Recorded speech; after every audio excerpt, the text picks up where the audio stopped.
Hello friends. This is God of Fiction. How are you all? So in this video, we will see what if Naruto become the overpowered Hokage and fell in love with Urza Scarlet.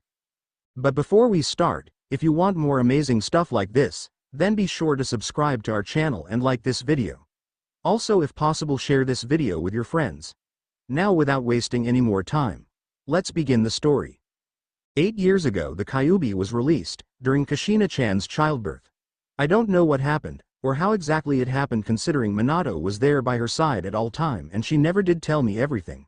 The shock must have been too much for her. All I learned was that a group called Akatsuki was after the tailed beasts. It's one of the reasons he's here right now, with you. But, before I begin with the other reasons, you'd probably want to know what became of Kushina, what made her decide to send him here in your care. It all began 8 years ago, just a day after the assault on Konoha. An old man asked, peering over in the crib next to the Sandaime, his eyes scanning the contents of the crib with a critical eye. Next to him stood an elderly woman. She didn't seem to want to get close to the crib. It was like it would devour her at any given moment. Finally, in the background, stood a crippled old man holding a cane in his hand, his eye closed in contemplation. Yes, this is him, Sarutobi replied with a sigh. He was tired, he wanted to go and sleep. He wanted to think that everything that had happened yesterday was just a bad nightmare, but even this morning, when he woke up, he knew that it was real and there was no way he could change that, no matter how powerful he was. So, what do we do with him? The man peering over the crib asked as the aged Hokage looked down at the ground, thinking. We could train him, replied the old war hawk as he stepped forward into the light. His mother would never agree to it. The woman replied with a scowl on her face as Sarutobi shook his head. I'd never approve of it as well, he replied, looking up at the crippled man and glaring towards him. Minato would be ashamed if I let it happen. Danzo scoffed and dismissed it with a wave of his hand. Minato is dead. As for the mother, she was the previous host. If you would have let me train her when she was young, none of this would have happened in the first place, he said calmly as he gazed towards the aged Cage. Said Cage narrowed his eyes as he moved forward and brought his hands up to his face. If I would have let you do that, the boy would have never been born. The crippled man scoffed once more. Wouldn't have been a loss, he said, making Sarutobi glare at him. We lost more ninjas than his life is worth, son of a Cage or not. I agree with Danzo, as a weapon he'd make up for all those lost lives, the woman said as the man took several steps back and shook his head at the statement. The Hokage slammed his fist on the table in front of him and glared towards the elder. I will not turn this child into a toy for you to use as you please, he said firmly, his eyes never leaving hers. Think rationally, Sarutobi. Danzo peeked in once more as he took a step forward. The boy has so much potential. He has the blood of both the Namikaze and Uzumaki flowing through his veins, he stated as he looked towards the crib with a neutral face. At the same time, he has the Kyuubi sealed inside of him. He's a powerhouse. He can make up for 50 ninja. No, 100 or more if trained right. Sarutobi growled as he looked towards the crib. Danzo was trying to make him go against his promise to the Yondaime. He was trying to make him agree to such an atrocity. Even so, he stated, turning to face the crippled man once more. I will never turn him into a weapon. He will live a normal life, with his mother, and there is nothing you can do about it. He spat out as he stood up and locked eyes with Danzo, daring him to oppose him. The entire room was silent. No one talked and no one moved. The only sounds they could hear were the soft snores of the baby in the crib. Finally, after what seemed like hours, Danzo turned around and started leaving. Fine, play your little game, Sarutobi, but know this, one day, you will regret this decision. I had no idea what he meant by that. The only thing I could think of was an open declaration of war for the boy. I could have had him arrested for treason, but at the same time there was no proof for that. He was slippery, just like a snake. We decided to keep his father a secret. No one apart from the elders, myself and a few Anbu knew that he was the son of the late Yondaime. At the same time, I made the worst mistake in my entire life. They constantly pestered me to station an entire division of Anbu at Kushina's door, to always peer over her shoulder on the child, like the boy was a ticking paper bomb, a bomb so powerful that it could wipe the entire village in one blast. But that is not all. I had to choose between that, having her and the boy locked up in one of the abandoned headquarters under constant surveillance, or let the public know the truth of what happened to the Kyuubi. I think you know what I chose, in the end. Even that one was horrible. I knew what would happen. I knew what they would do. Even Kushina knew this. She came to me one day and confronted this matter with me. If she wasn't so weakened from the birth and the extraction of the tailed beast, she would have left the village a long time ago. That's what she told me. I would have gladly helped her escape. What happened after that announcement was not what I expected. People rioted. Both civilians and ninja alike. They demanded blood, his blood. My ninja did their best in keeping them at bay, but some managed to get through. She fought them off, but she didn't come out unscratched. Her chakra system had been destroyed. It was damaged when the Kyuubi had been extracted, and since then it was repairing itself, but this time, it was gone for good. The doctors gave her only a few years to live, 10 at best. Each time she would use a jutsu or just chakra in general, she would shorten her lifespan. I had to take her off the active ninja duty, and by doing that I forced her on the streets. Due to the fact that we had to keep her marriage a secret, she could not access any of Minato's wealth, not even a penny. I did my best to give her money and support her with what I can, but in the end, all I could do for them is give them an apartment in the Red District where all the drunkards gather up and all the low lives. I'm surprised, however, that no incidents happened. Most of them seem to have taken a liking into the boy and his mother. Maybe that Uzumaki charm reflected in Naruto as well. I will never know this, however. The fact is that when needed, when the boy was in danger, those so-called low lives were always there to back him up, to protect him and his mother, and they wanted nothing in return. Sometimes, I felt like those so-called low lives were actually the citizens of Konoha. I am so ashamed of this village, you cannot imagine. But, on to the matter at hand. The reason why I sent Naruto to you. The reason is simple. Kushina is dead. She died protecting Naruto. The Uchiha had been planning a coup for some time. We tried to negotiate, but everything failed. We then tried to have them exterminated, but surprisingly that failed as well. Kushina arrived at my doorstep, bleeding to death, with her son in her arms. She died begging me to protect him, to save him from this hellhole. I'm writing you this as they are trying to break the door to my office. I can hear my loyal Anbu still fighting outside, but it won't be long before they break down the door and rush in. I will take out as many as I can before they can take me down, but at the same time, I want to fulfill a mother's last request. I've sent you Uzumaki Naruto, to be in your care. I've sent his mother's body with him as well to receive a proper burial, in your world. I have no one to send him to. Jiraiya can only do so much. Tsunade is nowhere to be found. There is no one left apart from you. Please, do this for me. Do this for a dying old man. Look after the one I consider a grandson. Look after the last person to inherit the will of fire. Signed, Hiruzen Sarutobi, the third Hokage. Makarov lowered the letter and looked down at the sobbing child and his deceased mother. She was covered by the Yondaime's cape. His eyes then moved to the figure behind the blonde. If he remembered correctly, it was one of the loyal ninjas to the Hokage, one of the Anbu. Said ninja stood like a rock. It was impossible to read him. He didn't move at all. It was like looking at a statue. The man suddenly looked down at the crying boy and kneeled, placing his hand on his head. He then looked up at the guild leader. I'll be leaving him in your care now, he stated in a monotone voice, devoid of any emotion. Where will you go? Makarov inquired. It wasn't like he didn't trust the man, but at the same time he couldn't just let him go and wander around without any information on him. He was an assassin after all. Do not worry, the man said as he looked back down at the boy. I'm returning to my world, to complete Hokage-sama's last order, he declared as the aged guild master's brow shot up in surprise. Order? He asked curiously. The man nodded stiffly, his gaze never leaving the young boy. Finish off those responsible for all this. Destroy Konoha, at all cost. He whispered, making Makarov's eyes widen at the declaration. Had the Sandaime lost all hope in Konoha to order something like that? The man suddenly stood up and lowered his mask. He recognized the eyes of the traitors. My name is Uchiha Itachi, last loyal ninja of the Sandaime Hokage and Konoha's harbinger of death. He declared in a voice so hollow, it reminded Makarov of death itself. Then, Naruto, the guild master, looked towards the boy. It was like he never heard the conversation around him. He was too soaked up in his own shattered world to hear them. No, Itachi replied, shaking his head. He will not return, never, not for revenge, not for assisting me, for nothing. This, the young Anbu said, stretching his arms out, motioning to everything around him, to the town, to the world and the guild behind Makarov. This is his world now, this is his home. This is where he will live and where he will die. Away from all the hatred, away from all the pain. He lowered his arms and looked down. A small smile appeared on his face, a sad smile.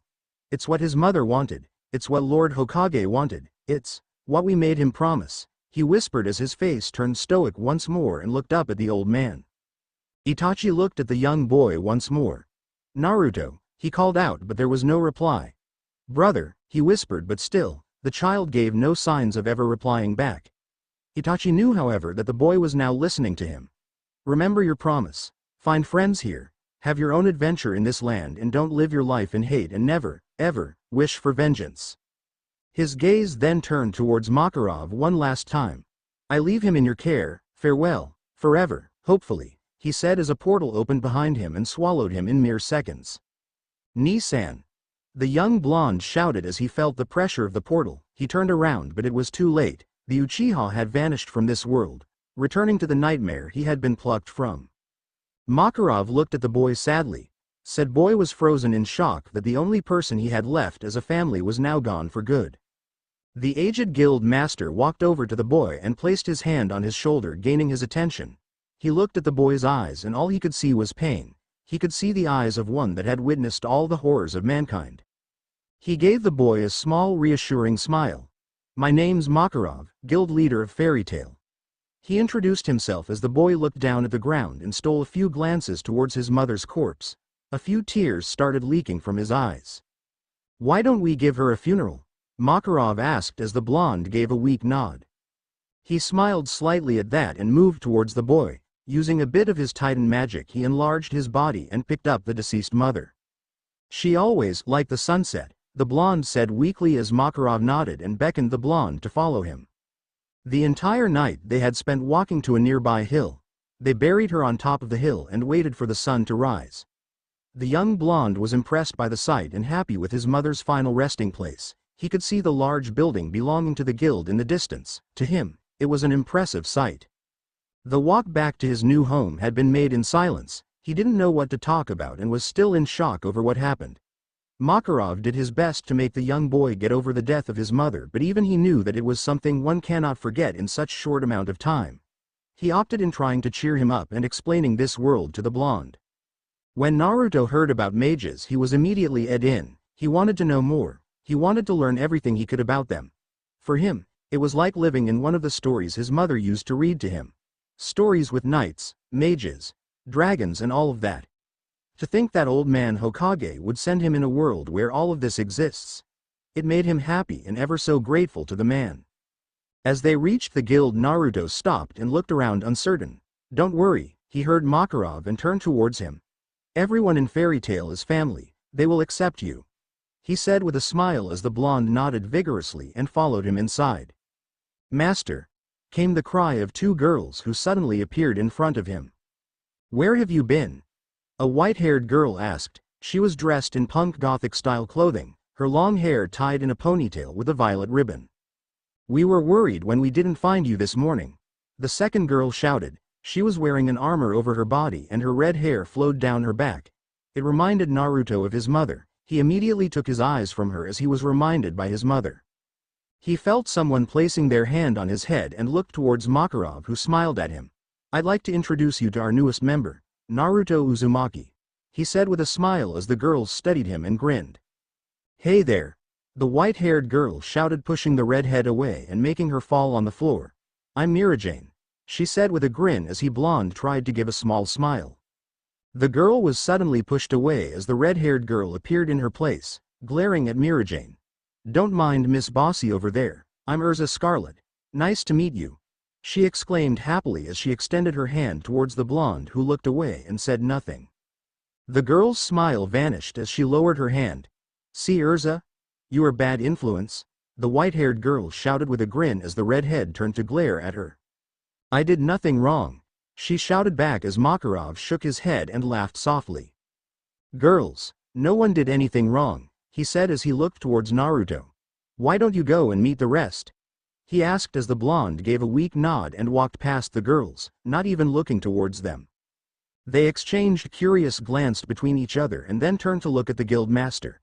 His mother died last night to protect him, Makarov said as the two girls looked down in sorrow. But why didn't he greet me? Urza asked looking back up. Am I really frightening? She asked as Makarov shook his head.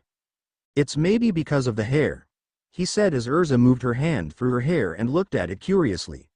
His mother had red hair as well, must have reminded him of her, he said as the girl's eyes widened. She turned to look around the guild and saw the young blonde talking with Elfman and Lysana. She then looked down sadly and gripped her armor as she remembered her past. She shook her head and made sure to correct this mistake. Makarov smiled as he saw the determination in her eyes. I'll apologize, she said as she turned around and ran over to the blonde, leaving behind a surprised Mirajane and an amused guild master. Naruto-san?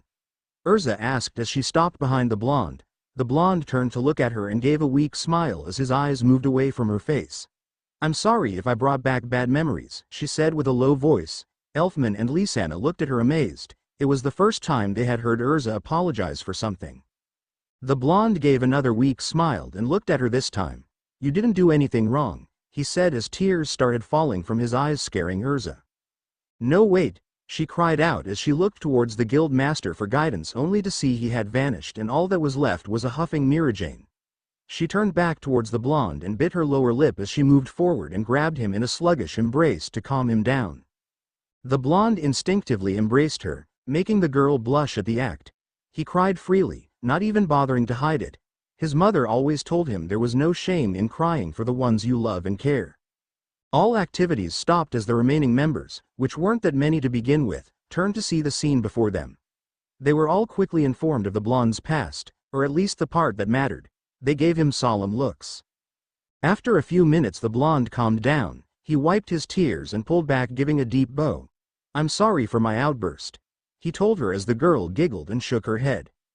It's okay, feeling better? She asked him, bending forward to look at him. He gave a grin and straightened himself. Yay, he said cheerfully between a few hiccups. Thank you, Nei-chan, he cried out as the girl brought her hand up to her face and giggled. Mirajane walked forward and shook her head as she passed the two children. Some boy you are, crying like a girl, she taunted with a smirk as the blonde glared towards her but said nothing else. She giggled at that. She would never admit it, but she found that cute, but it was so much more fun to tease him. She would make it a habit. All right, Makarov shouted as he appeared on the counter. Now that that's all settled, we need to properly welcome Naruto in our little family. A chorus of yes resonated throughout the building. But before that, Makarov said as he beckoned the blonde to approach. You said you wanted to be part of Fairy Tail, right? He asked as the blonde looked around at everyone. He could see them smiling towards him. He looked towards Urza. She was smiling softly towards him, and for a moment he thought he could see his mother standing behind her, smiling at him and encouraging him. Finally, he turned back towards Makarov and nodded vigorously, his eyes filled with determination. Where do you wish to have the symbol? He asked with a smile as the blonde extended his right hand. Moment later he was staring at the guild symbol on his right hand. He smiled as he looked back up at the guild master. I promise you, Oji-san, I won't let you down, he declared. I'll become the best mage. That, I do not doubt, boy, Makarov replied softly as he saw the blonde run towards the children, already forming bonds with them. 2 years had passed since the blonde joined Fairy Tail. During those years the guild had received 3 more members. All 3 were children roughly his age. The first was a girl named Kana Alberona. The blonde quickly made friends with her. To him, she seemed like a nice girl, although a bit timid. Maybe it was because of the new environment, but he was sure she would get over it sooner or later. The second person to join was a boy named Natsu Dragneel, a rather hyperactive boy. Needless to say, Naruto and him got along perfectly. Both were hyperactive. Both loved to cause trouble or explore the land around them. He was surprised to learn that Natsu had been raised by a dragon, but when he tried to get Natsu to meet this dragon he was turned down. The look in the boy's eyes made the blonde understand something bad had happened, and he didn't press on further. The third, and final, member to join was a boy named Gray. He somewhat reminded Naruto of Sasuke when he first met him, but that thought was soon pushed away. The boy was nothing like that punk from back home. He was a lot more friendly. Sure, he had a few rough edges, but that didn't make him close himself. He was quite friendly and talkative if you got him in the mood. The only downside was that he loved walking around almost completely, and worse of all, he was living in the same room as him. That alone wasn't so bad, considering the boy was quiet most of the times, and when Naruto studied or learned how to be a mage, the boy would either give him helpful tips or leave him be. No, what was bad about him was that every time he was sent back to his room by Mirajane to get dressed, he would take his clothes, not his own. It was like Gray considered Naruto's clothes to be his very own. Needless to say, they got in numerous fights because of that. Natsu joined the fight every time he was around. One thing Naruto never understood was why Natsu loved to get into fights with Gray, or why Gray loved to fight back with Natsu. The only person to actually break them up was Urza. Both boys feared her and her power. Naruto didn't like to admit it, but even he was frightened by Urza. He would never admit this because Urza was a special friend to him. She stayed by his side and helped him a lot to overcome his shock from losing his mother. How she knew that even after he stopped crying back then he was in shock over his loss, he will never know, but he was grateful for her help. Then, there was Mirajane. Naruto couldn't say he hated her. She wasn't a bad person, but she had this bad habit of getting on his, and Natsu's, nerves by either trying to make them cry or laugh at them, and taunt them, when they actually did cry. This of course led to fights between Urza and Mirajane, fights that could only be broken if either the guild master stopped them or Lisanna stopped her sister. Mirajane, or Mira as everyone started calling her, wasn't a bad person. She was quite helpful when she wanted to be. This mostly happened when Urza wasn't around, it seemed. It was like she had something against Urza, or she just loved pestering the girl. Towards him, she was quite a pleasant girl. Rarely did she taunt him or make fun of him. It made the blonde wonder what was the trigger that made her do a 180 every time Urza was around. He never did ponder on that too much, however. There was no one that Naruto actually didn't like in the entire guild. Despite his rough edges, Makarov's grandson, Luxus, was a great guy. He could be funny at times and when he wanted to, and spent quite a lot of time with him and Natsu especially. He was older than most of his friends in Fairy Tail, about 12 years old or so. He wasn't sure and the boy never told them. Despite all that, there were moments when the teen was detached from everyone, when he had a faraway look in his eyes and didn't feel like talking to anyone. They asked him and begged him to tell them what was wrong, but all he would do was smile and tell them everything was fine. Naruto wanted to know why. When he asked Makarov about his grandson's attitude, the man had a faraway look in his eyes. He whispered something that Naruto didn't fully understand. Something about his own son. After that, however, he never inquired any further. He knew when not to press on. Ever since he had joined the guild, he started learning about this world even more. He started training to become a mage as well. Despite the fact that he could not use any spell yet, nor did he show any signs of being a mage, he continued to try his best to improve in what he already knew. He knew that he could do it. He felt something inside of him, something that he could use to help him.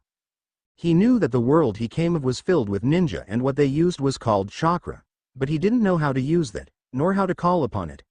His mother didn't want to ruin his childhood and teach him ninja techniques, not yet. The only thing she did teach him was stealth and how to blend in with others. Even after he arrived in this world, he never stopped practicing what his mother taught him. He could vanish from everyone's eyes and no one would realize it until he was far away from their reach. Despite being told not to do this too often, he had used his ability in stealth to play pranks on the nearby town. No one had caught him and no one had seen him. It eased Makarov a little bit, but he was still not pleased with how the blonde was using his abilities. He made sure to voice his opinion and berate the blonde, making him promise not to pull pranks on the townspeople anymore. After all, jobs started appearing with a bounty on his head. He couldn't have the council figure out that one of the members of Fairy Tail was pulling pranks on people. While he was forbidden to ever pull stunts like that, the blonde still used all his knowledge in becoming a master in stealth. There were only a handful of people in the guild that could find him during his vanishing acts, Makarov being one of them, of course. Currently the blonde was outside, in the gardens, practicing his magic, or at least trying to create something. Next to him stood Makarov. He was looking at the blonde, waiting patiently for him to do something. Naruto remembered the man's words. He concentrated, he studied, he stayed away from the dark arts and focused on only that which was permitted. And yet, he still couldn't do anything. Everyone in the guild had some sort of power, even the youngest of them could do something. Heck, Natsu was stronger than him on all accounts. With a sigh, Makarov stood up and shook his head. Naruto, maybe fire is not your affinity. No. The blonde shouted as he slammed his fists on the ground, glaring down. Hokage Oji-san said I have the will of fire. That doesn't mean that you can control fire, it's not even related to that to begin with. Makarov tried to reason, but it didn't work. Once the blonde set his mind on something, nothing, but absolutely nothing could change his mind. He was scared that one day it will lead him to his own grave. But, the blonde started looking sadly at the ground. I'm from Hai no Kuni, we all have fire affinity, he whispered. In his mind, if he was born in fire country it meant that he would have affinity for fire. Makarov only shook his head at that. Your father never used fire, he couldn't control it nor summon it. Your mother was able to control a bit and use jutsus, but that was mostly because of the Kyuubi, he said.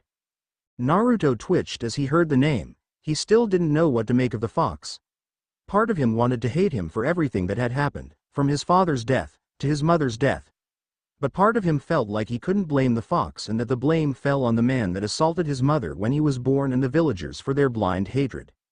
He didn't make contact with the fox. The idea of going there and trying to talk with the fox just scared him. He also never told anyone in the guild about this, only Makarov knew what he held inside of him. Even though people asked him about the whiskers and why he had them, he always replied them with what his mother said. It's a trait from mom, just shows I'm her son. When asked about his mother and if she was human or not, he said nothing.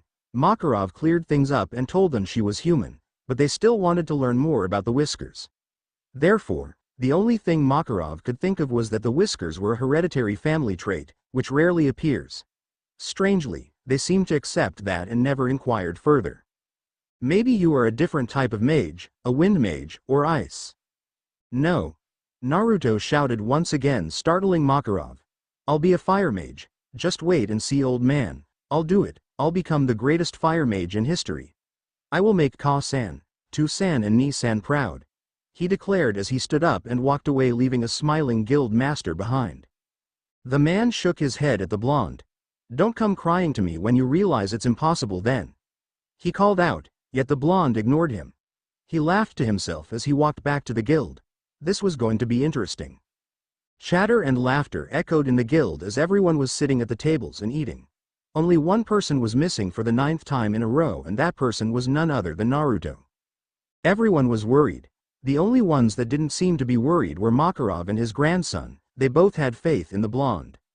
It had been a week since the blonde's declaration. At first nothing changed with him. He kept coming in morning to eat and then at night, or in the middle of the day if he was famished. But ever since 3 days ago the blonde had stopped coming down from his room to eat. Mira was the first to confront the blonde. She tried to force him to move, she tried taunting him, but it was like her voice hit a stone wall. The blonde didn't flinch or even acknowledge her presence. In a fit of anger she ordered Urza to move the blonde from his spot, which resulted in a fight between them. A fight that was later broken by the guild master. That night, however, he left them without berating them like he would usually do. He was strangely quiet. The next morning Gray tried to move the blonde. He tried encasing him in ice and pushing him downstairs. However, it seemed like Naruto had anticipated that and vanished before Gray could even make a move. It annoyed him to no end, and it also worried him. Urza found him eventually in the garden, hidden in his usual spot under the large plants that Makarov loved to grow. She tried talking to him, tempting him with his favorite food, but nothing seemed to work. His gaze was constantly fixed on a book for apprentice magicians. He kept studying that book over and over again like he had missed something. Naruto, Urza said softly, if you want, I could teach you my style, she said as the blonde didn't even turn towards her. No, he said quietly. That's your style, I want mine. I know I can do this, he replied stubbornly. But Naruto, at least, come and eat. She tried to reason with him, yet the blonde had tuned her out by now. She tried for several more minutes to get through him before she turned and left, telling the blonde not to come crawling towards her if he was dying of hunger. Yet, as she reached the door she turned to look back towards the blonde's location. She was worried for him. That night Mira tried her luck once again. She stormed towards his room and slowly opened the door. Ka-san. She heard him. She slowly peered inside and looked around the room. The blonde was sitting in the middle of the room with books and papers scattered all around him. He was looking at something in his hands. I can't do it. She could hear his voice crack and looked down at the ground sadly. I don't know why Ka-san, please help me, he begged. Slowly, Mira closed the door and took a deep breath. She knocked and then opened the door. She was surprised to see the blonde reading through the books and his notes like nothing had happened until now. Naruto, she said softly, she had a weak spot for him. She never admitted it, but he was cute and a dependable person. She liked that he had a soft spot and wasn't only muscle and no brains. The blonde gave no reply, however. It didn't even seem like he was acknowledging her presence. Slowly, she walked over to him and sat down behind him. She moved forward and wrapped her arms around him, making him tense. He was forced to hold a surprised gasp from escaping his lips. Mira placed her head on his back and looked at the wall to the right. I'm sure you can do it, she told him, making the boy's eyes widen and making him wonder if she had heard him call out for his mother. I'm sure you will be able to become a mage. They stood in silence for what seemed like hours. The blonde didn't know what to tell her. Then she suddenly stood up and walked out of the room without saying any other word. It surprised him that she didn't snap at him. She was very strict. This, he had never expected in the first place. With a smile he turned back to work, bent on finishing what he started. There was no way Naruto Uzumaki would be defeated, not now, not ever. After 4 days of absence, the blonde finally made his appearance. Everyone was gathered at the tables, preparing to have their meal when they heard the blonde. Ji-san. They could hear him yell and running down the stairs towards them. Makarov looked towards the stairs and saw the blonde there with a large grin on his face. His entire face was however red and black, like he had burned himself. Part of his clothes were also ripped, exposing his chest, which was also red. Naruto? Makarov asked in a worried voice. What happened? He asked, trying to move towards the blonde.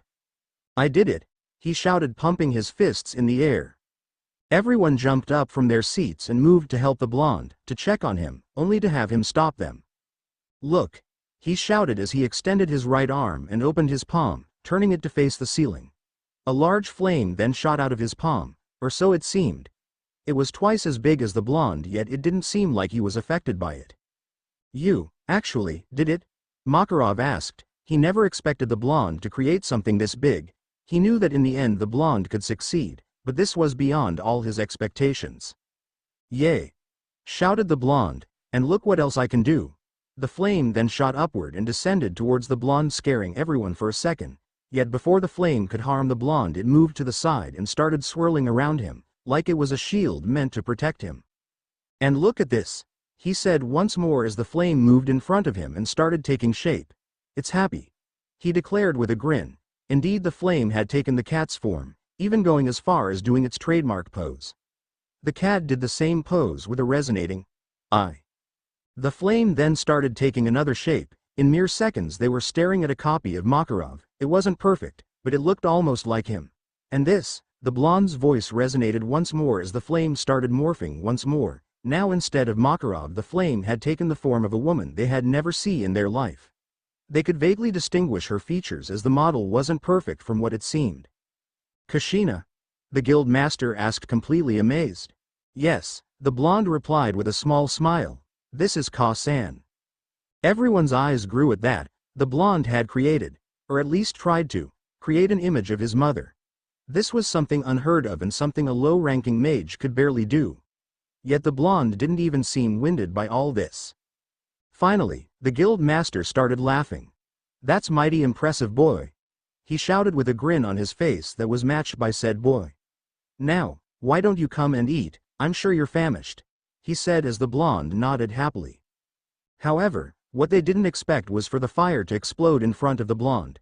Urza and Mira shouted for the blonde and rushed towards him as Makarov and the rest looked at what happened in shock. A cough was heard as the smoke cleared, revealing a redder Naruto. I need, he coughed, to work on dispelling the fire without it exploding in my face, he stated as 2 pairs of hands suddenly grabbed him and started shaking him. Don't you ever do that again, he heard both Urza and Mira shout at him. The girls turned to glare at each other before glaring at the blonde, who smiled sheepishly. Sorry, I promise I won't do it again, he said as they entangled him in a hug.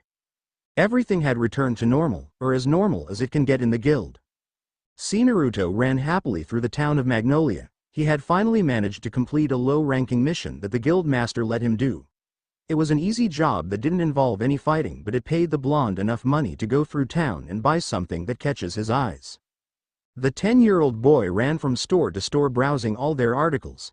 He looked at magical objects and clothes as well. Ever since he saw those powerful mages and how they dressed, he wanted to find some kind of clothing that would make him stand out and at the same time recognized and respected, or feared by his enemies. Yet, all the articles he could find were over-exaggerated in price. He had only a quarter of what he needed. It would require to take on even more jobs before he could buy the clothes he wanted.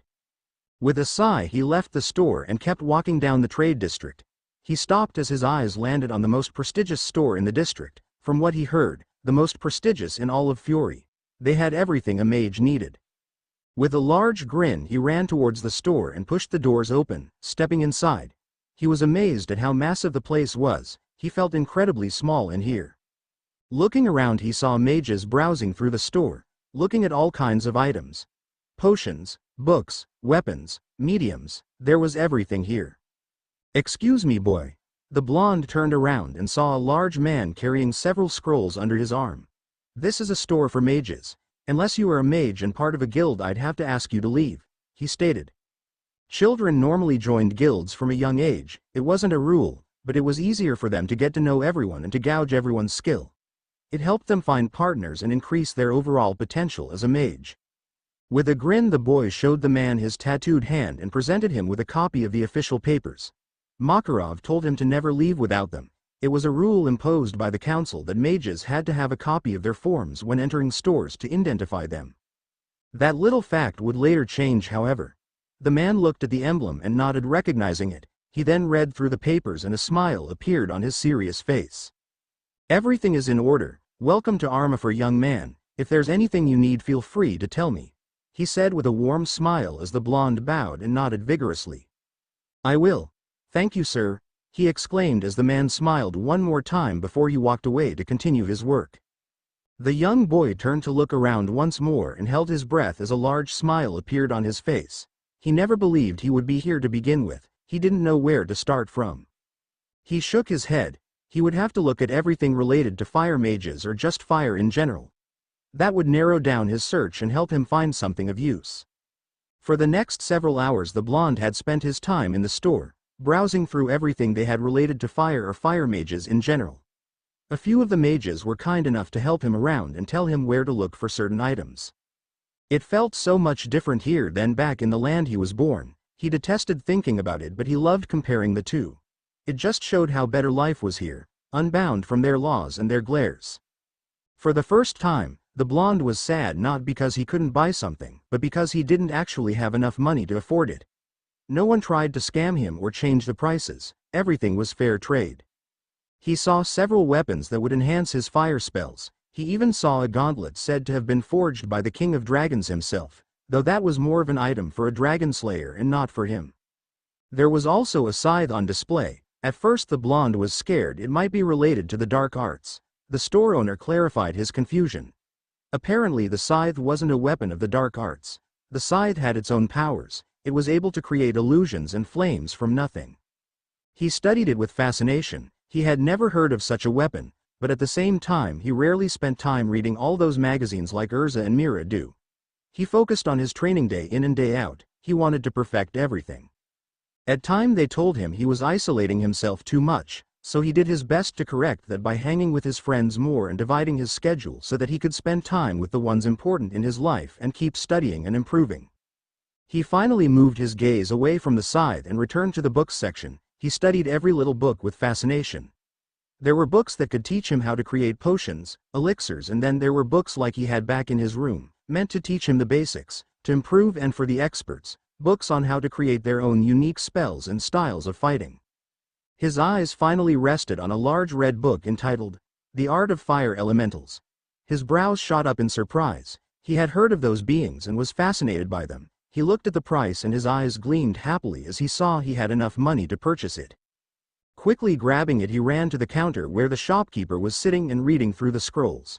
He looked up from the scrolls at the young blonde who handed him the book. The man looked over the book and then back at the blonde child with surprise in his eyes. "You know this is a book for advanced mages, right?" he asked as the blonde nodded with a big smile. "I know, but I don't care. Someday it will help me. Better have it now than never," he said with a grin as the man smiled and nodded. After paying for the item, he bid farewell to the shopkeeper and left the shop. His mind was completely focused on the book. He already wanted to go home and read it. Sure, it might be a while until he could actually practice spells for summoning elementals or spells used by said elementals, but it was worth looking through it. "There you are," he heard someone exclaim. He looked up surprised and then grinned happily as his eyes rested on the red-haired girl. "Urza-chan," he shouted, running towards her. Said girl blushed slightly and glared at him. "What did I tell you about calling me that?" she asked with a small huff, as the blonde grinned sheepishly and rubbed the back of his head. "Never to call you that, but still, Urza, you're cute when you blush." The girl's blush deepened as she heard that and stammered a few words before turning around with her back at him. The blonde laughed at her antics, making the girl silently fume. There were a few girls in Fairy Tail that had a small crush on him. Urza and Mirajane were a prime example. Where other girls had started to get over their crush, for these two it didn't seem to go away. Their fights now mostly started because of said blonde. Each one wanted his attention to be on them and them alone. The blonde was oblivious to all of this. He thought they were just having fun and playing around. He didn't even know the girls had a crush on him. "Laugh it up, I will have my revenge," she said with an evil grin as the blonde's sweat dropped and laughed nervously. "Did you buy anything, Urza?" he asked as the girl shook her head. They started walking back towards the guild. "There was nothing that caught my eye," she said with a frown. "I see you bought something," she stated, eyeing the book in the blonde's arms. The blonde looked down at the book and then at the girl with a smile. "Yay, it's a really cool book that will allow me to summon fire elementals and learn more spells," he chimed happily as the girl gave him a soft smile. "I'm glad you found something like that," she said. They walked in silence for a few minutes, enjoying each other's company. Urza was nervous. It had been some time since she opened up to the blonde and most of the guild. While she still couldn't let go of the past, she hoped that one day she would be able to accept it. With Naruto it was different. She feared what would happen if he turned on her like it happened in the past with her friend. "Urza?" She heard the blonde speak and turned to face him. "Why do you always wear that armor?" he asked as the girl looked away from him. "I feel safe," she replied without beating a sweat. "But it must feel uncomfortable," he said as the girl glared towards him and then looked away. "It's just who I am. I feel safe this way, just leave it like that," she shouted as she felt the blonde stop walking. Her eyes widened in horror as she realized that she had snapped at the blonde. She turned towards him thinking he would be mad, however, he had a look of understanding in his eyes. "Urza-chan," he said, moving towards her. The girl didn't try to berate him this time for using "chan" at the end of her name. "Whatever happened, whatever will happen, I will always be there for you," he said with a smile as her heart skipped a beat. "I will never let anyone hurt you. I'd die before anyone hurt you," he declared. The girl, however, was reminded by her past and looked down at the ground sadly. She then felt the blonde embrace her. Her eyes widened at the contact but said nothing. "Trust me, Urza-chan, as long as I draw breath, no one will hurt you, or anyone from Fairy Tail. I don't want my past to repeat itself. I'll give it all to protect everyone," he declared, holding her tightly in his embrace. Urza was speechless. She didn't know what to say. A small smile appeared on her lips as she punched him lightly in the chest, making him take a step back. "I told you not to call me that," she said with a smile on her face. The blonde could see a tear drop from her left eye. He smiled towards her and nodded once. "Let's go back. I'm sure Master is worried by now," she said, laughing softly as the blonde moved next to her. She looked towards the blonde. He was something, that was for sure. It seemed like when people were around him all their worries just vanished away. She couldn't place it, not even Mira knew what it was that made him so special. Makarov said it was a family trait, but he didn't expand on it. The happy gleam in his eyes, however, told them everything they needed to know. Though she would never admit it, with him, she felt safe. While she was indeed stronger than him in terms of power, his heart was stronger than hers and she relied on him more than anything in the world. Urza looked down at the ground, clutching her chest, the smile never leaving her face as she thought about the blonde. Maybe it wasn't just a crush, she was still too young to know, but she felt different when near the blonde. The walk back to the guild was made in silence, but not an awkward one. It was a pleasant silence. All the time while walking back to their home, Urza tried to get closer to him, until they were walking shoulder by shoulder. The blonde didn't seem to mind as he only gave her a radiant smile. It made her happy to see those smiles. Her good mood came to a halt, however, as they reached the entrance of the guild. Outside stood Mirajane, and from the looks of it she was angry. Angry was an understanding. It seemed like she was about to break something. Naruto wasn't sure, but he somehow felt like this was going to be his fault, whatever was going to happen.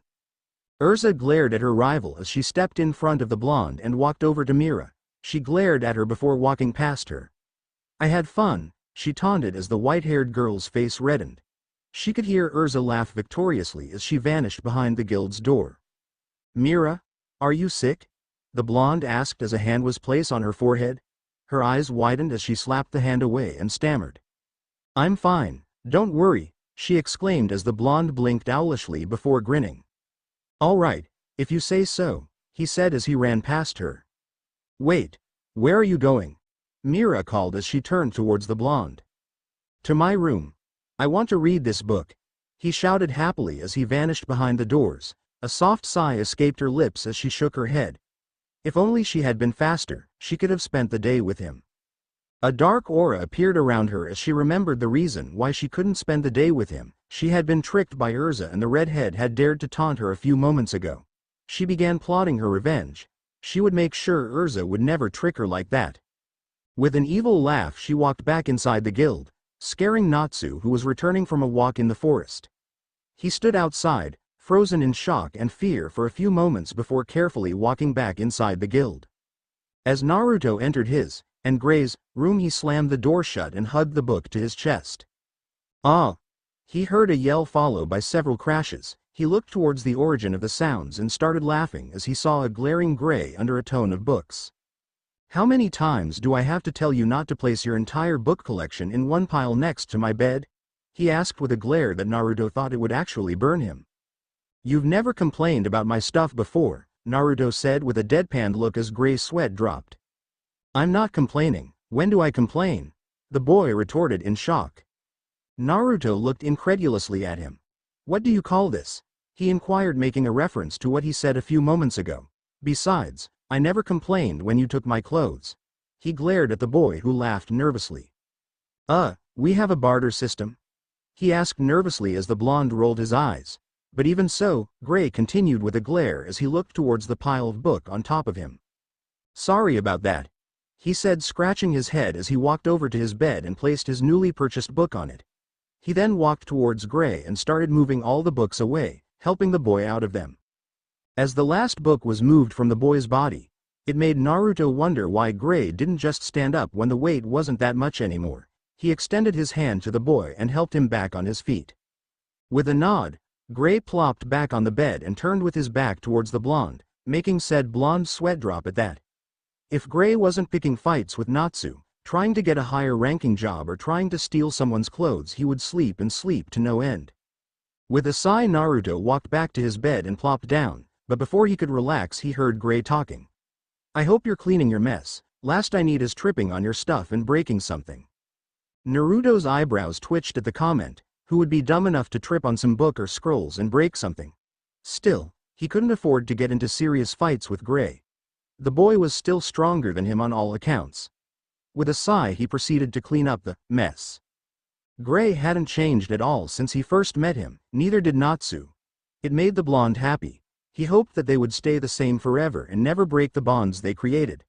He cherished his friends more than anything. In the end, it was the only thing he had in this world, his only treasure. A sad smile appeared on his face as he looked towards the calendar. His mother's birthday was just 1 month away. He made a habit of visiting her grave monthly. There was nothing wrong in that. What was wrong was the fact that he kept playing with the flames, modeling them so much until he could actually create his mother's image. It became like an addiction for the blonde. Makarov tried to stop him from continuing his work. He told him it would only make him suffer more. The blonde didn't understand what the old man was saying. He was happy every time his mother appeared before him, even though it wasn't the real deal. "Naruto," Gray whispered, drawing the blonde out of his train of thoughts. "I'm worried," he said while looking towards him. The blonde looked down at the ground, knowing Gray was talking about him. "Don't worry, I'm fine," he reassured him with a large smile. As the boy studied him for a second, he nodded and turned around, going back to sleep, though he wasn't pleased with the answer. Naruto turned to look at the book sadly. He picked it up and opened it, starting to read its contents.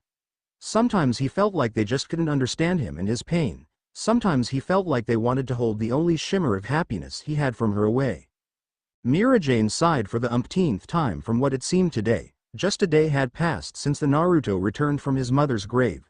On her birthday he had the habit of leaving early in the morning and staying at her grave all day, only to return the next day. It never bothered them that much, at least not before he showed his ability to control fire so freely. The 10-year-old blonde was acting strangely. All the time when he would return from his mother's grave he would summon the fire and shape it into her form. He would spend the days locked in his room, not opening the door to anyone, not even his roommate. At times she spied on him and saw him interacting with the flame. It was a sad display in her mind. The blonde was still suffering, yet he didn't want to show it to anyone. He was bottling up all his emotions inside of him. It pained Mira Jane to see him like that. She wanted to help him, but there was nothing she could do. He didn't want to listen to anyone. When he didn't listen to Makarov himself, it said something. It said just how much the blonde had shut himself from the world around him. He was locked inside his own fantasy world, inside his own fairy tale, in the world he had lost. At times like this she didn't have the strength to fight against Urza. The same went for the girl in question. In times like this they usually teamed up to try and get through to the blonde, but it was like that time when he was learning to summon the fire, when he was aiming to actually become a mage. She felt angry towards him. Part of her said it was wrong to be angry at him. It wasn't his fault. The only thing he held dear was ripped apart from him like that. Yet another part told her that he should let it go, that while he should never forget the past, he shouldn't constantly live in it. She was afraid that one day she might snap at him and the repercussions would be too harsh. For that, she tried to avoid him when she felt the anger inside of her trying to break out. She tried to steer clear of him when she felt the urge to shout at him and berate him for what he was doing. It wasn't her place to dictate his way of life, but she was worried for him. She didn't want to lose him, and she didn't want for him to lose his sanity. That day she just couldn't stand it anymore. She sneaked through the hallways and carefully lockpicked the door to the blonde's room. She peered inside, and the sight she saw shocked her to no end. The boy had tucked himself in bed. That alone wasn't strange. By the bedside, however, was the flame. It was shaped perfectly after his mother. You would believe it was an actual human. The only dead giveaway was the fact that she was completely red and a few bits of flames would rise up and dissipate in the air. His eyes, however, they were dead for the lack of better words. She could not see the blonde inside those eyes. It was like he was lost in the past. Another story, Ka-san, please, he whispered with a smile, yet his eyes remained dull. There was no light in them. Mira gripped her chest as she felt tears dripping from her eyes. She lowered her head and silently closed the door. As the door closed, she took a few steps back and clenched her fist. She wondered how it came to this. How could they not see what was happening to him? The scar never actually healed. It only intensified. And now, thinking back at the events that lead the blonde to succeed in becoming a fire mage, she couldn't help but blame herself for everything. With a determined look in her eyes, she walked away, heading towards the bar to find the guild master. She would have to talk to him and make him understand that he had to put an end to what was happening to the blonde, lest they would lose him. However, she was surprised, shocked and angered when Makarov said that it wasn't his place to get involved. She was angry when he told her to leave it be, that it would work itself out. She couldn't believe that. She saw him. She saw the look in his eyes. If he carried on like that, there would be no turning back. Then, it happened.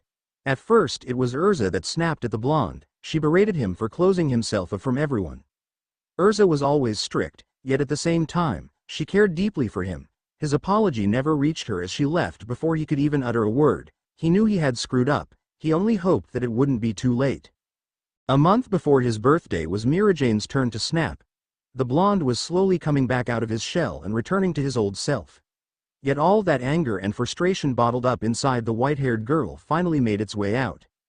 She would never forget the hurt look on his face, though she forgot the words she had uttered to the blonde on that day, as her mind wanted her to forget forever. His expression was forever burned into her mind. For weeks she could not show her face to him. She thought she had screwed up for good. It was him that in the end brought her out of that guilt. It was him that told her he was all right and he apologized for his own actions. While that made her happy, deep inside she was still hurt for what she had said. She would never be able to forgive herself. The 11-year-old blonde scratched his chin as he looked at the cards in his hands. His eyes moved to the girl in front of him. Kana had a grin on her face as she inspected her card. He cursed under his breath, as much as he hated playing cards with the girl he just couldn't refuse her when she invited him for a game. She enjoyed humiliating her opponents at any card game, but it seemed like she enjoyed humiliating him even more. He dismissed that thought however, there was no way she would actually enjoy that, they were friends. So, Naruto, she said leaning forward on the table, placing her hands under her chin and her grin never leaving her face. Want to raise the bet? She asked as the blonde looked over his cards and started sweating. Part of him wanted to raise the bet, it was easy money it told him, but the other part reminded him of all those times he had lost money to Kana. Out of all the young members of Fairy Tail, Naruto was among the top ones, with the most money and number of missions completed under his belt. The only ones topping him were Erza and Mira herself. He smirked however, there was no way he would regret this. I say, 3,000 more jewels. The blonde declared as the onlookers cheered for the blonde and encouraged him. Mira shook her head with a heavy sigh, the blonde just signed his own death warrant, so to speak. Fine. Kana replied with a smirk as she placed 3,000 more on the table, on top of the already existing 7,000 jewels. Show me your hand. The blonde said as he showed his, 2 aces and 2 queens. Kana looked at the cards and smiled evilly. His eyes widened in horror as she placed the cards down showing a royal flush. Wah! The blonde said jumping from his seat and looking at the cards with wide eyes. But, he stammered, his eyes wide in shock, he couldn't understand what just happened. I'll take this.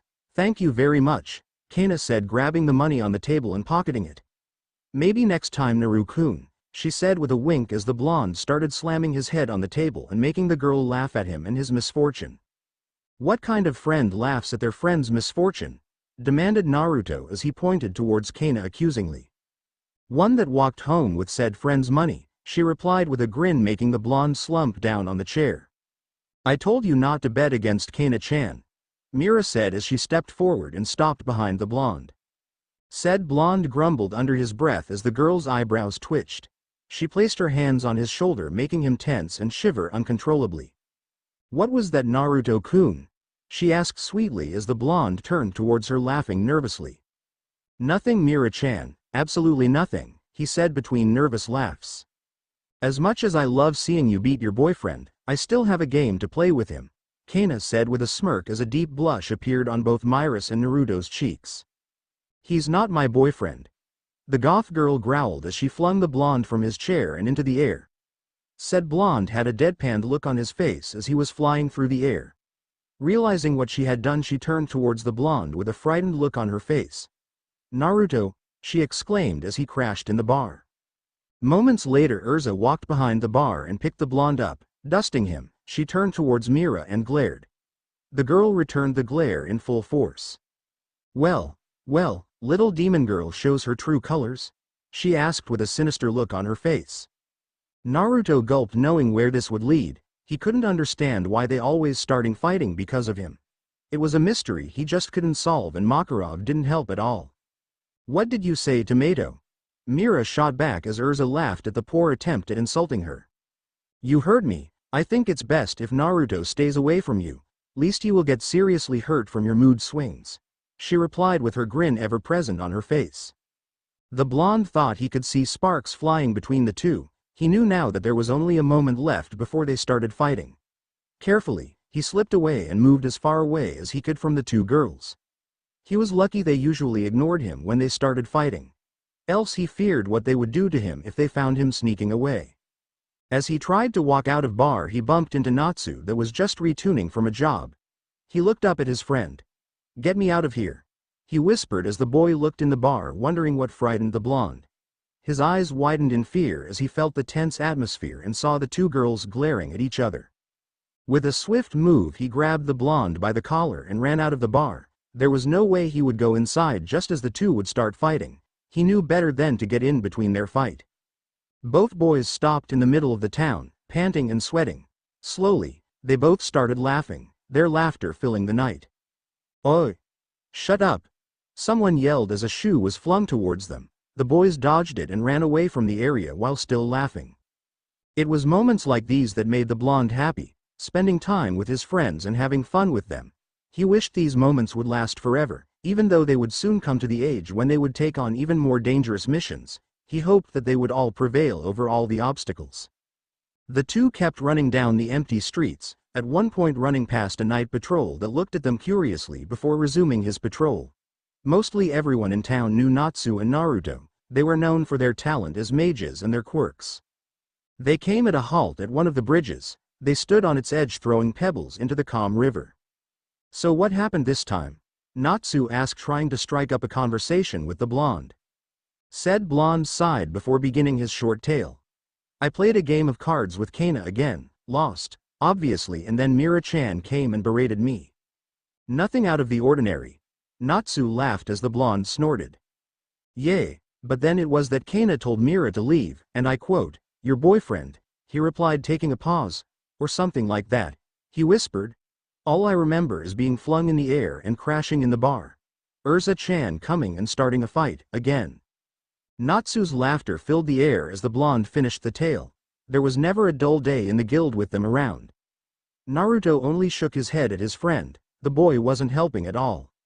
"Where is Happy though?" he asked as Natsu immediately answered. "Spending the day with Listener." "Oh," Naruto replied as he threw another pebble in the river. "I heard Gray talk," Natsu said after a short pause, making the blonde turn and look at him curiously. He wondered what Gray had said. The boy usually kept to himself unless there was something actually important to say. Then there was the time when he said whatever came to his mind to get into fight with Natsu. That lone sentence meant something else. Usually if Natsu got in a fight with Gray, he would just rant on and on how Gray was being a bastard. "You're at it again," Natsu said, looking down at the river. The blonde looked away from his friend and at the river as well.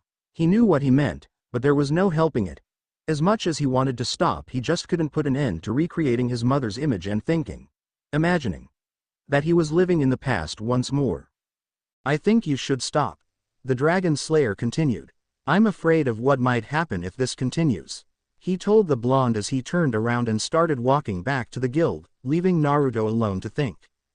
"I'm afraid as well," Naruto replied to no one. A week had passed since the fight in the bar and Naruto's little talk with Natsu. Currently the blonde boy was in the guild's garden, practicing his fire spells. He was slowly improving. Even Makarov was impressed by the blonde and his ability to shape fire at his own will. "You have a great talent there, boy, don't let it go to waste," is what he said, and Naruto took it to heart. Ever since he first managed to summon the fire, he felt a connection to it. It felt easy to control it. He could just think of its existence and it would appear. He could just wish for it to vanish and it would. He didn't need to chant. He didn't need to call upon it. All he needed to do is think it exists. All he needed to do was desire for it to move, change shapes, or obey him. It did everything he wanted, but for him it just wasn't enough. He believed that if he worked with spells and learned a handful of them, or even more, he could do so much more. He was happy to know that his friends supported him on his little quest, or as he liked to call it, experiment. In truth, it was an experiment. He wanted to know if he could control spells like he controls the fire. He wanted to know if he could bend the spell to his own will and make so that he would just wish for it to happen and it would. In theory, it proved easy. However, in practice it was at a whole different level. The blonde couldn't understand it. It was easy to control and manipulate fire, but spells seemed to be at a whole different level. Makarov tried to reassure the blonde that everything takes time. He knew that himself. There was nothing that could be earned by doing absolutely nothing. You had to work for everything that you desired, but it still felt like it was taking too much time to actually complete something. It was stressful, to say at least. He was shaken out of his thoughts as he heard someone approach. He looked behind him and saw Urza sitting there with a stoic look on her face. Most likely she had gotten in a fight with Mirajane once again and lost, this time. "What's wrong, Urza?" he asked with a small smile as the girl sat next to him and huffed. "Nothing," she mumbled as the blonde looked at her incredulously. Over the years he had gotten to know her very well. He knew when she was lying and he knew that she was always hurting inside. No matter how hard he tried to break the shell around her and find out what was hurting her so much, he never had any success in that matter. At times it felt really hopeless. But he wouldn't give up on that. He would find out what hurts her and make it go away. After all, what were friends for? "That doesn't sound very convincing," he said as he looked down at his scrolls and started rolling them up. The girl stood silent for a couple more minutes before talking. "It's gray," she said with a low voice. "Gray?" he asked before his face scrunched into an angry look. "That bastard, I'll kick his ass if he hurt you," he declared as he stood up and prepared to leave to find said boy. He stopped however as he felt her grab his shirt. Naruto looked down at her. She had her hand extended towards him, holding his shirt tightly in her fist, yet she was still looking down at the ground. "He did nothing wrong, he is right," she said with a low voice as the blonde turned towards her, her grip on his lessened until it completely faded. "But," she said as she turned to look at him, "I'm afraid," she whispered, a few tears dripping from her left eye. Naruto dropped his scrolls and kneeled down next to his friend. He gently embraced her and listened to her sniffing and trying to hold back her cry. "What's hurting you?" he asked. "I know something's hurting you, can't you tell me?" he asked. Her grip on his tightened as she shook her head furiously. The blonde frowned sadly at that. He pulled away from her and looked at her in the eyes. A smile appeared on his face. "Then, I promise you this," he said as Urza looked up at him. Whenever he made a promise, he kept it. Everyone knew that. "When I grow up, I'll be with you," he told her with a large grin as her eyes widened and a small blush appeared on her cheeks. "What do you mean?" she asked curiously. His brows furrowed before they relaxed and a smile adorned his face. "That way, I will always protect, I can always make you happy and I will make all the things that hurt you go away," he told her with a large smile as she processed what the blonde told her. She started sniffing again and grabbed him in an embrace, crying in his chest as the blonde gently stroked her back trying to calm her down. They never noticed the pair of eyes looking at them in sadness. There were only 6 months left until his birthday and things weren't too bright. To say that he had upset Mirajane and Urza was too little said. They were downright furious with him. He had taken his obsession to a whole new level, having the fire walk with him most of the time. His mother's birthday had been a month ago and ever since then, not only did he lock himself in his room but when he did come out he came out with the flame in tow. No matter what people said he wouldn't dispel it, for most it was unnerving, for a few it was downright scary. Because they knew that the blonde was losing his grip on reality. It started ever since he learned to control the flames, but after he managed to shape them to perfect replicas of anyone, things went downhill fast.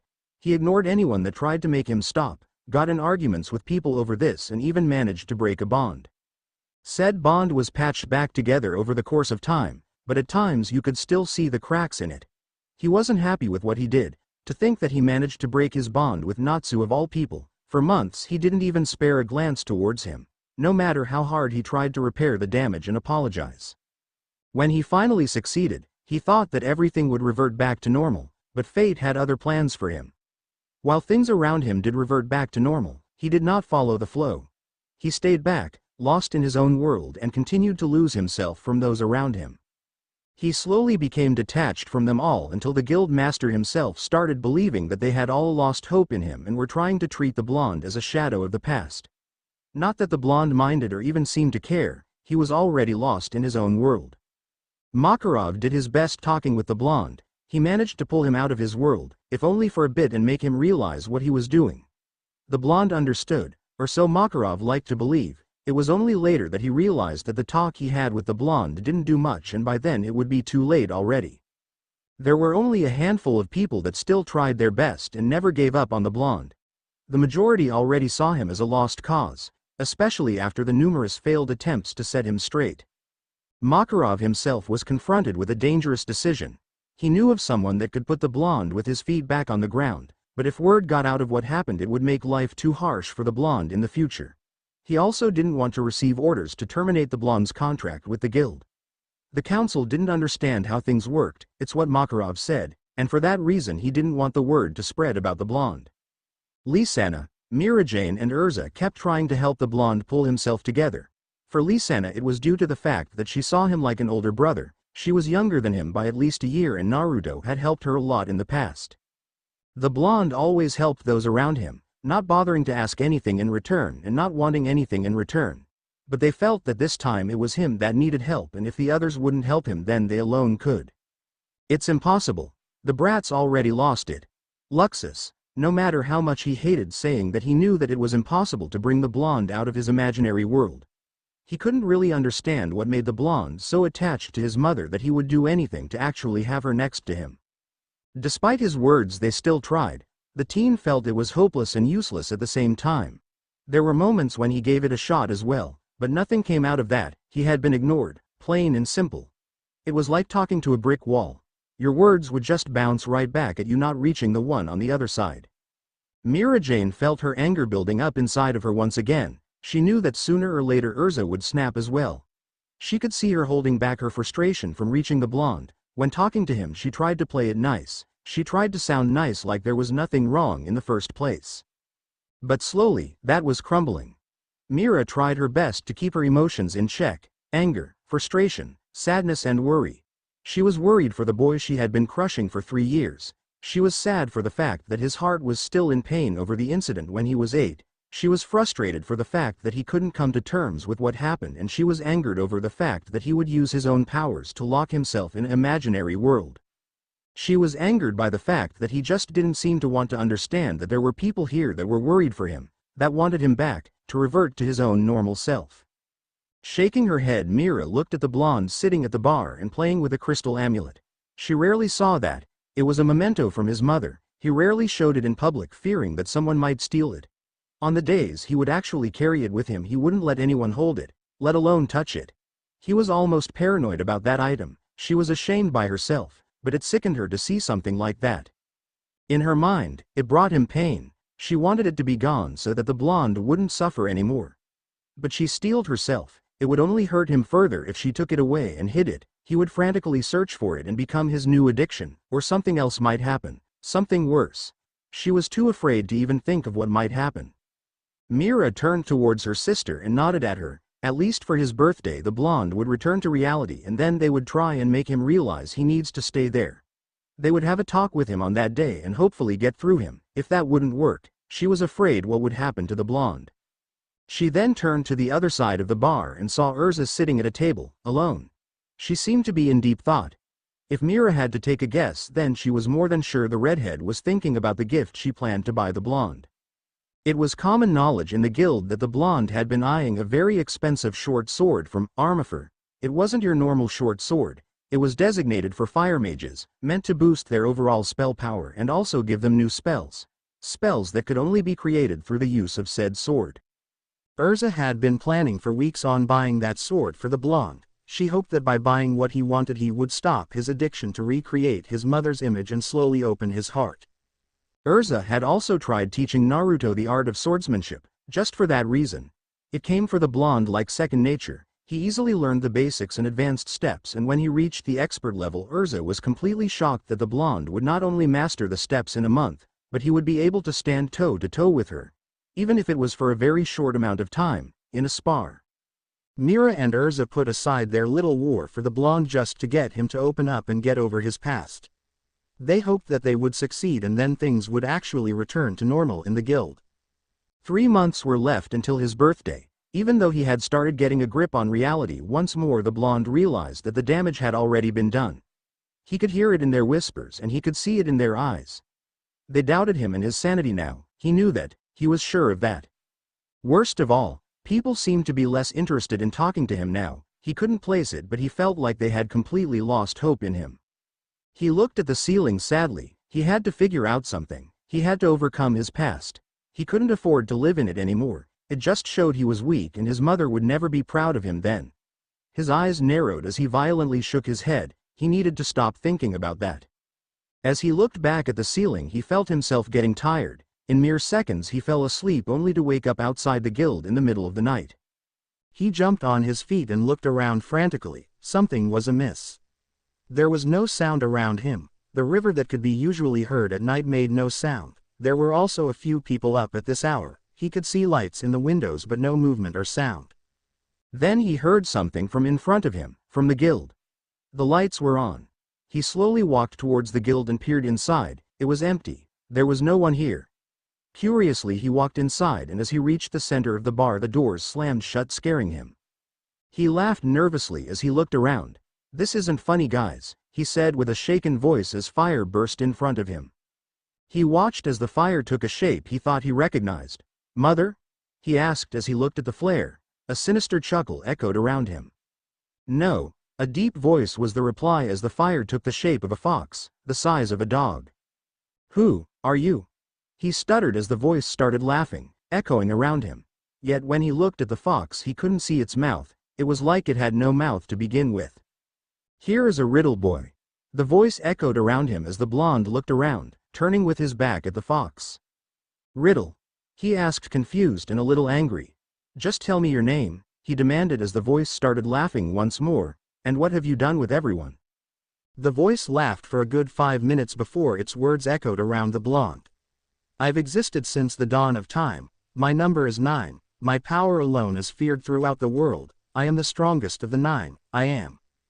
Kyubi, the blonde whispered as he turned his head slightly towards the fox sitting on the bar.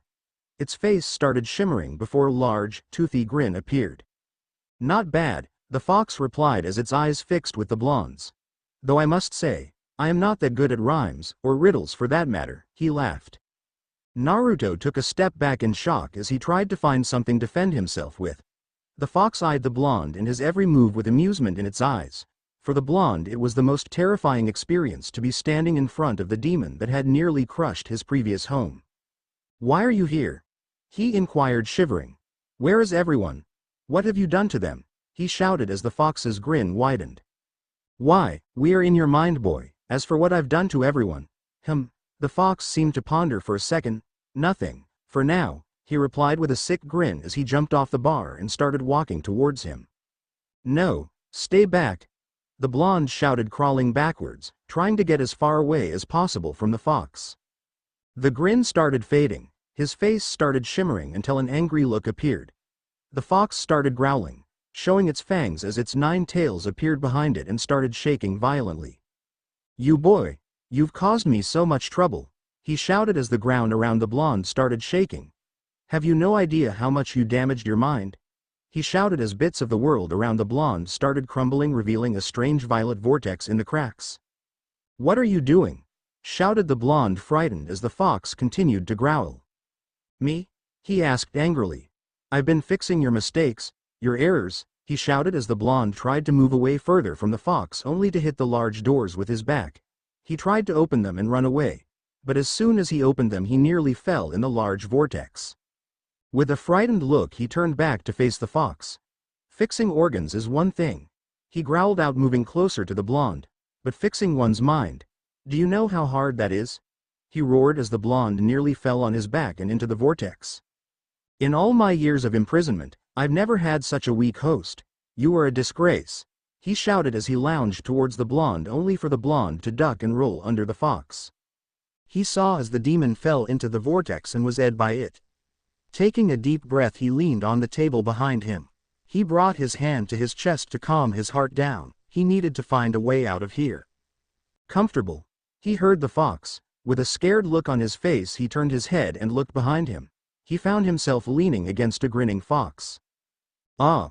He shouted in fright as he jumped away and crashed on the ground. He could hear the fox laugh mockingly as he scrambled back on his feet and started running upstairs to his room. Run as much as you like, but I will find you no matter where you go, weakling. The fox's voice echoed all around him as he ran up the stairs. He thought he could hear it running up the stairs after him, but he was too afraid to look behind and verify. As he reached his room he crashed into the door, opening it and then slammed it shut. He locked it and placed a chair against the doorknob before jumping in his bed and pulling the covers over his head. He started praying to whatever God was listening to let him wake up from the nightmare. She was never here to begin with. He heard the fox as the sheets were pulled away from him and he found himself staring at his mother's body, only that the head was that of the fox. Get it in your mind. She is dead, he shouted as the body dissipated in air and the fox appeared in front of him. No, the blonde shouted, moving his hands towards his ears. The fox shot forward, its front paws pinning his hands to the side of his head. He struggled trying to pry himself free, but nothing seemed to work. He looked up at the fox with fear in his eyes. It was then that he noticed the fox seemed to be in pain and electricity moved around its body. How dare you disgrace the name Uzumaki? He demanded. Your mother was stronger. Your great-grandmother was stronger. You on the other hand are weak. He roared as he bit on the blonde's arm, making him scream in pain and the fox howl in pain as well. Stop it! The blonde shouted desperately as the fox moved its head towards his face and stared in his eyes. Wake up, boy. Wake up and smell the ashes, he said in a low voice. Move from the past, live the present, or we both die. He shouted as he opened his mouth and moved his head towards the blonde. Ah! Naruto bolted up in his bed, sweating and panting. He brought his hand up to his chest to calm his heart and looked around. He jumped and shouted in fright once more when he saw the fox next to him. Naruto! He was slapped by the fox. He blinked and realized it was Gray standing in front of him with a worried look in his eyes. Naruto! What happened? He asked as the blonde looked down at his feet, still panting and with a look of sheer terror on his face. Nothing, it's nothing, he stuttered as Gray frowned. He didn't like that answer. It wasn't an everyday occurrence for the blonde to wake up in the night screaming as if someone was trying to kill him. Naruto, it's not okay. What happened? He asked as the blonde tried to find an answer. He couldn't tell them that the demon inside of him talked with him. They didn't even know he had a demon sealed inside of him to begin with. If they found out, he didn't know what would happen. He was too afraid to think about that. A nightmare, just a nightmare, he replied, trying to lean back in bed to fall asleep, yet Gray wouldn't let him. He wasn't satisfied with the answer.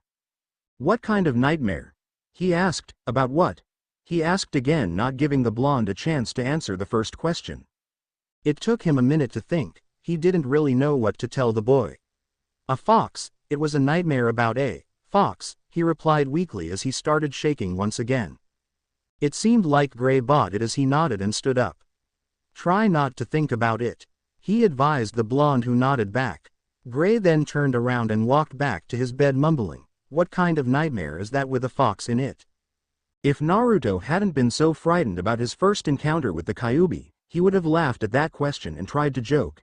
But now, he was too afraid to even move from the spot he was in. As he tried to close his eyes and fall asleep, he heard the laughter that would haunt him all night and the demon's voice.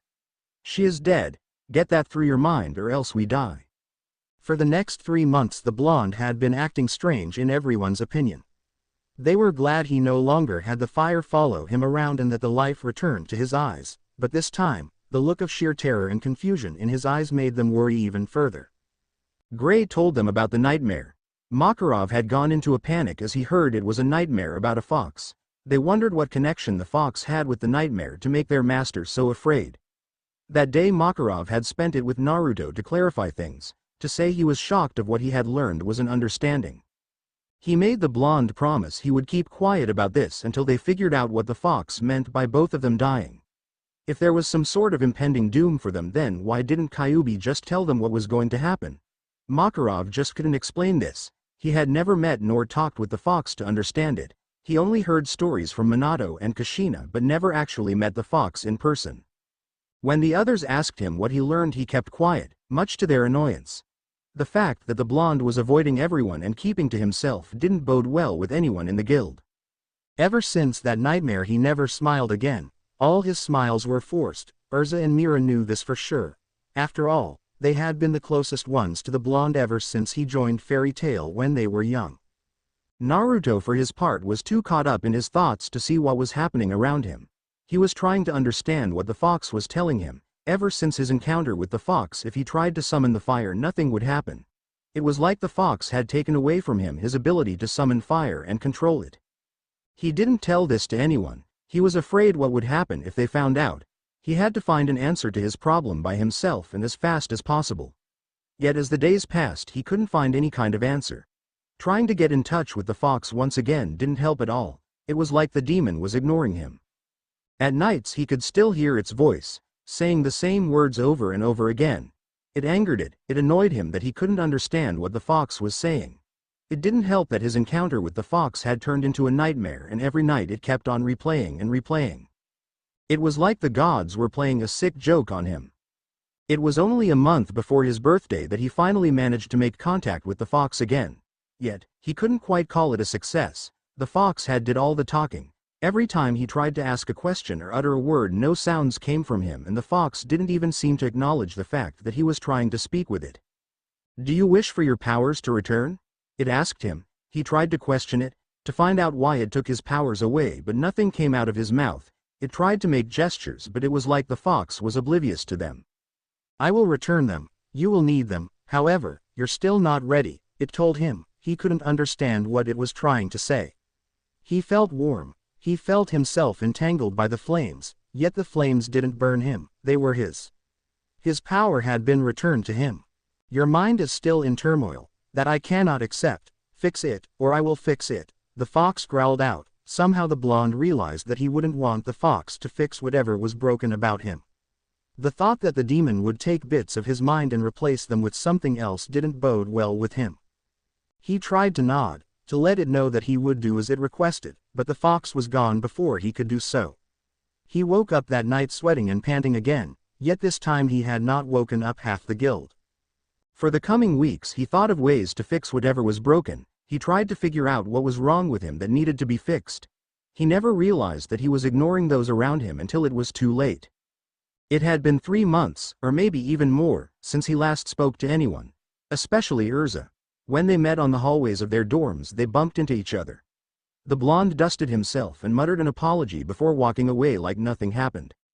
The girl stopped him in his tracks calling his name. The tone in her voice made the blonde freeze and lose track of whatever he was thinking. Then looking into her eyes and seeing the look of disappointment and anger pained him more than 1,000 swords stabbing him through the heart.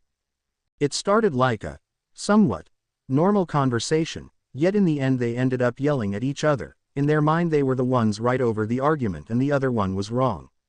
It was later that the blonde realized Urza had been right all along. He needed to pull himself together. He needed to realize that there were people waiting for him in the real world, people that needed him. Yet on that day, he was too absorbed in his thoughts that he couldn't stand listening to anyone and ended up hurting one of the girls that had always cared for him. It pained him when he saw her leave with tears in her eyes, or at least one eye. He knew then that everything was gone. Everything that he had worked with on his relationship with Urza was broken in half and gone.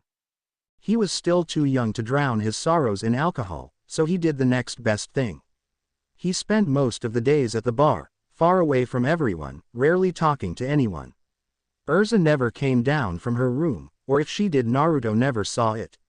He had been there most of the time, rarely leaving. Naruto. He heard Mira call for him.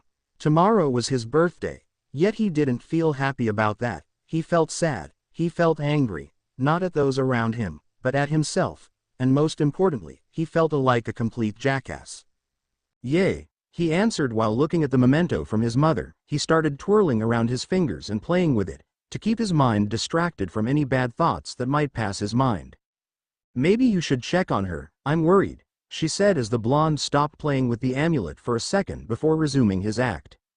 I can't, he replied weakly, making the girl frown and lean towards him over the bar. Naruto, you're her friend as well, sure you had an argument, but who doesn't? She asked as the blonde lowered his head. She said, she doesn't want to see me ever again, he replied as Mirajan shook her head slightly. She knew that already. She had heard Urza shout that to the blonde before storming to her room and slamming the door shut. She didn't mean it, trust me, he said, but it fell to deaf ears as the blonde started staring intently at the amulet in his hands, muttering several words. With a sigh, Mira moved away from the blonde and resumed her work. She hoped that by the time she was done the blonde would be able to actually talk normally with her and get over it.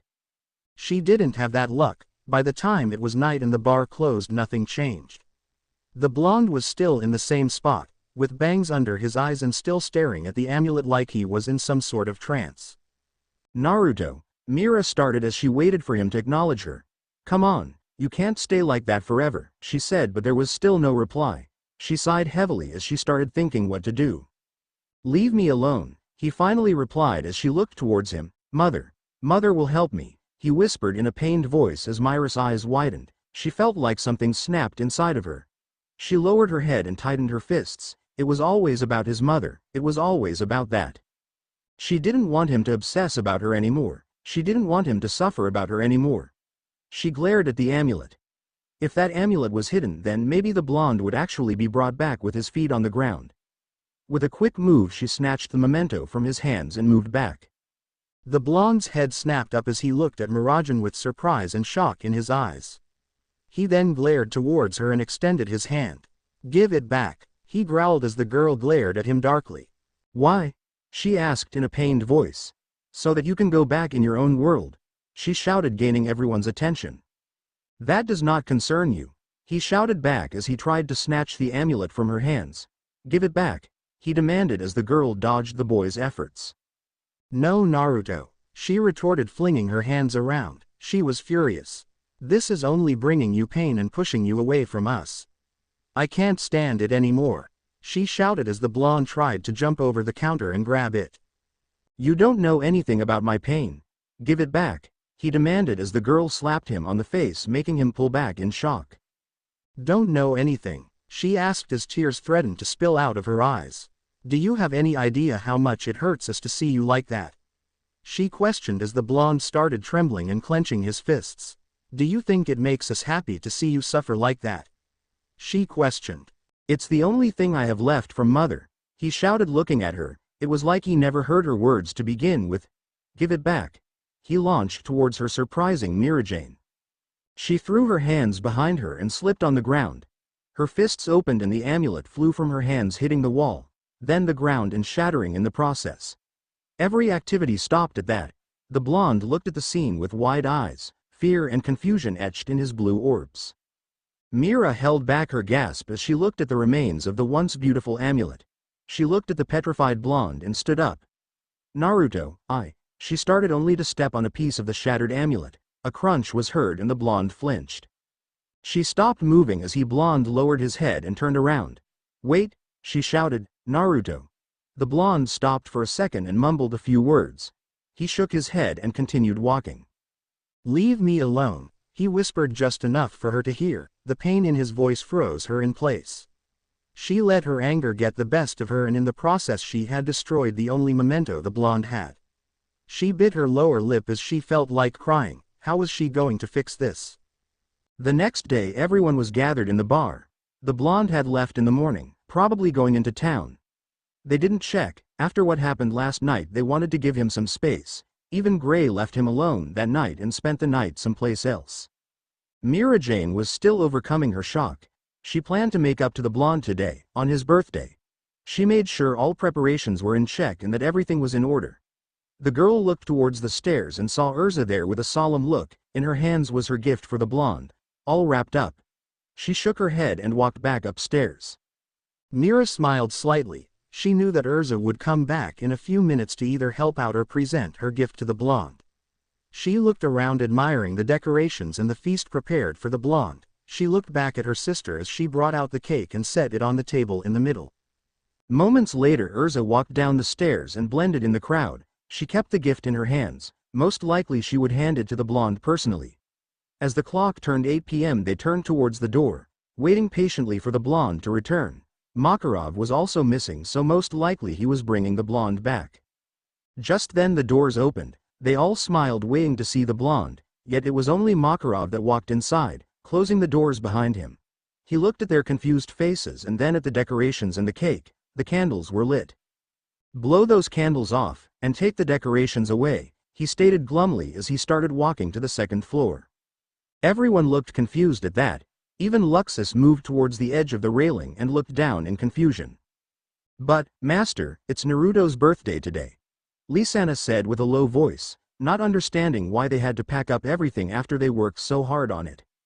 Makarov stopped walking and looked down at the ground, replying, Naruto's gone. He told them, shocking everyone. He left this morning. I don't think he will return anytime soon, he told them. A resonating clang was heard as they all turned towards Urza. Her eyes were wide in shock and horror. Her gift for the blonde was laying on the ground. She was trembling as she brought her hands to her face and turned around, dashing up the stairs.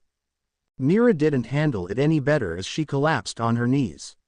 It's my fault, she whispered to herself as she lowered her head and started sobbing. I'm sorry, she repeated before she jumped on her feet and started running towards the door. Mira! Shouted Makarov as he moved to grab her. Nei-chan, Lisanna called out, running after her with Natsu, Gray and Elfman. The girl collapsed on the ground just a few feet away from the guild. I'm sorry, she shouted while sobbing. Please, don't leave. But it was too late. All right. The blonde was far away from the guild by now, far away from the place he spent half of his childhood. Makarov looked at the girl sadly. He then looked towards the horizon. Naruto, please return soon. On the train bound for Bosco, a blond boy looked at the moon with sadness in his eyes. "I'm sorry, but I have to do this," he thought as he looked down at the ground, letting a few tears drip from his eyes. "Happy birthday." The blonde groaned as the horse-led carriage bumped into the holes on the road. He had been in Bosco for a year already, doing various jobs for various people. He made sure not to let them know he was a fairy tale member, just in case the jobs he took were against the law imposed by the Magic Council. To those that he was 100% sure that they were honest jobs, he let the people know he was a member of Fairy Tale, but kept his name a secret. Since he had no nickname, the people had no idea what to call him. He dismissed all the names that they kept giving them. If he wanted a nickname, he would choose it. Besides, who would want a strange nickname like Firebender? Who in their right minds would name themselves like that? Naruto sighed as he tried to think of something else. He looked in the distance. He could vaguely see the volcano Masatek. His destination was the town of Lajimas, located right at the base of said volcano. A mage in the bar of Bosco's capital told him there was something amiss there. The villagers wanted a strong mage to kill a demon residing in the volcano. So far all the mages that had tried said mission vanished in the depths of the imposing volcano. Some said they were eaten alive by the demon, others said they fell to their deaths in the molten lava. It was after all an active volcano. "So Sonny, the man taking him to the town started, an old man in his late 70s if the blonde was correct. What business do you have in Little Lajimas?" he asked as the blonde leaned in the carriage and looked at the sky, analyzing the clouds. "There's a job to take out some sort of demon, pays well, need the money and it sounds interesting," he replied as the man started humming. "Honestly, I'd rather avoid such a mission, if that was me at least," he told the blonde, who chuckled slightly.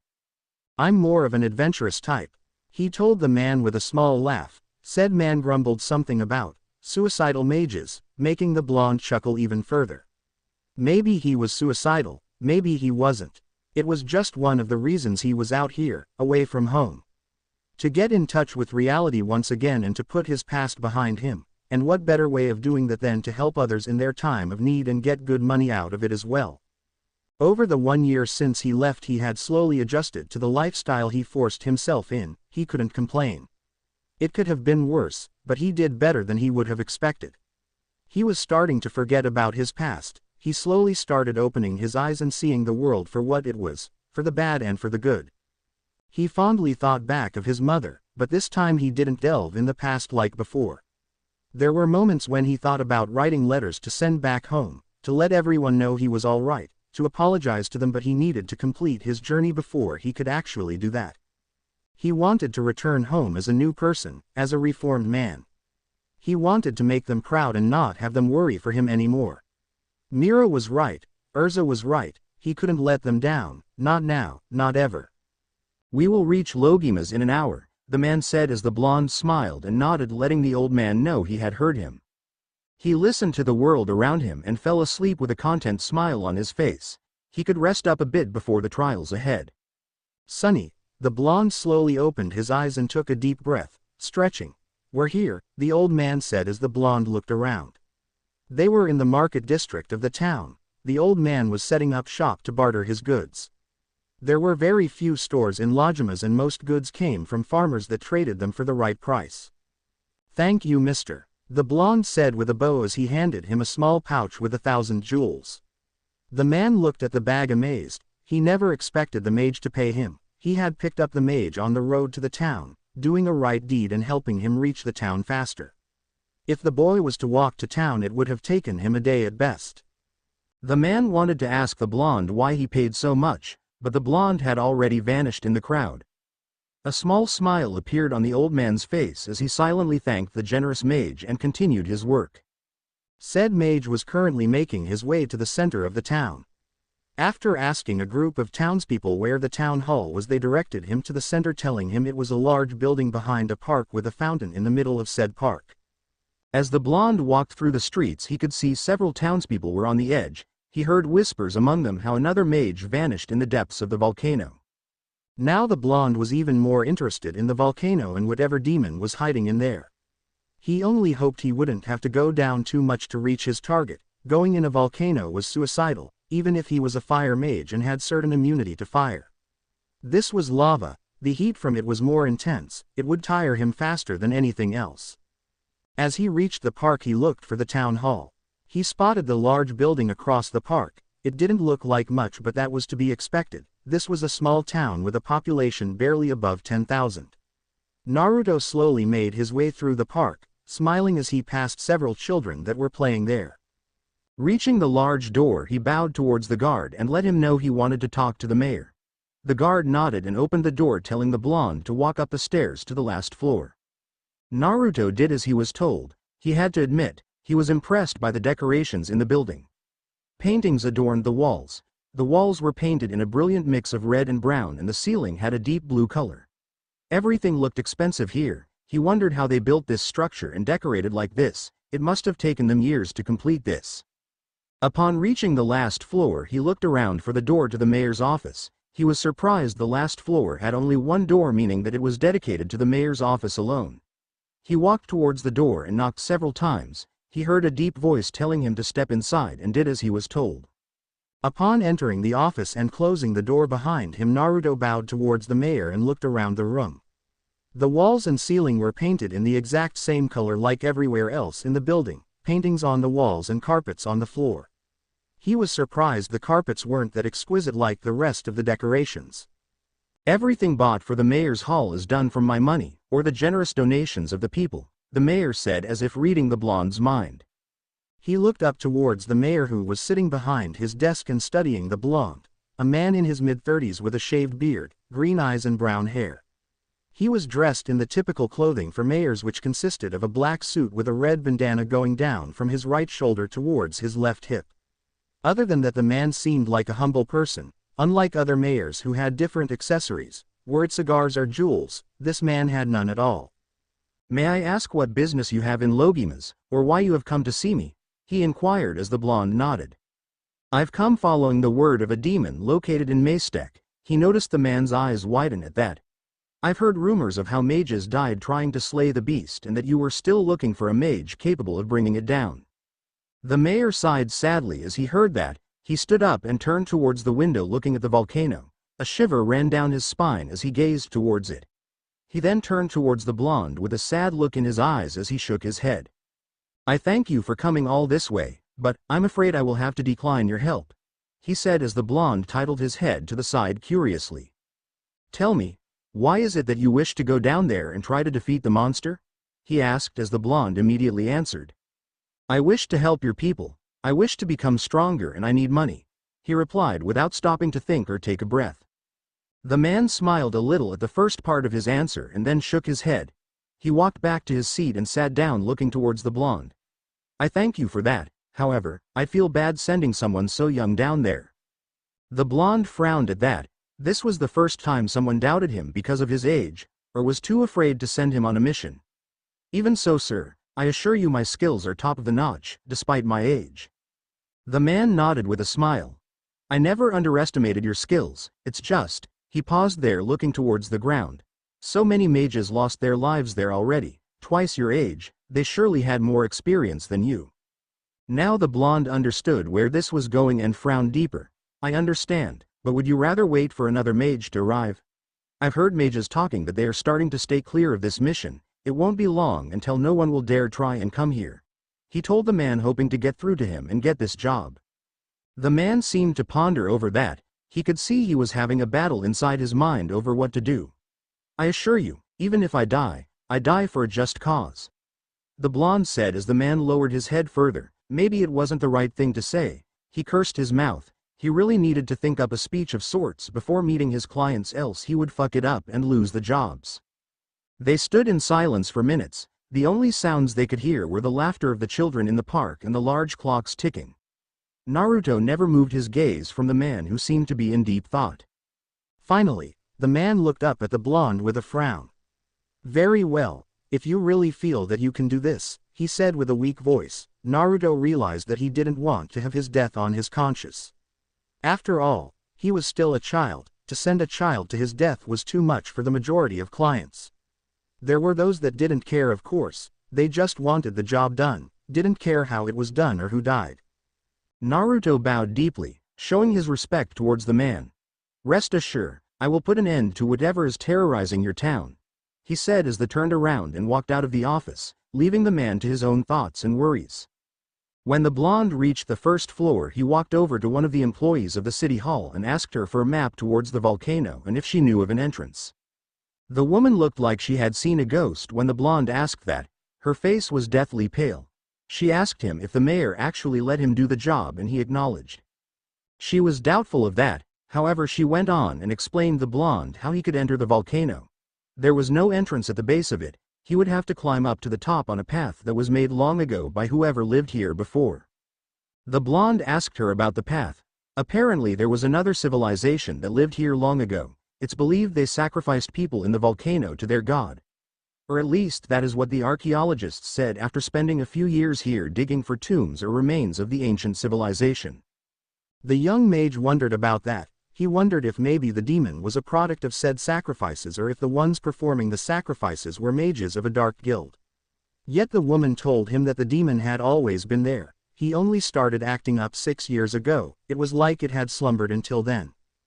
Bidding the woman farewell, the blonde took the map she gave him and made his way towards the volcano. Before he even left the town, a lot of people had gathered at the exit, apparently waiting for him to wish him luck. Word seemed to travel fast here.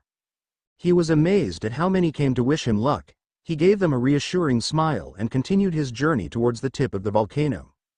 Shit, the blonde swore as he looked at the large chunk of rock fall the lava down below. That was not a good idea. He whispered to himself as he moved slowly along the wall with his back. He tried his best not to look down. The intense heat coming from down below was enough to make him lose focus, to tire him and lose balance. He didn't need to get a fear of heights now. He looked up, taking a deep breath. It was night. By the time he had reached the tip of the volcano, the sun had set. Going down into the volcano proved to be tougher said than done. He had nearly fallen from the ledges at least 10 times in a row. His heart was beating at abnormal rate and he felt dizzy. But he couldn't stop now. He told them he would succeed and promised he would always succeed in everything he did. He pressed on forward. Naruto looked around and saw a large platform. Taking a deep breath, he jumped towards it, landing in the middle. He took a deep breath and grinned. His grin vanished, however, as he heard a crack. His eyes widened as he saw the platform cracking and falling apart. He jumped back on his feet and ran towards the wall. He jumped in the last second as the platform fell from under his feet towards the pool of lava. He crashed in the wall, grabbing whatever he could. The blonde tried to pull himself up. He moved his right hand up and grabbed another rock. He moved his left hand and grabbed another. The blonde looked down at his feet and started hitting the wall until he managed to secure his feet in a small hole. Naruto looked around. There was no other platform. He looked down, wondering how far he needed to descend until he reached the so-called down, or whatever was down there. He hoped that the volcano hadn't been the one acting up for those past 6 years, cause if it was, it would mean everything had been a false alarm and the volcano was just on the brink of erupting. That, however, didn't bode well with the blonde. His eyes widened as he felt his right hand slipping. He moved to grab another rock, however that one broke as soon as he grabbed it. With wide eye, his body moved backwards and he started his descent towards the center of the volcano. Naruto frantically looked around for something to grab. It didn't matter how sharp it was. He just needed something to halt his descent. His eyes rested on a rather sharp rock towards which he was falling. He grimaced as he turned his body around and moved his hands towards it. The blonde grit his teeth in pain as his descent came to an abrupt halt. With one hand he was holding on to the ledge and the other was dangling around his body. He narrowed his eyes, looking for some place to jump. A small cavern grabbed his attention, not far from him. He looked up and moved his free hand up, grabbing the ledge. Turning towards the cavern, he started moving forward and backwards to gain speed. Finally, he let go of the ledge and flung himself towards the cavern, crashing in it. He sighed as he felt the ground under his feet. His relief, however, was short-lived as the ground started shaking and the floor underneath him shattered. Once more he started his descent, however, this time it was towards the darkness.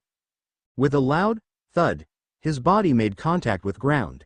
Everything was blurry and dark. There was only a peck of light coming from his right. With a groan, the blonde pushed himself up and nearly fell back on the ground.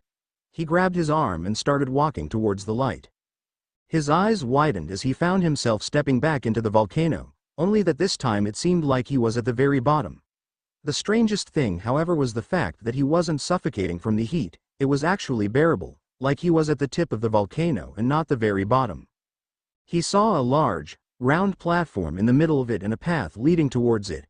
Slowly making his way towards it, he noticed several bones littered around him, even a burned corpse that was missing its lower part. It seemed like whoever that was fell in the lava and tried to pull himself out of it. Naruto grimaced at the sight. He stopped in the middle of the platform and looked around. There was no sight of the demon, or anything like that. I must congratulate you, a voice echoed around him as the blonde tensed. He dropped in his combat position and frantically looked around with his eyes. It's been a long time since one managed to reach my lair, the voice stated once again. And such a young human too, it said, clearly amazed by Naruto's feat. Fire suddenly burst in the air from the lava, in front of the blonde. It slowly took shape, making the blonde's eyes widen in fear and awe.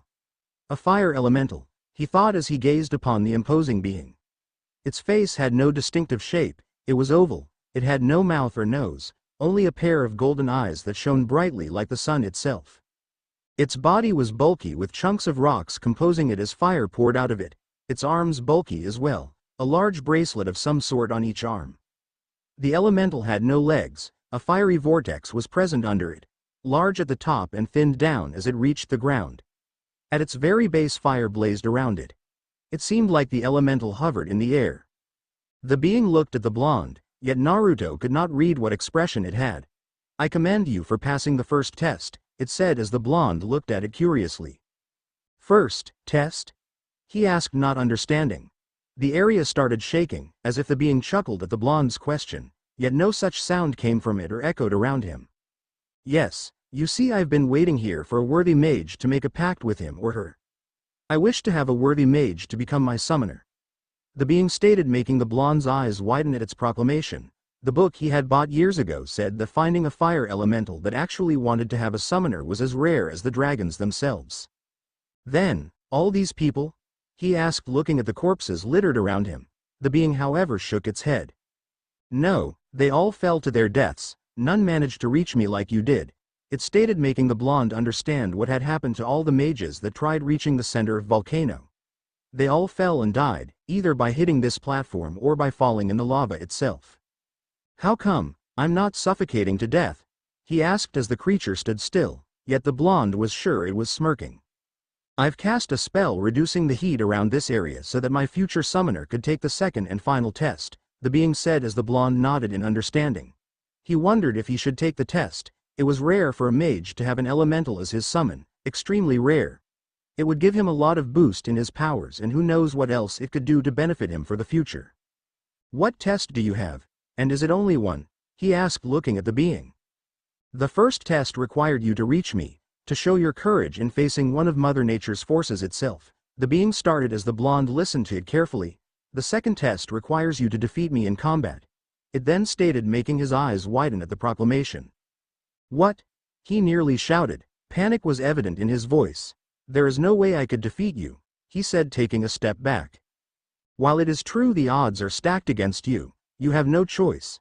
The test began as soon as you stepped onto this platform, the being said, making the blonde gulp. There are a few things you need to know. Slowly the heat will shatter my magical barrier. In how much time I do not know. That complicated things for the blonde more than he wished. Second, lava will slowly rise the moment we start fighting until it will consume this platform and devour you whole. Now Naruto was more than sure there was no way he could defeat this thing. And finally, should you lose, the volcano will erupt, killing those in the town below, the elemental said as the blonde tensed and narrowed his eyes. You wouldn't, he threatened with a low growl as the being stood silent for a couple of minutes. These are the rules set in place long ago, they shall not change, it stated as the blonde bit his lower lip to hold back a growl. What if I do not wish to fight you? What if I just turn my back now and start going back up? He asked as the elemental immediately replied. Then, you lose, it stated as Naruto grumbled. How much? How much what? How much until the lava eats up the platform? The blonde asked with narrowed eyes as the being stood silent for a few seconds. That, you will have to figure it out, the elemental stated as it moved its arm towards the blonde, fire shooting out of it. Naruto instantly reacted. He jumped out of the way, rolling on the platform and avoiding the attack. He then jumped back on his feet and moved his body to the side as the same attack from before nearly hit him head on. He turned towards the elemental and glared as he moved his right hand in front of his face, covering his mouth and showing only his eyes. A pillar of fire shot from underneath the platform and in front of the blonde. It started surrounding him, creating a protective shield around him. The attack from before turned around and moved towards the blonde, hitting his defense. It was immediately ed by the blonde's fire and assimilated. The elemental seemed to be surprised by that. A fire mage, interesting. It stated as it raised its arms in the air and lowered them on top of the blonde. Said blonde jumped backwards, avoiding the attack. His fire created a wall in front of him, protecting him from the bits of lava that shot towards him. It then dispersed, continuing to circle around him. He jumped backwards on top of another platform, higher from the one he began on. The fire around the blonde shot in all directions, each moving to another platform. It took the form of human archers. The elemental looked at each one as they all took their fiery bows in their hands and pulled the strings. An arrow appeared on the bows, and as they released the string, the arrows shot towards the elemental, hitting it. The attacks were mostly ineffective, but their force was enough to make the elemental move its body back a little from the force. It turned towards the blonde and saw him with a large fireball in his hand. He moved his arm backwards and then threw the fireball towards the elemental, hitting it in the chest and making it take a step back. The volcano shook as the elemental roared. Bits of rocks fell from the walls into the lava. 10 pillars of fire shot from the lava and moved towards the blonde and his fire archers. The elemental's attack took down the blonde's fire like it was nothing. His eyes widened as he jumped away from the platform he was standing as one of the fiery pillars crashed into the wall and drilled till it reached the other side. The area started shaking once more as the blonde turned around with wide eyes. He ducked just in time as the same pillar of fire smashed the wall behind him and appeared in front of him. Naruto placed his hand on the floor and jumped away, grabbing a ledge from the wall. He looked around as fast as he could and grinned. Turning back towards his target, he waited for the elemental to make its move. 3 pillars of fire shot towards the blonde, who grinned and jumped out of the way. The pillars smashed into the wall, completely destroying it and dispelling themselves. The elemental moved its right hand towards the blonde as spikes made out of fire shot from its palm towards the blonde. Naruto ran as fast as he could as the spikes crashed in the wall around him. He jumped from platform to platform, dodging the fiery spikes. He came to an abrupt halt, falling on his back as the platform split in two right in front of him and lava burst out. He looked towards the elemental, whose left arm was up in the air. This was its doing. He glared at the obstacle in front of him and jumped back on his feet. Running towards the wall to his right, he started running up it until he felt he was slipping. He then used all his force and pushed himself away, twirling in the air and landing on a platform above the elemental. He looked towards the last support beam and summoned a fireball. He threw it towards the support and jumped away from the platform as it came crashing down on top of the elemental. The blonde landed on a nearby platform and watched as the previous one crashed on the elemental's head, making it sink in the lava. He grinned. He would have to thank the elemental for doing most of his job in destroying the other 3 support beams with its attacks. The ground started shaking as the blonde nearly lost his balance and fell in the lava below. The elemental rose from the lava, shattering the platform that had fallen on top of it. With a mighty roar, lava and flames sprout out all around it. The being turned its gaze towards the blonde and moved its hands towards him. The lava and fire shot towards the blonde. The majority took the shape of a dragon's head or another ferocious animal. His eyes widened as he jumped out of the way, a quarter of the attack hitting the wall and destroying part of the volcano. On the outside, an explosion was heard as people could see fire spewing out of the base of Maestek. Back inside the volcano, the blonde was having a bad time. Dodging the attacks was one thing, but being careful not to fall in the lava was another. The platforms started cracking every time he stepped on them. He was sure the elemental was at fault for that. At one point he was about to fall in the lava with the platform that started sinking. He noticed that the platforms on top of the lava would start sinking the moment he stepped on them. He also noticed the lava's level rising at an alarming rate. It wasn't long before the platform he had begun on was completely consumed by it. When he started, said platform was at the elemental's chest level. There were about 20 platforms going further down, underneath the one had started on. By now, more than half of those were underneath the lava. It wasn't long until the main one was consumed and he lost the trial. Spinning around, He created a wall of flame trying to stop the attacks. Only one of them was stopped as the others crushed his defense and kept rushing towards him. He summoned a fireball in his hand and threw it towards the incoming fire, making both of them disperse from the impact in a large explosion. The blonde ducked and jumped to the side as several pillars of flame and lava smashed on the platform he was on. He landed on a platform at the elemental's knee level. The platform started shattering as lava burst in the air, lifting chunks of rock. The blonde covered his face and tried to maintain his balance as the piece of platform he was standing on was lifted in the air. He lowered his hands and created 2 fireballs, one in each hand, and threw them towards the elemental, hitting it in the chest. He jumped out of the way as the elemental moved towards him, swiping its arm at him. The blonde landed on another small chunk of rock being lifted in the air.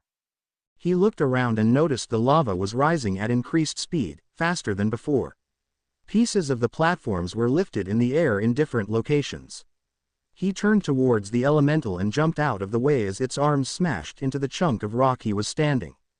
The blonde continued to move backwards, jumping from platform to platform until he reached the wall.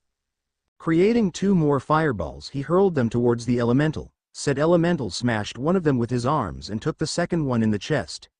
It roared as it sent a punch towards the blonde, only for him to jump out of the way. The punch hit the wall of the volcano, making it shake.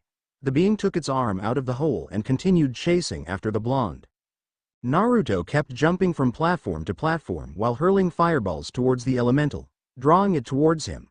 The elemental kept on sending pillars of flame or lava towards him or throwing its fists at him. Each time they missed, hitting the wall instead. It was hard to hit such a small target after all. The blonde was like a small fly to the elemental. The blonde landed on the starting platform and started choking. The spell had most likely vanished and there was no air anymore. The little that wasn't enough to keep the blonde up. His vision became blurry as he looked towards the elemental as its fists moved to squash him. Jumping backwards and falling on his back, he managed to avoid the attack. He shakily stood back up on his feet and grit his teeth. The lava was slowly starting to close in on him and devour the platform. He looked up at the fiery being with determination in his eyes as he crossed his arms in front of him. With one swift motion he separated his arms as a massive firewall, shaped like an X, shot towards the elemental. The being submerged under the lava, making the blonde smirk. The attack hit the wall of the volcano, which shook dangerously. As the elemental emerged from under the lava, a large platform collapsed on top of it. The being looked up as the platform was slowly falling through its body. It was then that the elemental noticed the entire place was crumbling down on top of it. It looked towards the blonde, who wore a confident smirk on his face. It also looked like the blonde was about to drop unconscious any minute. With a roar, the being charged forward, slamming its fists in the platform and shattering it. The blonde was flung upwards, his eyes wide in fear as he flew up for a good 300 meters. As he started descending, he looked around for a platform or anything to grab onto, yet he could barely move his body. He was too tired. Looking up, he noticed the tip of the volcano was collapsing and large chunks of rocks were falling down towards him and the elemental. A smile appeared on his face as he closed his eyes. He had no more strength to move his body, yet he knew that he had won. Even if he died, at least he saved those below. Urza, Mira, he whispered as his body was inches away from the lava. A large stream of smoke and hot air shot out of the tip of the volcano as the tip started crumbling, followed by the rest of the imposing volcano's body. Naruto crashed on the ground with a resonating thud. He was lucky he fell through a tree and in the grass. He gasped for air and started coughing. For a second there he thought he had died. He thought he had seen the gates and someone calling for him, yet here he was, gasping for air as the ground shook violently. He rolled around facing the volcano, witnessing as it was slowly crumbling. That was mighty impressive. The elemental's voice resonated around the blonde as the air started shifting in front of him. Fire spewed out of the ground, forming the elemental in all his glory. What? How? The blonde asked. He had expected to die back there. You won, was its answer as the blonde blinked owlishly. It was an impressive strategy, to make everything fall on top of me, it said as the blonde grinned weakly. A fight against one like you, suicidal. You didn't say how to win, only that I need to win. He told the elemental that started shimmering. It was like it was laughing at the comment. Even so, you destroyed my home, it said as the blonde grinned sheepishly. The ground shook as the blonde looked towards the volcano with worry in his eyes. Do not worry, it will not erupt. The lava receded as I wished it, the town is safe. The elemental stated as the blonde nodded with a smile. However, the being started as it started shrinking until it was the same height as the blonde. I would like you to be my summoner, the elemental stated as the blonde remembered why they started fighting in the first place. He grinned as he nodded and extended his hand to shake the elementals only to realize he would probably lose it. The elemental started shimmering once more, this time he heard it laugh. My name is Inferno, think of my name and you shall summon me. Name's Naruto Uzumaki, I look forward to working with you Great One. The blonde stated bowing towards the elemental. No need for formalities, from now on we are partners, it stated as it succumbed into the ground, vanishing. Taking a deep breath, the blonde looked at the sky and started laughing. He had done something that the book had doubted, impossible. No one had managed to get elemental summoned for centuries, and yet here he was. After a long battle with one such elemental, he had gained one in his ranks. Slowly, the blonde stood up and started limping towards the town with a smile on his face. When he reached the town, he was immediately assaulted by questions from everyone. They were all worried what had happened as they saw Maystek crumbling. The mayor appeared mere seconds later and dismissed everyone. He wanted to take the blonde to a hospital and have him patched up and let him rest. Yet before the blonde was taken away, he left everyone with a message. I've killed your demon, there is nothing to worry now. With those words, the blonde was taken to the hospital to get his wounds treated. But by morning, his room was empty. Only a note could be found in which Naruto stated he had left to continue his journey. What journey he was talking about they didn't know. The mayor had paid him that night, before leaving the blonde alone to rest. Naruto left in the morning, taking the money and leaving the note. They were saddened that their hero had left, yet happy that he had done what others could not. Tales of his exploit traveled throughout the lands, gaining the attention of everyone. He was the most talked person, from mages to common people. The people of Logimas had named him Demon Slayer. A figure ran through the forest. His destination was a bandit camp not far from the town that hired him for the job. It was a simple job. All he had to do is kill the bandits and save the ones captured by the bandits. They had taken the daughters of the villagers. Maybe they wanted to sell them into slavery. The blonde didn't really want to think about that.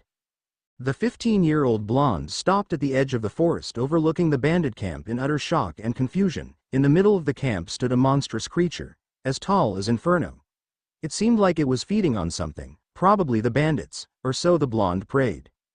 Making his way towards the camp, he made sure not to make his presence known to the monster, or whatever it was. As he walked through the camp as stealthy as he could, he felt like he would puke at any moment from the stench in the air. He grit his teeth as his fists clenched. He came across a ritual site and bodies were littered everywhere. The bodies of the women that had been kidnapped. Turning towards the creature, he now realized what it was, a demon. Closing his eyes, he concentrated on his powers. 2 fireballs appeared in his hands as he hurled them towards the demon. He would not let it leave this place alive. As the attack hit the demon in the back, it gave a monstrous howl of pain as it stood up and turned around. The blonde wasn't fazed by its size at all. He didn't care now. After fighting and winning against Inferno 2 years ago, no matter how big a monster was, he would take it down. The demon had 2 large horns on top of its head, a bull-like face with razor-sharp teeth. The body was that of a human. Numerous chains fell from its body as it stood up. Most likely whoever summoned it tried to control it, but failed in doing so. It had hooves instead of legs and 4 claw-like arms. It roared to the sky, making the ground shake, and looked down towards the blonde only to find that he had vanished. Moments later, a spear made out of fire impaled it from the behind. The demon roared in pain as it turned around and trashed around with its arms, flailing them in every direction. Naruto jumped away, avoiding its attacks, and slammed his hands on the ground. A pillar of fire shot from behind the blonde, taking the shape of a large dragon. The blonde's creation let out an imposing roar and shot forward towards the demon, grabbing its shoulders with its front paws.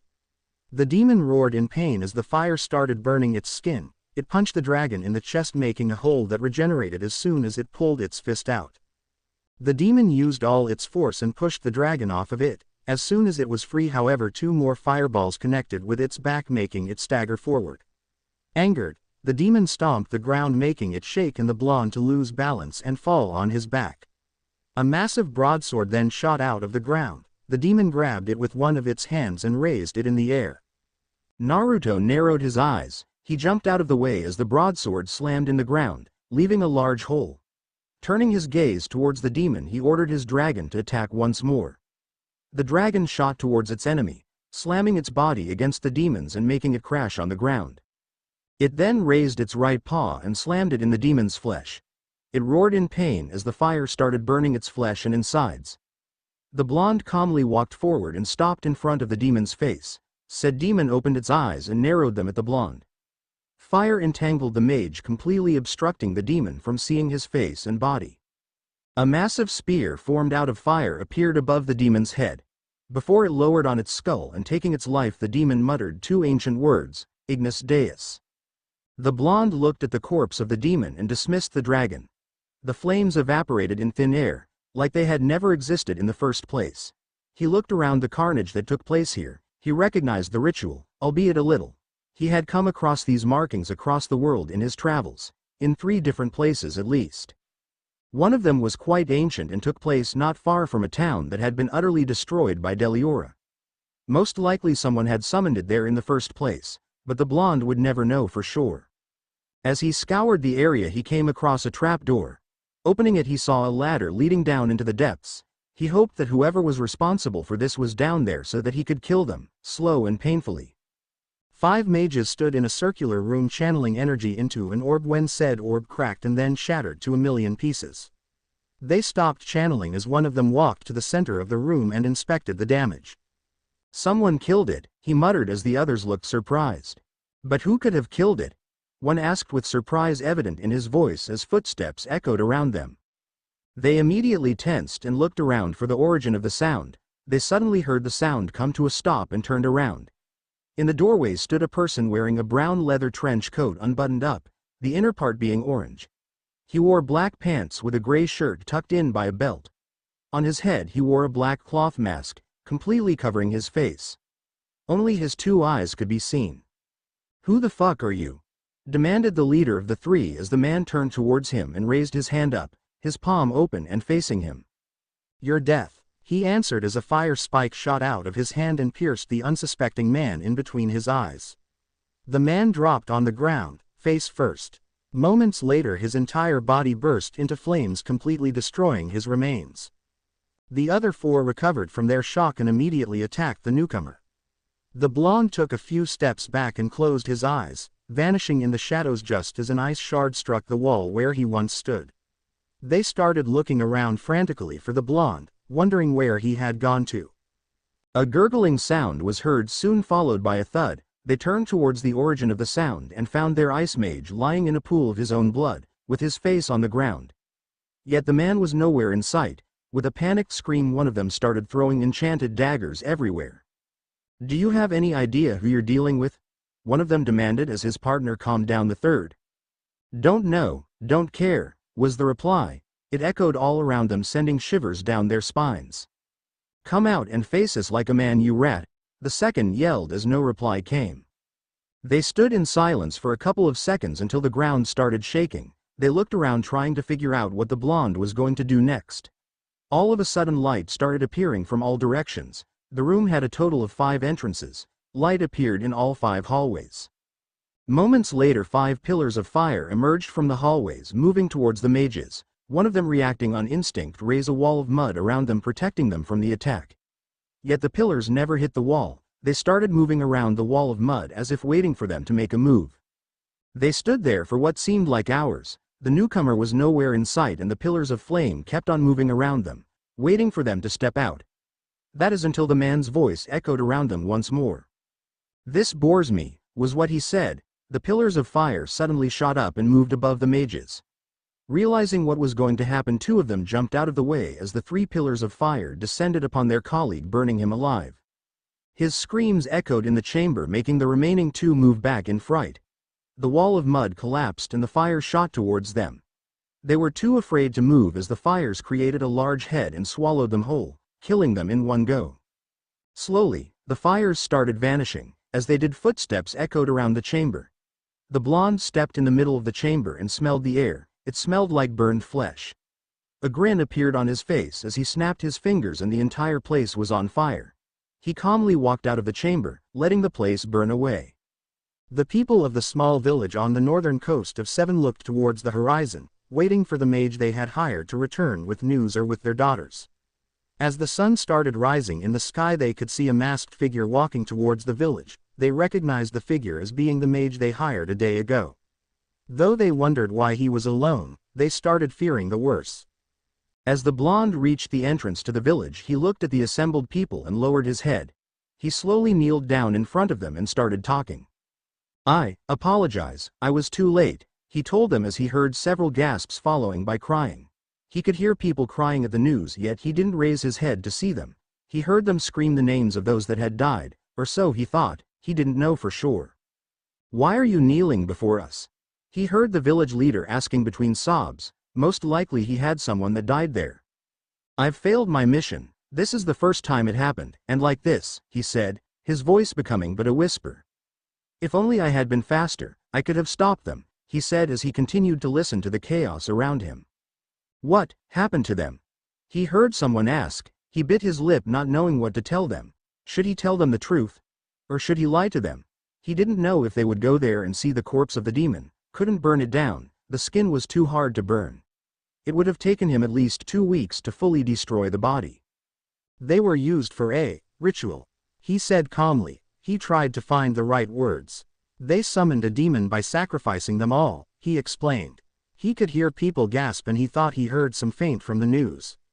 "What is the demon?" one of them started shakily as the blonde answered immediately. "I killed it, it will never bother you," he answered. "And I brought them back," he stated as he turned around and pointed to a nearby hill. "I left them there, covered in a range. My spells are protecting them from the wildlife."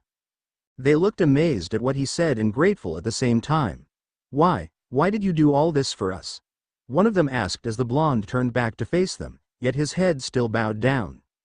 "It felt like the right thing to do," he answered truthfully as he started hearing people thanking him and leaving. He could hear them walk past him, most likely going to retrieve their loved ones' bodies. As more and more left, he suddenly saw a pouch being dropped in front of him. With wide eyes he looked up at whoever dropped it. It was the leader of the village. He looked at him with a sad smile as he nodded. The blonde, however, shook his head and pushed the bag away. "I'm sorry, I can't take them, I haven't completed my mission," he answered while shakily standing up and moving back a little. "No," the man started while shaking his head. "While it's true you could not complete the mission, you did do more than we could have hoped," he answered as the blonde looked at him curiously. The man, seeing his curious look, smiled and explained, "Other mages would have most likely never brought them here, or demanded money for killing the demon. You didn't demand money and you brought their earthly remains back at least," he answered as he lowered his head. The blonde, however, shook his head again and turned around. "You need that more than I do," he told the man as he started walking away. "Wait!" the old man shouted. The blonde, however, did not stop. "At least, tell us your name," he called out. The blonde raised his right hand, letting the man see the symbol on his hand. "Ignis Deus," he replied as he vanished from the man's sight in a swirl of fire. It was early in the morning when a package arrived at Fairytale's doorstep. Makarov was surprised by the large bouquet of flowers that the delivery man gave him. He asked if it was some sort of mistake, yet the man shook his head and told him it was for the entire guild. Curious, Makarov walked inside and set the flowers on the bar.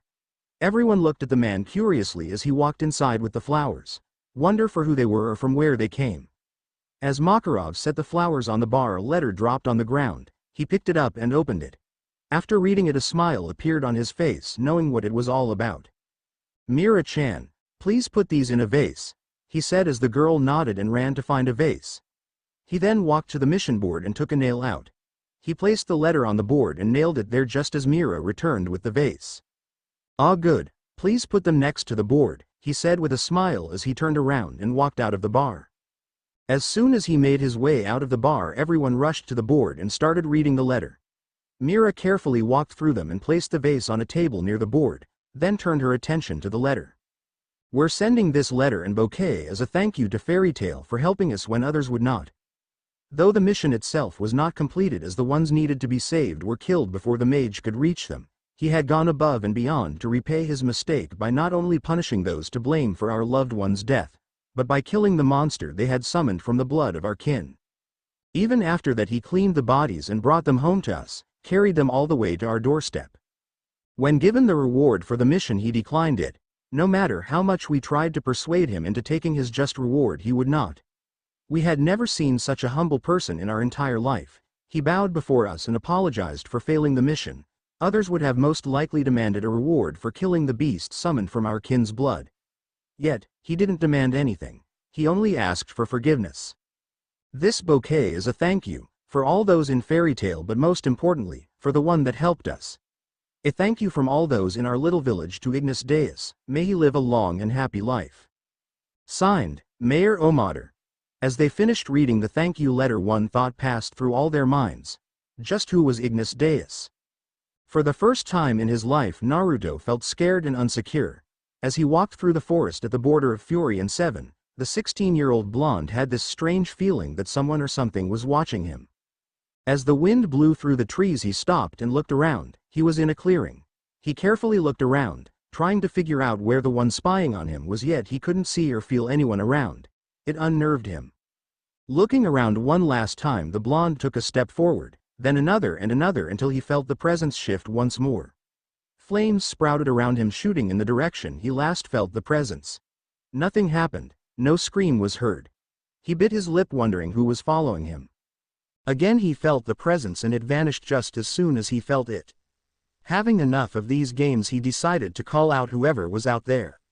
"All right, show yourself. I know you're there," he shouted. The only answer he received was the wind blowing through the trees. He grit his teeth as his eyes scanned the area. Then he felt a presence behind him. Spinning around, he came face to face with a strange man. The man was wearing some sort of black armor with a mask with no design on it, only a strange symbol Naruto had never seen in his entire life. At the same time, he could not see the man's eyes through the mask's opening. This unnerved the blonde even further. "Who are you?" he asked, taking a step back, just to be sure. The man suddenly shimmered and vanished, only to appear behind the blonde holding a strange knife at his throat. The blonde's eyes widened in fear. He didn't even sense the man move, let alone see him. "Kyuubi, Lord Hokage demands you return to your rightful place as Konoha's weapon," the man stated in an emotionless voice, making the blonde tense and stop breathing. Konoha, Hokage, they had found him. They found a way to come to this world and search for him. Still, maybe there was time. Maybe he could trick the man into believing he was wrong. "Kyuubi, Hokage, what are you talking about? I know nothing of these," the blonde shouted in surprise and confusion. "You can lie as much as you want, demon. I have been following you for 3 years. I know who you are," he stated as the blonde now knew he was fucked. There was no way out of this. He would have to fight. He would never let himself be dragged back to Konoha. He'd rather kill himself than return to the hellhole that took everything he had dear. "Fuck you," the blonde growled as he spun around, the knife barely touching him. He moved to hit the man with his elbow, yet the man vanished before the blonde could even make contact with him. The ninja appeared several feet away from the blonde, standing still like a rock. Summoning his fire, the blonde ordered it to attack, to burn his enemy until there was nothing left but his ash. His target vanished in thin air as the flames collided with the ground. He turned around and looked behind him. There was no one there. He then turned back and came face to face with the ninja who punched him in the face. The blonde was flung back several feet. Before he could even hit the ground, the ninja appeared next to him and grabbed him by the throat. The man spun around and threw the blonde away. He crashed on the ground and rolled for a few feet. As he tried to stand up, the ninja appeared next to him again and slammed his leg into his back, making the blonde gasp for air. He bent down and grabbed him by the hair, flinging him away once more. This time, however, the blonde managed to land on his feet. As the ninja appeared in front of him, he ducked under a kick and moved forward, grabbing the man and slamming him on the ground. He felt a sharp pain move through his body and he backed away and moved his hand to his shoulder. He felt the handle of the strange dagger, but before he could pull it out, the ninja appeared next to him once more, kicking him in the chest. Thinking fast, the blonde summoned his fire and crashed into it. He used the fire to maintain his ground. Shaking his head, he summoned 3 pillars of fire and ordered them to attack. The pillars shot towards the masked man at great speed. As the first reached him, the man shimmered out of existence and appeared a few feet away. the pillar crashed into the ground, dispelling itself. As the second reached the man, he played the same trick, only this time the blonde was prepared. The pillar rose up before hitting the ground and moved towards the man's new location. Said man lowered his hands and crouched slightly. He flashed through hand signs and a water dragon shot out of the ground. It roared once and moved towards the pillar, extinguishing the fire. It then moved towards the last one, extinguishing that one as well before shattering, dispelling itself. "You cannot win, surrender," he ordered in an emotionless voice, making the blonde grit his teeth.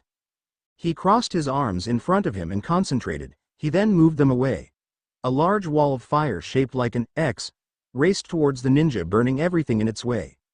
The ninja flashed through hand signs once again and slammed his foot on the ground. A large wall made out of solid rock shot out of the ground in front of him. The attack collided with the wall and dispelled itself. The wall was intact, no damage had been done to it. Naruto held back a gasp as his eyes twitched in anger. He shouted to the heavens, bending his body backwards. Fire shot out from the ground, consuming him. The fire moved towards the sky and slowly took the form of a massive dragon, which in turn roared towards the heavens, making the ground shake. It lowered its head towards the ninja and opened its mouth. Fire spewed towards the masked man, who jumped out of the way, avoiding the attack. The man proved faster than the dragon, managing to run around it like it was nothing. He then stopped behind the dragon and flashed through hand signs. He touched the ground and a massive swamp appeared underneath the dragon. Naruto jumped out of the way just in time and crashed on the ground a few feet away. He turned to look behind him and his eyes widened in horror as his strongest attack was sinking in a swamp. The dragon was struggling to set itself free, but to no avail. He looked down at the ground in anger as he dispelled the dragon, the flames returning to him and moving around his body. Kneeling, the blonde brought his hands up to his face and closed his eyes. The fire intensified and moved around the blonde, creating a small fiery tornado, protecting him from anything coming from the outside. Before he could even begin the summoning, however, the ninja burst through the wall of flames, stabbing him in the hands, binding them together. Naruto shouted in pain as the man grabbed him by the head and kneed him in the face. He then kicked him away, making the blonde unconsciously dispel his fire and landing on the ground a few feet away. "I cannot let you bring out that monstrosity," the ninja stated emotionlessly as a pair of claws appeared on his hands. With wide eyes, the blonde struggled to free his hands, yet no matter how hard he pulled, he just couldn't set them free. He looked up towards the ninja and ducked under a swipe. He jumped over his leg sweet and stumbled back as the masked man managed to cut him on the chest. The wound started to burn him, making the blonde grit his teeth in pain. He thought he could see smoke lift from his wound. He ducked under another attack and jumped backwards as the ninja tried to stab him in the chest with his claws. Sidestepping, the blonde raised his leg and kicked the ninja in the chest, yet instead of being flung back, the man grabbed the blonde's leg and twisted it, making a sickening crack resonated throughout the clearing. He screamed in pain as he tried to crawl away, only to have the ninja grab him by the shoulder and throw him away.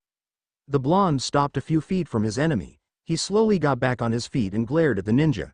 He summoned his fire just as the ninja appeared in front of him and moved to strike. The blonde tried to dodge it, yet the attack managed to hit him. His scream echoed in the forest as the ninja slashed him on the face. Naruto dropped on the ground from the intense pain. He brought his hands up to his face and opened his eyes. He screamed once more as he closed his eyes and bit on the dagger's hilt, pulling it out with his teeth. Once more he tried to open his eyes, only to move his hands over them and scream in pain.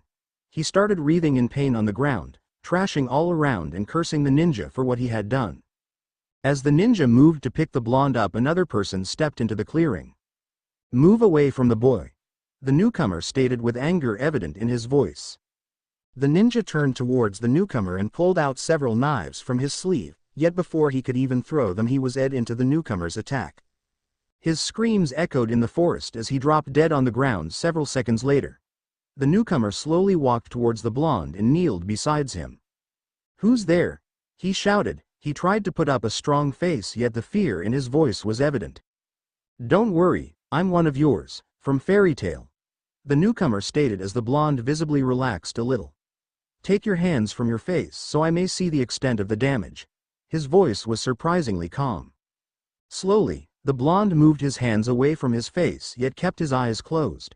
He could feel the man touching his left eye. He gasped in pain at the touch. The man immediately withdrew his hand. You will need to open your left eye. I know it will hurt, but you have to. The man said. The blonde gulped as he slowly nodded. He slowly started opening his eye, trying to ignore the pain that his brain started registering. He couldn't see anything even though he was sure he had opened his eye. This isn't good. He heard the man say, worry evident in his voice. Those claws were poisoned. I will have to take the poison out, but I warn you it will hurt. I can take it, the blonde said, shaking uncontrollably. He could feel tears leaking out of his eyes, yet no sound came from him. This wasn't what he wanted. He never expected something like this to happen to him. Was he too weak? Didn't he train enough all those years? Did defeating several demons and inferno not strengthen him enough? His train of thoughts was stopped as pain shot through his body from the chest. He did his best to keep his cries of pain at bay, yet when the man moved to tend to his eye it was too much. The blonde howled in pain before passing out from the intense pain. His ears picked up the soft sound of rain. His nose picked the smell of something cooking, and he could hear the fire crackling. He slowly opened his eyes, but everything was dark. He panicked at that, wondering what happened to his sight. Easy, he heard someone call. He was about to summon his fire when he remembered the voice. It was the man that saved him from the ninja.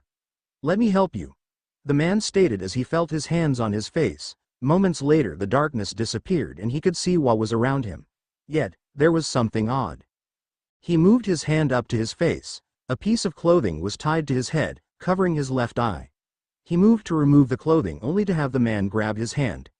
Don't, it's gone, he said as the teen's eye widened at the news. He had lost an eye from that battle. Sure, it was better than losing his life or being dragged back to Konoha, but still, he had lost something. He looked down at the ground in sadness, not knowing what to say. The man, sensing his discomfort and pain, backed away, giving him room to think over what happened.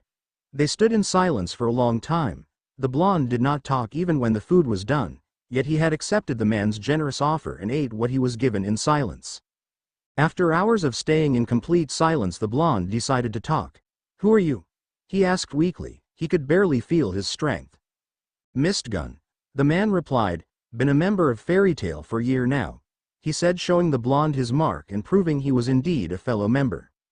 Naruto nodded as he lowered his head. How long was I out? He asked as his savior answered immediately. A week. The blonde was shocked at that. His eye widened in horror at the news. He had been unconscious for an entire week. Why are we here then? He asked, looking around the cave they were currently residing in. The man looked at the fire as he answered the blonde's question. You were having a fever during that week. He paused for a second. I also lost you a few times due to the poison. The blonde bit his lower lip at the news. He felt incredibly weak, and to think he had died for a few seconds because of one encounter. He brought his knees up to his chest and hugged them while looking at the fire. He didn't know what to do anymore. Konoha was here, looking for him. They already proved to him that they were stronger. The next battle might be in their favor. Relax, Mist stated as he looked towards the blonde. Everyone has his or her moment of weakness, he stated as if reading the blonde's mind. His head snapped up as he looked at his fellow guild member in shock. The man's face was completely covered by clothing. All he could see were his eyes. I feel weak, he stated, looking back down at the ground. It's the poison. It's a powerful one. Never seen one like that before. Clearly the man tried to put you in some sort of comatose state with it, but the mixture was too potent. It would have killed you in a day or two if not treated. Mist replied while tending to the fire. The blonde didn't bother to react to the news in any way. Either way, he would have been dead if Mist hadn't shown up when he did. Thank you, he said with a low voice as Mist looked up at him. For saving me, he said as the man smiled. It was my pleasure, Ignis Deus, he said with a grin as the blonde's head shot up in recognition to the name. You are quite famous now. Only a handful of people in the guild know who the great Ignis Deus really is. The blonde nodded dumbly at that and then turned his attention back to the fire. What will you do after you heal? His colleague asked as the blonde stood silent for several minutes, thinking of an answer. I don't know, he replied. Would you like to travel with me? Mist asked as the blonde looked up surprised. Until you get your skills back or your confidence, or if you wish to feel more secure. There is always more security when traveling with another, he stated as the blonde nodded. That's true. However, he paused for a minute. He stood gazing at the fire. I'd like to do something before I actually team up with someone, he stated in a low voice as Mist nodded in understanding. If you need me, just call, he said as he stood up and started walking away. The blonde didn't bother looking towards him, yet he nodded at what his rescuer had said.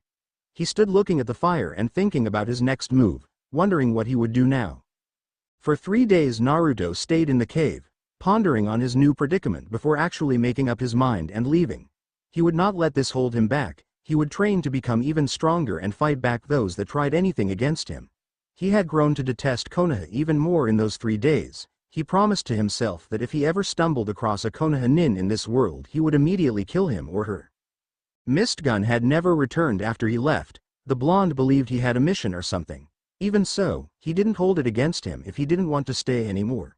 He wondered however how calling his name would make him know that he wants to team up with him, and even more on how the man found him there battling the ninja.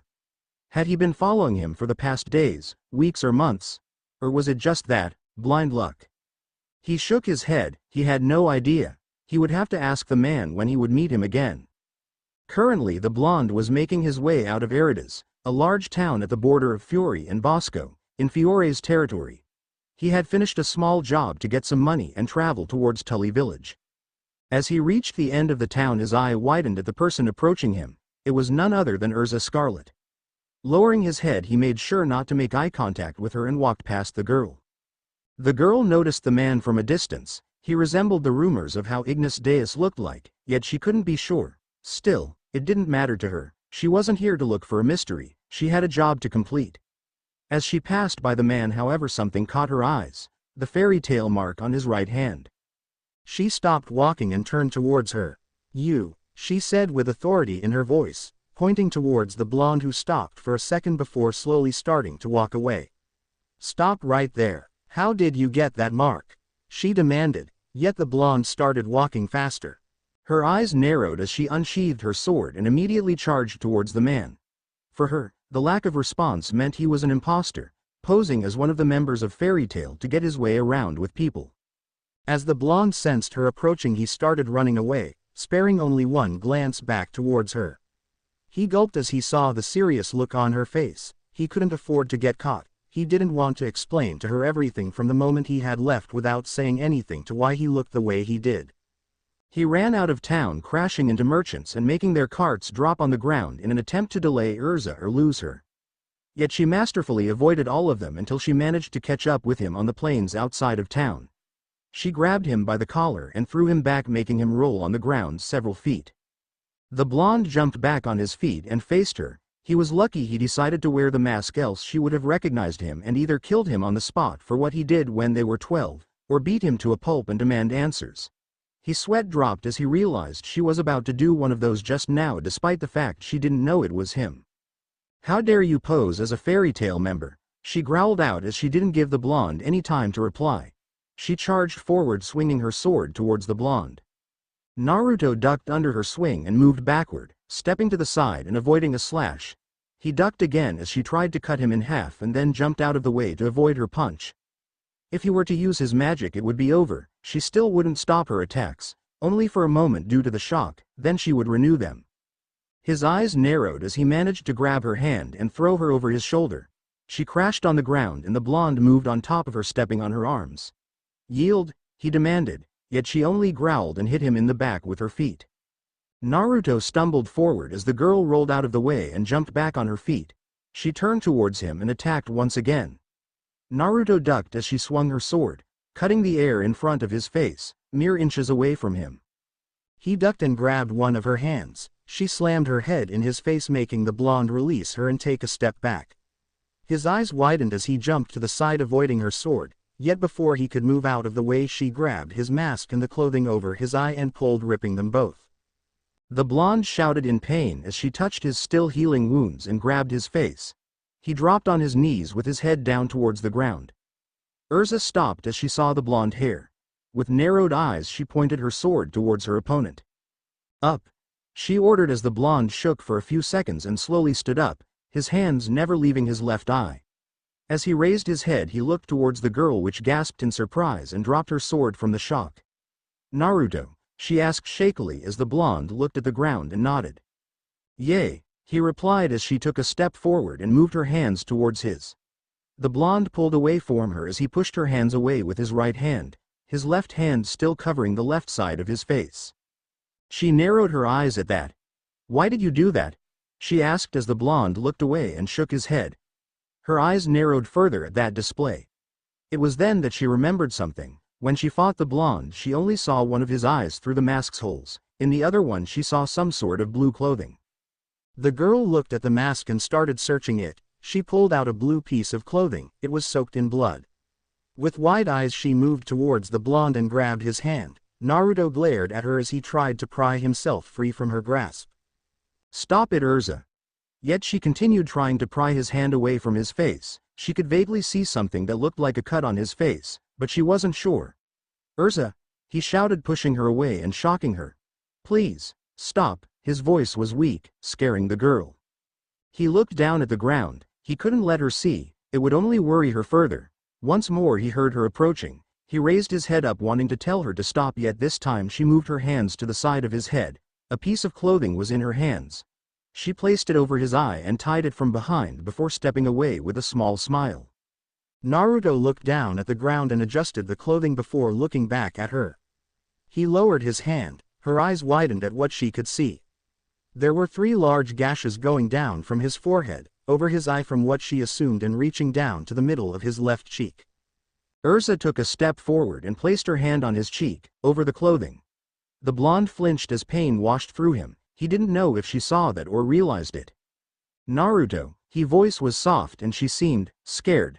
"What happened?" she asked as the blonde lowered his head and placed his hand on hers. He stood quiet for several minutes, thinking of what to tell her. He would return to the guild, someday, but maybe it was better to tell her something now and not do what he did back then when he was 12. "The past caught up with me," he replied vaguely, making her frown slightly. "Were it not for Mistgun, I'd be dead most likely," he said as she held back a gasp. Her eyes were wide at the news. They stood in silence for what seemed like hours. She wanted to ask him who attacked him, who scarred him like that, but she knew that he wouldn't tell her. She could see it in his body language and by how long it took to reply to her first question. She let her hand drop as she moved closer and embraced the blonde. "I missed you," she murmured, stunning the blonde. "Everyone misses you," she said as the blonde looked at her sadly. He moved his arms around her and held her close. They stood like that in silence until the blonde broke it. "I'm sorry," he said weakly. "I know I shouldn't have left like that, but I had to, else you would have stopped me," he told her, referring to everyone in the guild. They would have done anything to stop him from undertaking this personal quest of his. She didn't reply at that, yet she smiled a bit. They both wanted to stay like this, for a little longer or even forever. However, the blonde knew he couldn't stay like this yet. He had to finish what he started. He gently pulled away from her. Only now did he realize he was taller than her by a head. He smiled as she looked up towards him, her eyes asking him not to leave. Shaking his head, he moved back a little. "I'm sorry, I have to finish what I started," he told her as he turned around. "Before you go," Urza started as he felt a surge of power coming from her. He turned around and saw her extending a gift towards him. From its long design he could only guess it was some sort of sword. "Happy birthday," she said with a small smile as the blonde looked down at his gift and gently unwrapped it. His eyes widened as he looked at the sword in his hands. It was the sword he had seen when he was 10 years old in Armafer. How could he forget the sword he had always wanted? The hilt was made out of leather with a gem at its bottom. The blade was long, longer than normal short swords, and thick. The end was pointy. He was sure Urza had polished it over the years and sharpened it. There was even a scabbard for it. It was a normal design one. With a smile he looked towards the girl. "Thank you," he said as tears dropped from his eyes, normal tears from his right eye and, much to Urza's shock, blood tears from his left. She immediately moved to his side and wiped them away with a sad look on her face. "Please come back," she said as the blonde opened his mouth to speak. "If not now, soon," she said weakly as the blonde nodded. "I will, I promise," he told her as he bent forward, giving her a kiss on the cheek. "Thank you, for everything," he whispered as he stood up and started walking away with the sword in his hand. Urza stood rooted in place, looking at his retreating figure. A tear dropped from her eye as the image of him crying blood from his left eye flashed in front of her eyes. "Please stay safe, don't die on us, Naruto," she thought, looking towards the blonde that was slowly vanishing in the distance. I love you, she thought with a smile on her face. A year had passed since the incident with the Konoha ninja. Naruto didn't like thinking about it too much. Every time he did think about it, he felt unsecured and that he was always being spied on. He never really understood why his mother didn't want him to attend the Shinobi Academy. Maybe she wanted him to have a normal life, or maybe she was afraid that he would become a weapon like the ninja said he was. Whatever the case was, he didn't ponder on it. He respected her decision. After all, she had never mistreated him and was always there to protect him. But now, he was on his own. He would have to face Konoha on his own if they tried to come after him again. The only thing he had to be careful of is to not let them know who his friends were and use them as a ticket to get to him. Over the course of that 1 year, he had tracked down Mistgun. It wasn't easy, and if the blonde was right, he would have never found him if he didn't want to be found. It was like the mage knew that Naruto was looking for him and left trails for him to follow. He teamed up with the mage that had rescued him when he fought the ninja and did several jobs with him. He had yet to return to the guild, however. Even though Mistgun told him it would be good for him to just step inside and see how the place was faring, he didn't want to do that. Every time they went to take a job from the board, Naruto would wait outside for Mist, hidden from view. Mist usually took 3 jobs with him when leaving. Being teamed up with the blonde meant they would be able to handle more than one job, being able to meet the deadlines for all of them. It was as they thought. They had completed quite a lot of jobs, gaining a lot of respect and reputation for what they did. While many still didn't know who they were, their faces or real identities as well, there were certain individuals that had started monitoring the blonde. The council had heard many rumors and facts about the blonde mage. At first they dismissed them when they heard he was part of Fairy Tail. The destructive nature of the guild made them think the blonde was just like his comrades. It was only later that they learned the blonde was something different. Collateral damage was rare when the blonde took a mission. If there was such a thing, it was minimal. There were only 2 times when the blonde had actually razed something to the ground, something that he didn't have to. He paid for the repairs with his own money. In their eyes, that said something. Questioning the people that the blonde had helped over the years, they learned that the mage was completely different from what they expected. He was humble towards the people, helping with even the smallest problems, not even bothering to ask for a reward if they never mentioned one. While he had no rank, mostly every mage you would ask about him would say he is well deserving of S rank. While his abilities were mostly a mystery, as very few people witnessed them or very few of his targets survived an encounter with him, it was widely known he could manipulate fire at his will. Add to that the fact that he received his nickname from a demon, or so the blonde claimed. It made him even more interesting in the council's eyes. They had tried to get in contact with him on numerous occasions, yet it was easier said than done. The blonde was a master at stealth. He could vanish even on a large field with no forest or trees in sight. Rumors spread that Ignis Deus would only show himself to those that needed help. He didn't wish to talk to people unless it was related to a mission. It made people wonder why. The council went on to investigate this. They called Makarov to question him, yet they found out that even the guild master hardly knew anything about the blonde. While he could give a description of how he looked like before he was 12, it wasn't enough to help the council track down the blonde and invite him for discussions. Makarov was curious what they wanted to talk to with the blonde. He had to admit that even he wanted to talk with the blonde, but that was because he hadn't seen him for years. Yet the council that just heard about him, he hoped they didn't want something drastic or wanted to accuse him of something. He doubted the last bit, but you could never be too sure with them, especially those 2 younger members. Naruto knew fully well that the council wanted an audience with him, but he didn't want to present in front of them yet. So he did the best he could in avoiding their messengers, which proved quite easy. Even the mages they sent didn't seem to be able to spot him. He smiled and shook his head. Someday he will let them find him, but for now, he had other matters to attend to. Looking down at the map in his hands, he scratched the bridge of his nose and wondered why he had accepted to do this mission alone in the first place. Apparently Mist had some other job he needed to take care of and wanted the blonde to handle this one alone. It wasn't that the blonde didn't trust his partner's judgment, it was more like he didn't trust the employee, which was a first actually. Naruto was currently in the country of Belem, at the outskirts of the small city Yulvan. He could see the massive keep, Sarmi, in the distance. His mission was simple. He had to quell down the people that seemed to be preparing for a riot or a coup. Usually people didn't go rioting for no reason, so he dug up as much as he could on the local baron. There wasn't much on him. The little information he could dig up was that the Baron liked to tax the people a lot, had a very bad taste in decorations and wardrobe, and his laws were pretty confusing at best. Rolling up the map and placing it back in his pocket, the blonde stood up and started walking towards the city. He grumbled under his breath, how was he supposed to quell down more than 1,000 people? That was just too much. After all, he wasn't going to hurt them or anything like that. As he entered the city, he could feel the atmosphere thicken. It put the blonde on alert. He was still wearing the same clothing from before. This time, however, he opted to hide his face under a cowl. Over his scar from the ninja he had a black eye patch. On his back was the sword Urza had given him in its scabbard. A blue ribbon was tied to the sword's top end of the hilt. He noticed people staring at him as he walked down the street. He even saw some of them hide their weapons as their friends whispered something in their ears. He could hear murmurs as he walked deeper into the city, people saying his nickname to others.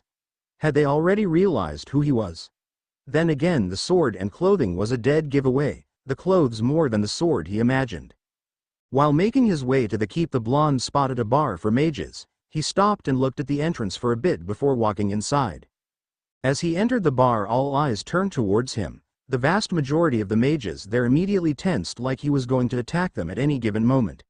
He walked over to the bartender and sat at one of the chairs. "What can I get you, sir?" the woman asked. She stuttered and seemed to shiver as she looked at him. He raised an eyebrow at that. Was he really frightening? He had made sure to send a message, by doing the right missions, that he will always help people.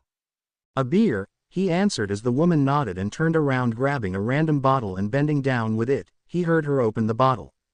As she stood up and handed the blonde the bottle, he took it in his hands and shook it several times. With the corner of his eye he looked at the woman and saw her tense as he did that. He moved the beer at his nose and smelled it before moving it away.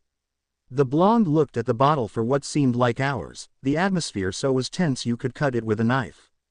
"Sleep drug," the blonde stated in a low voice as he saw the woman try to stifle a surprised gasp. She had been caught.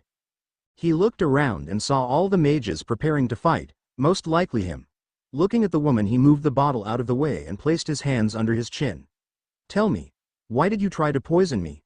he asked as the woman stood petrified in front of the blonde. His eye narrowed as flame shot behind him, melting the ice spike. "Are you really going to try it?" he asked loud enough for them to hear. A few of the mages took several steps back at that, while others, despite how much they were shivering, stood their ground. "We don't care how strong you are, Ignis Deus," one of them said in a shaky voice. "We won't let you help Baron Dooku," he shouted as the blonde raised an eyebrow. He lifted his head and turned towards them. "Huh?" he asked intelligently as everyone looked at him strangely. "I'm sorry, but I don't think I understand," he told them as they all blinked in surprise. "Didn't you take the job request that the Baron had posted?" one of the mages asked. He was in his mid-30s. "I did take it. What of it?" Naruto asked as they all looked at each other. A man in his 40s stepped forward and looked at the blonde straight in the eye. "Didn't you find it strange why people are rioting? Why he would want a mage to quell the rioters?" he asked, making the blonde bring his hand up to his chin and scratch it. "Yes," he answered slowly.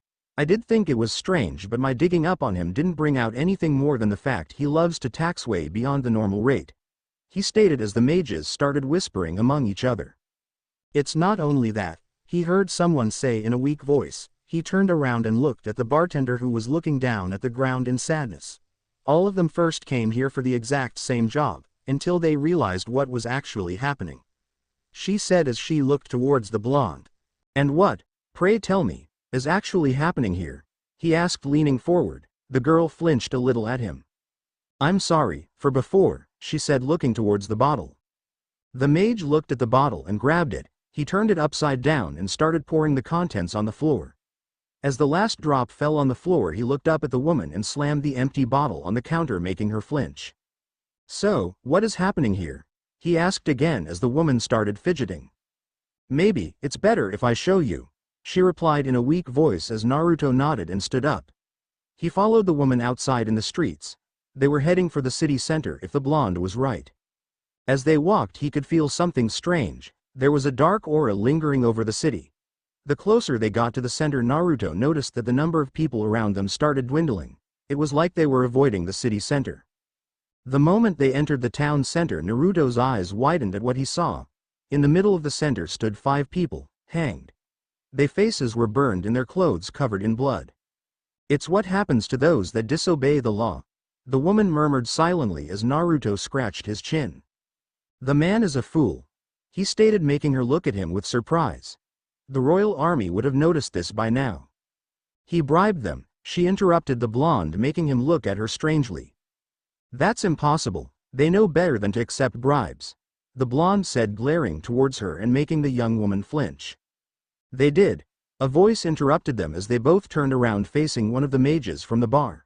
But that's not all. Those that tried to go against his will were killed. Most of us suspect he's working with a dark guild, the man said as the blonde turned around and looked at the bodies. He raised an eyebrow as he walked forward towards the bodies and moved his hand over one of them, on the chest. His eyes narrowed as he noticed a mark there. So, they've been spying on us the whole time, he thought as he looked towards the keep. Are there any guards that aren't dead or didn't side with him? The blonde asked as he turned around and walked away from the charred corpses. No, at least not that I know of, the mage replied. Did you send out word to the council, or call for help? He asked, looking towards the mage and then towards the woman. Both nodded and looked down at the ground. All our messages were intercepted, those that tried to leave, couldn't. The mage replied. They enacted some sort of barrier, you can enter, but you can't leave, he said as Naruto frowned. This was one risky plan that the Baron was playing.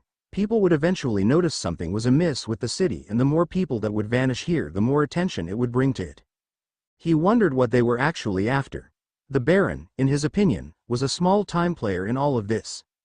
Considering there were mages from a dark guild here, it meant that they were the ones that Naruto would have to focus on more than anything else. Looking back towards the corpses, he wondered how many mages the Baron had hired. Alright, I see why you all dropped the job, Naruto stated, and I can see why people would want to riot. It would be the first time he would go against his client. This had never happened before. He knew it was a bad idea to take this job, but now it was too late to think over it. As he turned to leave, the mage called out for him. Wait, where are you going? Naruto looked towards him for a second before continuing his walk. I will get to the bottom of this, he stated. There were questions that the Baron had to answer, and he would have to find out what those mages were doing in this city. He had yet to meet a dark guild that wasn't up to no good.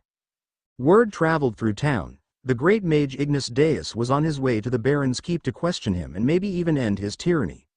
Yet people were still uncertain of the outcome. While they had heard what the blonde was capable of, they still had their doubts he could win against the Baron and the dark mages.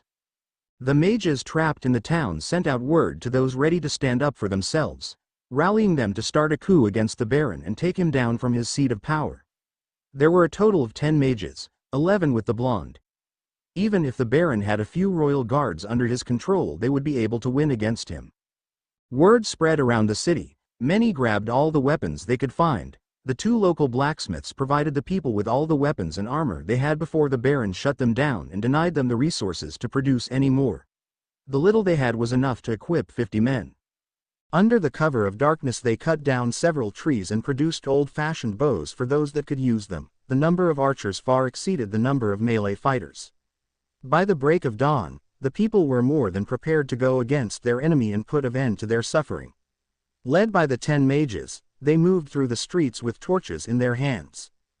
During that night, Naruto had been trying to get inside the keep by any means possible. He was lucky the keep had no moat, but the booby traps set around the wall posed enough danger for him. It took him several hours to find a way inside the keep. He knew that going directly to the door was a bad idea. He had been spotted in the city center through that strange spell. The blonde managed to climb the walls in the end. It was hard enough with the night patrol. While he could have easily taken them down, he didn't want to alert the enemy of his presence. Once he was over the walls, he studied the keep. The courtyard had enough open space for a small army to move around freely. The main building where the Baron was at had the main entrance guarded by a mage. It was hard to see him. The mage wasn't standing guard in front of the door. He was smart. He had hidden himself behind a woodpile. In this darkness, a normal person wouldn't have been able to spot him there. Looking around, the blonde noticed there are no other entrances into the main building. He scowled at that. Maybe the hidden entrance or exit was somewhere outside, beyond the gates, and maybe even beyond the city itself. With no other choice, Naruto moved silently on the walls, intent on finding a way to climb the main building and enter through one of the windows. It wasn't that hard. Whoever had built this keep made a small error. The main building was connected to the wall at one point, making it easy for the blonde to start climbing up. All he had to do is knock out a few guards stationed there. After several hours of climbing, the blonde managed to enter the main building. Using the shadows, he scouted the entire place, searching for the Baron and the remaining mages. He eventually found them in one of the large rooms, probably the dining room. The Baron was at the table stuffing his face away with various foods, while 3 mages were present on the other end of the table. The tallest seemed to be the leader. He was wearing a long robe and his face was covered, making it impossible for the blonde to recognize him. The one to his left was wearing a simple shirt and baggy jeans. 3 massive chains covered his chest and he had a pair of sunglasses on his eyes. The last one, to the right, was wearing a cowl over his face, a jacket, underneath which he wore a black shirt with a skull design on it. The blonde could see several pouches tied to his legs and hidden under the jacket. He wondered what he was carrying in there. Stepping closer, the blonde listened in on the conversation. "So you're telling me that my job was now picked up by Ignis Deus?" the Baron asked with a mouthful of meat. "Yes, we told you not to send out so many papers. 10 mages would have been enough," the leader stated in a low voice as the man seemed to ignore the comment. "The artifact would make us rich and powerful. The more mages and human lives we have to fuel it, the better," he shouted, slamming his fist on the table and spraying wine on the leader's robe. The leader took out a napkin and cleaned his robe. "I suggest you keep your voice down. Don't forget who we are," he stated as the man suppressed a shudder and moved back in his chair. "I hope you'll deal with Ignis Deus," the Baron demanded with a growl. "He's as good as dead," the leader replied as he turned to face the blonde. His eyes widened as the other 2 members suddenly vanished. Without a second thought, the blonde darted out of his hiding spot and started running through the corridors. He spared a glance behind him and his eyes narrowed as he saw 2 large man-eating plants chasing after him. Creating 2 fireballs in his hands, he turned around and threw them towards the plants. Just as they were about to hit them, 2 massive shields phased into existence in front of the plants, absorbing the fire. As they phased out of the existence, the plants shot forward towards Naruto. The blonde jumped in a nearby chamber and slammed the door shut. He then moved to the window and jumped out. In the middle of his fall, his entire body was entangled by flames. The fire then shot towards the village before vanishing in the night with the blonde mage. I wonder what your next step will be, mage," the leader stated as he watched the blonde vanish over the city. As morning drew, the keep guards could hear people approaching the gates. Their eyes widened as they saw that all the townspeople had taken up arms and were now at their gates, demanding that they be let inside to deal with the Baron. Of course, when the guards didn't comply with their demands, the mages stepped forward. 2 of them, being able to use earth magic, smashed the gates open, letting the angered mob storm the place. At that moment, the guards armed themselves and ran towards the entrance to meet with the oncoming force. While they were outnumbered greatly, they were better trained and had better armor and weapons. As the battle raged outside, in the keep's courtyard, the Baron glared at the rioters. Turning towards the 4 mages, he nodded at them as the leader nodded back and sent out his lackeys to deal with the enemy. "It's time," he stated as he walked away, heading towards the dungeon, a cruel smirk on his face. Outside, the guards were falling one by one, rendered unconscious by the rioters. The mages made sure to assist the people in any way they could by immobilizing the enemy. When the blonde arrived at the scene, he was surprised at how well they had handled things. "Looks like we didn't need your help after all," one of the mages stated as he spotted the blonde entering through the crushed gates. "Don't be so sure yet," he said as the doors of the main building were flung open and 3 mages stepped out. The attackers took a step back in shock, recognizing them, mages of the Dark Alliance. Well, what do we have here? Some peasants thinking they can free themselves. And some lowly mages thinking they can make a difference. They taunted as a large numbers of soldiers suddenly walked out of the main building. They were all wearing plate armor. They didn't know the Baron had these many guards under his command after bribing them. "Husks," Naruto said as the mages looked towards him. "One of the mages is controlling the armors from inside." He then looked around and spotted the one with the chains, him, to be more precise. Said mage smirked, not even fazed by the blonde's declaration. "Oh, it seems like I was found," he stated as the one next to him slapped his forehead. I told you not to wear those chains, they're a dead giveaway. It doesn't matter to me, the blonde said, taking a step forward. You all die here. I'd like to see you try, boy. The mage yelled as 3 armors rushed towards the blonde. Before he could even counter them, however, 3 rioters jumped in front of the blonde and parried the attacks. We can handle these guys, you take down the mages. One of them shouted as the rest shouted in agreement. The blonde grinned as he looked at the mages. Can you deal with these 3? He asked. I need to deal with their leader, he stated as they nodded and assumed battle stances. Naruto rushed towards the 3 mages, jumping over the armors. As he reached them, he dodged their attempts to catch him and rushed past them. They turned to follow the blonde only to have the other 10 mages surround. They glared at their opponents before charging them. As he entered the keep, Naruto sensed a lot of energy coming from the basement. He rushed through the corridors looking for the entrance that lead towards the basement. Upon finding it, he slammed the door open and started his descent. At the end of the stairs he met another door. He kicked it open and was blinded by the large amount of light in the chamber. Cracking his eye open, he tried to figure out what was going on. He could see the dark mage in the middle of the room. In front of him was a strange scepter. It was floating in the air and glowing. You're too late, the mage shouted as light shot in the air, going through the ceiling. He then recognized the scepter. It was one of the artifacts from the battle against Zareth. If he remembered right, the scepter absorbed the souls of any living being, strengthening the wielder. If the soul was that of a mage, it gave the wielder the mage's ability. Naruto scowled as he summoned his fire. He created a fireball and flung it towards the mage. Before it could even get close enough to him, it dissipated before completely vanishing. The mage smirked as Naruto cursed, a nullifying spell. He unsheathed his sword and charged forward. If his enemy was going to nullify all his magical attacks, then he would have to confront him face to face. The man smirked as a beam of light shot down from the ceiling and covered him. Massive spikes of ice shot from the ground. Naruto's eyes widened as he jumped backwards, avoiding the spikes. 1 down, 9 to go, he said with a sinister smirk as Naruto's eyes widened in horror. You won't get the rest, he roared as he charged forward again. The mage turned to face the blonde with a grin. The ritual is already ongoing, it doesn't need me anymore to do what it has to, he said as he has created a lance made out of ice. He flung it towards the blonde, who raised his sword. The lance collided with the sword. The blonde was pushed back by the throw's strength. The lance, however, shattered as it collided with the sword. He lowered his sword and jumped to the side, avoiding several ice spikes. He watched as they hit the wall behind him. They shattered at the impact but left a massive hole in the wall. Turning towards the mage, he swung his sword in his direction as a wall of flame moved towards his enemy, colliding with another set of spikes. The spikes melted from the fire, which in turn dissipated due to the nullifying spell. Naruto jumped back on his feet and ran towards the mage. He jumped up as the mage froze the ground underneath his feet. He turned in mid-air and touched the ceiling with his feet. Using all his strength, he pushed himself towards the mage, entering the nullifying spell's field. The mage's eyes narrowed as he created a large ice wall in front of him.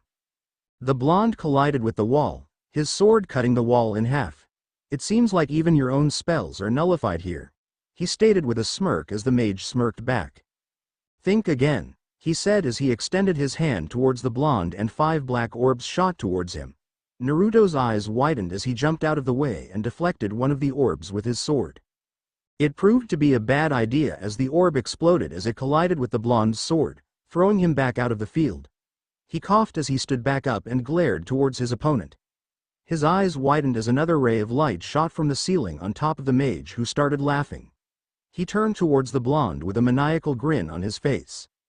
The mage slammed his foot on the ground, creating a shockwave that threw the blonde backwards into the wall. He raised his hand up as a massive rock shot from the ground. He punched it, sending it towards the blonde. Naruto's eyes widened as he jumped out of the way. The rock collided with the wall, making the entire place shake from the impact. TCH. I need to get serious or else he will kill the remaining mages, he thought as he moved his eye patch over his other eye. He stood up with his left eye closed. He took a deep breath and opened his eye. The mage took a step back in shock at what he was seeing. No longer was he staring into Naruto's blue eye. He was staring in a red slitted eye. It reminded him of a demon's eye. As the blonde opened his left eye, fire appeared around him. It looked stronger than before and untamed. Naruto sheathed his sword and moved his hands in front of him. in a cross and glared at the dark mage. It's time, he thought, it would be the first time using this technique with the demon eye. Summoning. Ethereal form. The blonde whispered as fire shot all around him and started moving towards him. The dark mage brought his hands up to his face to cover himself from the intense heat radiating from the blonde. A powerful roar echoed in the chamber as he lowered his hands and stood rooted in place. Before him stood some sort of monstrosity made out of fire. It was twice as big as the blonde, barely fitting in the chamber. Its eyes glowed red like the fire its body was composed of. It had no distinct form. The fire constantly moved around, giving different shapes all the time. "You think that will be enough to stop me?" he shouted as he fired an arrow made out of ice. The arrow collided with the flames. Steam surrounded him as the attack melted upon contact. The beast roared once again as it started floating towards the mage. It entered the nullifying spell and the mage grinned. There was no way the blonde would be able to maintain that spell while inside the spell's area. To his horror, however, the spell shattered right before his eyes, the beast unaffected by the barrier he had placed. Fire started moving around the blonde's hand. In a matter of seconds a large claymore made out of fire appeared in his hand. "It's time you die." His voice resonated in the chamber as the man started throwing numerous ice-based attacks towards the blonde. All of them, however, seemed to fail in stopping the blonde. He kept moving forward. In a last attempt to protect himself, the mage summoned another wall of ice. The blonde raised his claymore and then slammed it on the ice, cutting it in half and filling the room with steam. The dark mage, unable to see what was going on, never saw the fireblade collide with his head, cutting him in half and burning his body until nothing but ash was left.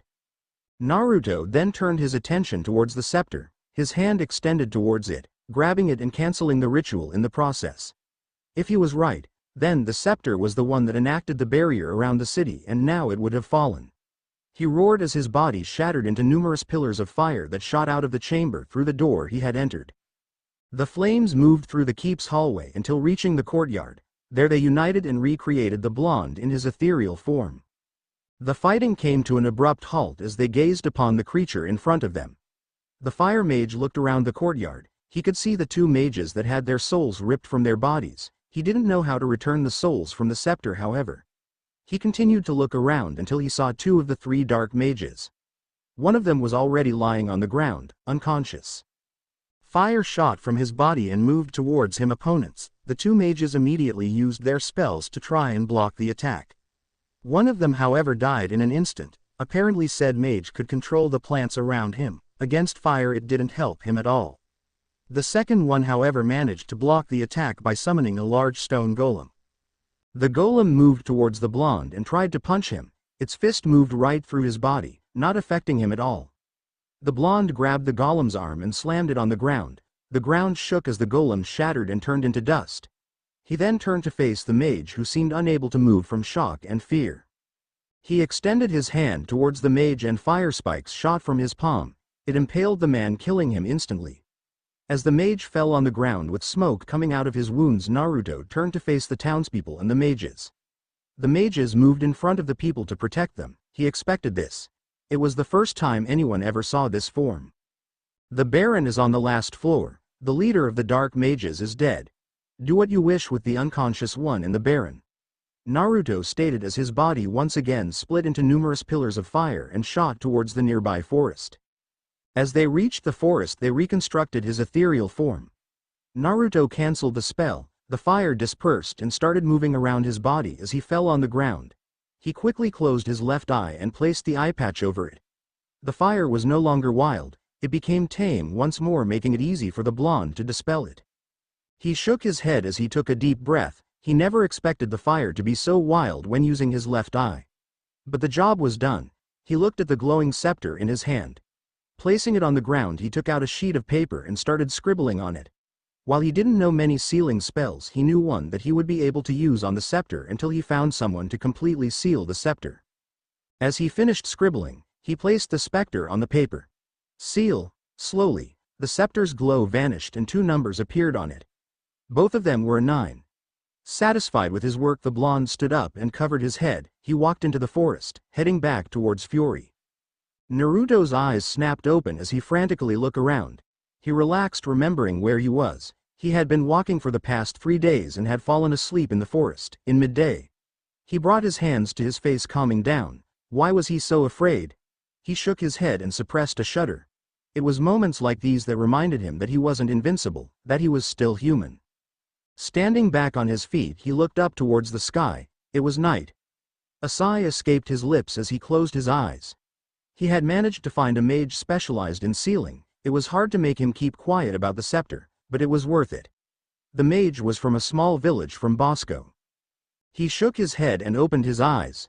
Dusting himself, the blonde started walking away. He still had a long way to go until reaching Magnolia. It annoyed him greatly that the train from Bosco to Fury was unavailable. Something had happened on the tracks, a fight between some bandits and members of the local guild. He didn't pay attention to that. He came to a halt and looked around. He heard movement. "Come out," he called. He was hoping to come face to face with bandits. However, it was not the case.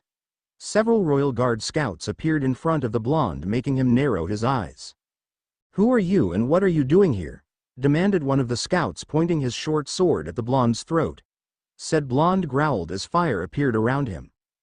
"Be careful," the blonde said as he made his face visible with the use of his fire. The man gasped and immediately moved away from the blonde. "Ignis Deus," he whispered as the fire died down and the rest of the scouts started whispering amongst each other. "We apologize, we didn't know if you were a mercenary or a bandit." One of the scouts started bowing slightly towards the blonde. The rest of the scouts immediately followed suit, making the blonde inwardly sigh. He didn't need all this. His eyebrow then shot up as he remembered what the scout said. "Mercenaries?" he asked, not understanding. He could understand them looking for bandits to clear them out or to pinpoint their location to the main army, or mages that took a job in clearing out a bandit camp. "Yes," the apparent leader said, stepping forward. "Mercenaries hired by the local nobles and bandits, also hired by them." He stated as Naruto got interested. Why would nobles hire bandits? Hiring mercenaries was normal. They usually had them do some meager tasks here and there. Why would they hire both? He asked as silence fell upon them. The scouts didn't reply to the question. The leader, however, looked to be in deep thought. "Maybe I shouldn't say it, but maybe you can help us," he said as the blonde's attention turned towards the man. He was interested now. It wasn't normal for the Royal Guard to ask help from someone. Add to the fact that scouts rarely traveled in such large numbers. Times are changing. The old system is falling and the nobles don't like the idea of losing their power. The man said while shaking his head.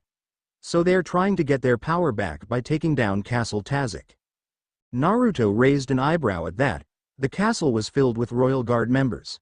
Even so, they will just lose their power again when the main army is sent. They don't seem to care, the scout stated. And most of the forces stationed at Tazik are gone on a mission. We are down by half, he said grimly as Naruto nodded at that. "What exactly were you doing here?" he inquired as the man answered immediately. "We went to the nearby town that wasn't under the nobles' reach and sent a message to the main army. Even so, it will take them 2 or 3 days to reach us. We were heading back to assist in the defense." The blonde mage nodded as he turned towards the castle's general direction. He had seen it in his travels but never got close enough. They didn't want people to get close to the castle as it held artifacts of great power and was one of the main seats of power in Bosco. If the nobles got their hands on the castle, they could gain a temporal seat of power. The greatest danger, however, was the artifacts. They could sell them to the highest bidder, and if said bidder was a dark guild, it wouldn't be good at all. There was also the chance that word would spread out that the Royal Guard was no longer stationed at the castle and only a couple of bandits and mercenaries under the command of the nobles were there. Dark guilds would be swarming the place to get their hands on the artifacts. "Do you need help?" the blonde asked as the man smiled under the cover of darkness. "We would greatly appreciate it, great mage," he stated as the blonde nodded and told him to lead the way. Naruto was awed as he saw the castle. While he did see it in the past, it was from a great distance when traveling by train. He wondered if the fact that the trains didn't work was actually because of the hired goons, if it was a way to make sure no one saw the castle being attacked or to make sure the reinforcements wouldn't arrive by train. Whatever the case, he didn't ponder on it. While being escorted to the current commander of the castle, Naruto made sure to check on the wall's status. He was surprised to see how damaged they were. Clearly the castle had been attacked before. Tazik was situated in a remote location, not very remote however, but it was far enough from a town or village so that no one would come close to it. The castle was situated in between two mountains. Behind it was the mountain once again. The top of the castle was protected by a magical barrier that halted any attacks that might come from above. Usually 2 mages always channeled energy into the barrier on a weekly basis. The castle was composed out of 3 walls, 2 outer walls and that final wall that kept the main structure sealed off. The first wall now was gone from what the blonde could see. It was lying in rubble and the second wall was halfway gone. He was surprised by this. He had read that the castle had withstood numerous attacks in the past without getting scratched. But maybe that was because it had so many troops stationed then. They hired freelance mages, the leader of the scouts said as the blonde nodded. He now understood how the walls could have fallen so easily. Even if the castle's garrison was down to half, it was enough to take down any siege equipment that the enemy had. Mages were another thing. The 2 mages that were always stationed at the castle weren't enough to handle more than 4. He didn't know how powerful the mages trained for the royal guard were. He had never fought one and trying to pick a fight with one wasn't the smartest idea. They would arrest you in a matter of seconds no matter who you were. The group passed the second wall's gates. The guards there double-checked Naruto before actually letting him in. It was precaution. While they had heard rumors of Ignis Deus and his deeds, they wanted to be sure he was actually on their side and didn't come to this place to steal the artifacts. Passing through the final gates proved easier. It seemed like these guards trusted their comrades stationed at the outer wall. As they walked through the courtyard, the blonde could see soldiers of the royal guard laying unconscious on the ground, others being treated by medics, and he saw even a few dead guardsmen. As they arrived at the main building, the guards opened the doors letting Naruto and the scouts inside.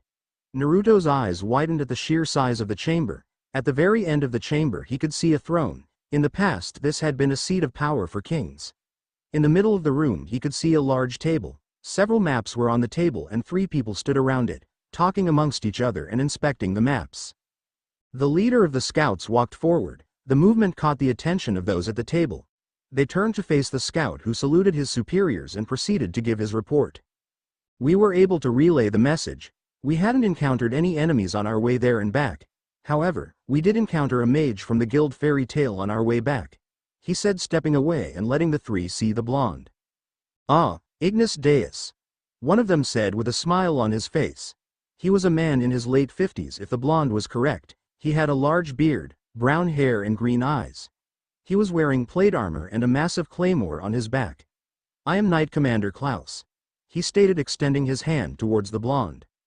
Naruto smiled back and shook the man's hand. It's a pleasure to meet you, Knight Commander, he said as the man nodded.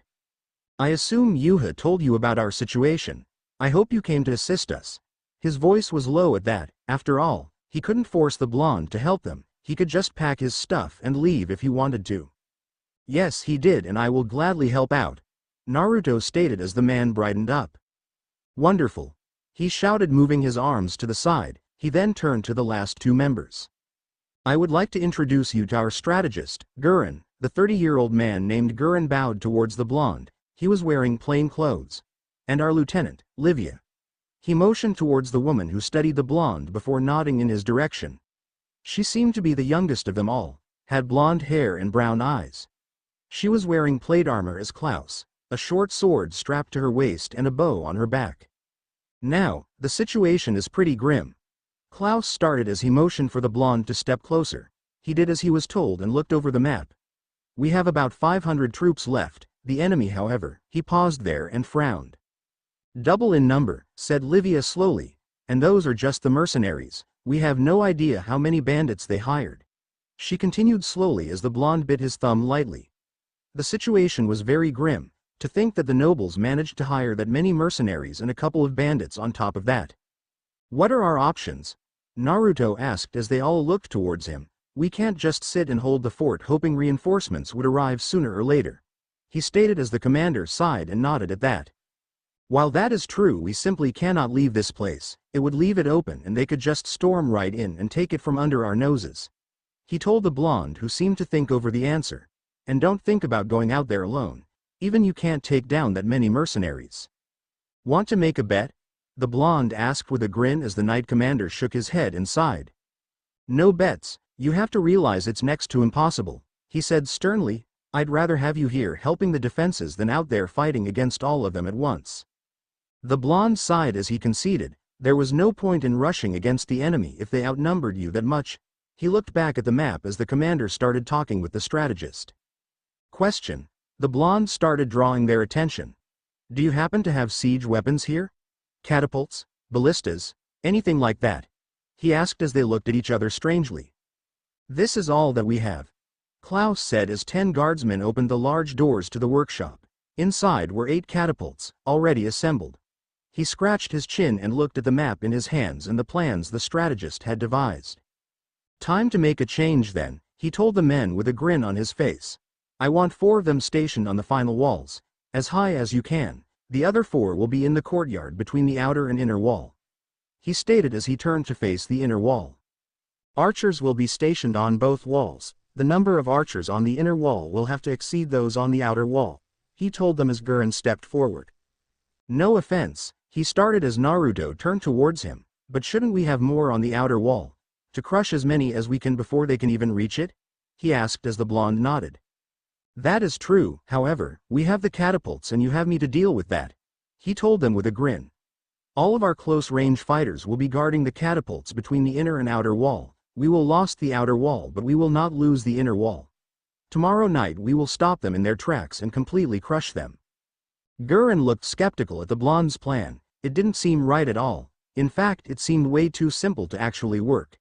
Still, he saw Klaus acknowledge the plan and at that point there was nothing else he could apart from sighing and hoping the blonde wouldn't screw this up. Naruto gave them the last instructions and sent them on their way. He turned towards the workshop to oversee the handling of the catapults. It would be bad to lose them now of all times. He watched as the soldiers moved the catapults where he wanted them and nodded at them as they returned. As the sun rose over the horizon, Naruto let out a deep breath and sat down near the workshop. He looked towards the sky and smiled. Once he completed this mission he would head home. He missed everyone and wondered how things were faring back home. He looked around. Guardsmen were running around carrying weapons and armors. They were preparing for tonight's attack. He could see some of them bore worried looks on their faces. Naruto wasn't worried about the upcoming battle, however. He knew they would be able to stand their ground and win this. Turning back to watch the sky, he closed his eyes and sighed as the sun rays hit his face. A smile appeared on his face as he drifted to sleep. Cursing could be heard through the storm. The heavy rain made it nearly impossible for anyone to hear the blonde curse. As night fell, clouds gathered around the castle and before anyone knew it, rain started pouring down on them. It wouldn't have been that bad if they could see what was happening in front of their eyes. The rain had lowered their view considerably. Naruto was pacing around the outer wall in anger, his eyes never leaving the path towards the castle. He could vaguely see fire in the distance, multiple pecks of fire. It whispered towards him, telling him of the large number of enemies approaching the castle. They would arrive in just a few minutes. He ordered the men to assume positions and the catapult operators to prepare themselves. They loaded the catapults and awaited the blonde's signal. The blonde mage extended his open palm towards the advancing army. A stream of fire shot from his palm towards the army, illuminating the area. Naruto cursed as he saw how many they were, but they were still too far away to strike. He waited for them to draw closer. The anticipation was killing them. Naruto for once wanted the battle to start already. Waiting for them to come to him was driving him insane. Finally, they heard their war cry. They started their charge. He raised his hand up and waited. He could see them in the distance, getting closer and closer. Catapults, he shouted as the men tensed. Loose. He ordered, lowered his hand. The men immediately released the brakes, letting the war machines do their work. 8 massive rocks were flung into the air, crashing on the ground moments later and squishing those unfortunate to be in their path. Archers. Livia shouted as those on the outer and inner walls prepared for her order. Naruto's eyes suddenly widened as he saw a large hail of arrows dropping from the sky. Reacting quickly, he summoned his fire and created a fiery dome above the outer wall. As the enemy's arrows connected with the dome, they were burned down completely. The steel tips landed on the ground, a few feet away from the wall. Loose. He heard the woman order. Her archers immediately released a salvo of arrows into the sky. Cries soon resonated through the rain as most of the arrows struck down their targets. Again. The woman shouted as the archers prepared to fire another salvo. The blonde raised his hand up to alert the catapult operators. His brows shot up as he heard something approaching them. His eyes widened as he jumped out of the way. A boulder came crashing down on the wall, where he once stood. 3 more soon followed it, one hitting the courtyard and the other hitting the wall. "Don't tell me they have catapults," he shouted in annoyance. "That and a few mages," one of the archers called out as the blonde growled. He raised his hand in the air and lowered it, signaling the catapults to proceed with the attack. He then turned to face the approaching army. They would have to hold the outer wall for as long as they could. That meant dwindling down their numbers until the walls couldn't stand the attack anymore. He kneeled down as a stream of fire shot all around him, forming a small tornado. The blonde brought his hands together and chanted. His eyes then snapped open as the tornado vanished and fire burst in the courtyard behind him. The fire started taking shape, and in a matter of seconds the fire elemental, Inferno, stood in all his glory. The royal guard members looked at the large elemental in awe and fear. It was the first time they had seen one up close. They rarely showed themselves in the open, especially if it was raining. "Inferno, I want you to stop any incoming attacks from the enemy catapults. This wall must hold for as long as possible," he called out towards the elemental. Steam rose from it as the rain connected with its body. "It shall be done, however, I will not be able to stay here for long," it stated as the blonde nodded. Water was its weakness. While the rain wouldn't kill it off, it would severely weaken the elemental. As the second salvo from the enemy's catapults appeared in view, the elemental summoned 2 fire spears and flung them towards the boulders, shattering them. It then moved towards the third one, catching it in its arms before throwing it back from where it came. Naruto unsheathed his sword and spun it in his hand. He then brought it in front of him and channeled energy into the blade. He passed a finger over the blade as flames appeared around it. He moved his hand away and made a swinging motion towards the approaching army. A fireball shot from the sword that soon burst into multiple fireballs, all moving in different directions. They hit the ground in front of the advancing army or hit the mercenaries as they were attacking. The blonde's eyes then narrowed as he saw something. Some of the attackers looked to be in just plain rags, carrying their weapons sluggishly, like they had never used them before. He narrowed his eyes as one of them passed by one of the fires created by the attack. The man had a collar from what it seemed around his neck. Slaves. Were they using slaves as cannon fodder? Had they been mowing down slaves all this time? "Incoming!" one of the archers yelled as he moved out of the way. A large stream of water shot through the wall, ripping it in half. The blonde looked around the battlefield for the source. He could vaguely see the mage responsible for the attack. A thunder then hit the wall, making the guardsmen jump out of the way, or throwing them away. The blonde's eyes narrowed as another lightning bolt struck the wall mere inches from his location. "Down!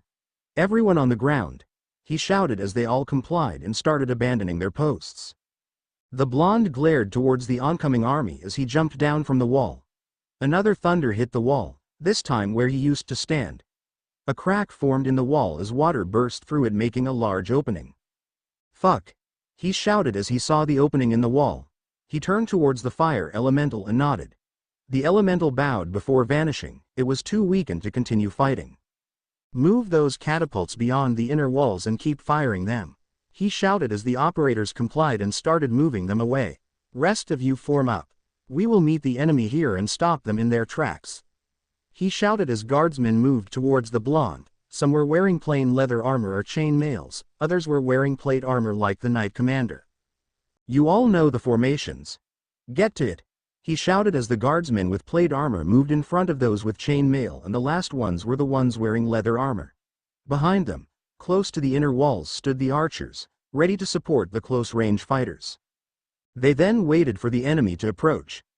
Attacks from the enemy's catapults kept hitting the outer wall, making cracks in it. He could see the salvos of arrows flying over their heads. Each time he saw the enemy's arrow salvos, he created a dome of fire above them to protect him and the guardsmen behind him. Slowly, the rain stopped. By the time it fully stopped, the first group of attackers could be seen entering through the fray. "My God," he heard several guardsmen gasp.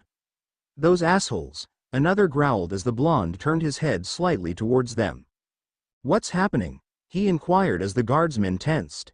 "Those collars, they're used on slaves and prisoners to make them do as the wielder demands. Those people, they're farmers from a nearby village," one of them stated as Naruto's eyes widened in horror. They had been killing cannon fodder up until now. Worse of all, innocent people that were forced to fight against their will.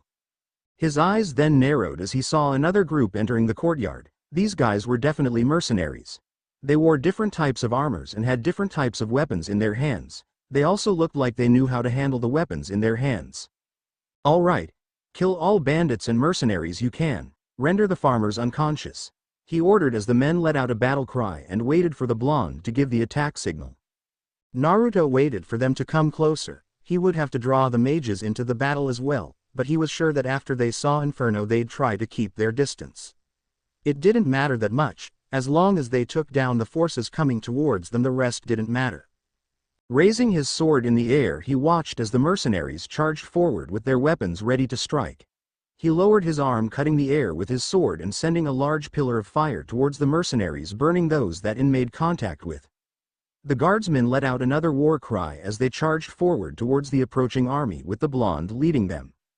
In a matter of seconds the two armies collided. Steel met steel. In some cases steel met the enemy's flesh. Naruto's sword collided with the enemy's head, killing the mercenary instantly. He kicked the dead body away and raised his sword, parrying an axe. He grabbed the axe with his free hand and pulled the wielder towards him. He then thrust his sword into the man's chest and kicked him away. He grinned as he ducked under another attack and pierced the enemy's heart with his sword. He grabbed the dead body and flung it towards two bandits, making them fall on the ground. A fireball then connected with them. Their screams echoed on the battlefield as they were burned alive. His eyes then moved to one of the peasants as he tried to stab him. He grabbed the man by the neck and head-butted him, rendering the man unconscious. Turning around, he ducked under a sword. He then jumped out of the way, avoiding a large axe. The axe wielder was suddenly flung to the ground as one of the guardsmen with plate armor slammed into him. He raised his sword up and lowered it on the man's head. Naruto's eyes widened as he jumped towards the guardsman and blocked a sword meant to strike him in the back. As the man took his sword out of the mercenary's head, he turned around and cut another in half. "You have my thanks, sir," he told the blonde, who grinned and cut down another mercenary. The sound of battle resonated throughout the night as mercenaries and bandits were killed left and right and peasants were knocked unconscious by Naruto and the guardsmen. The blonde did his best to use his fire as much as possible. The mercenaries started blending with the peasants. He didn't need any more innocence on his conscience. After hours of constant battle, and numerous losses on both sides, it seemed like the number of attackers was starting to dwindle. Raising his sword in the air, the blonde let out a battle cry. "Forward!" The blonde charged forward, cutting through their ranks, soon followed by the rest of the guardsmen. The inner gate's doors were flung open as knights charged out, cutting through the enemy ranks. Seeing as their numbers started falling, the enemy tried to make a run for it. They ran through the openings in the outer wall as the blonde and the guardsmen soon followed after them. "Open the gates!" One of the knights shouted as several guardsmen rushed towards the top of the gatehouse and started working on the gate. The knights soon rushed out through the gates. The blonde grinned as he saw the enemy camp in the distance. It still had several enemies, but not enough to hold out. He also noticed all their cannon fodder was now gone. There was nothing holding him back now. Flames erupted around the blonde, moving in different locations, taking the forms of lions and tigers. The flames then charged forward towards the retreating army, taking them down one by one. One last intimidation, the blonde said to himself as massive amounts of fire burst all around him. A roar echoed in the valley as the flames took the shape of a massive dragon. The dragon moved towards the retreating form and opened its mouth. Flames rained down on the retreating forces, burning them alive. Those at the camp looked in fear at what was coming towards them. The mages shook in fear and took several steps back. The apparent leader of the attack turned towards them with anger in his eyes. "What are you standing around for?" he shouted at them. "Take that thing down," he yelled as one of the mage turned around and started running for his life. "Are you insane?" one shouted with fear in his voice. "I knew that elemental was strange. They have Ignis Deus on their side. I'm not going to lose my life for money. Screw this," he shouted as he turned around and fled, soon followed by the rest of the mages. Seeing the mages flee, several bandits and mercenaries turned around and started following the mages, running for their lives.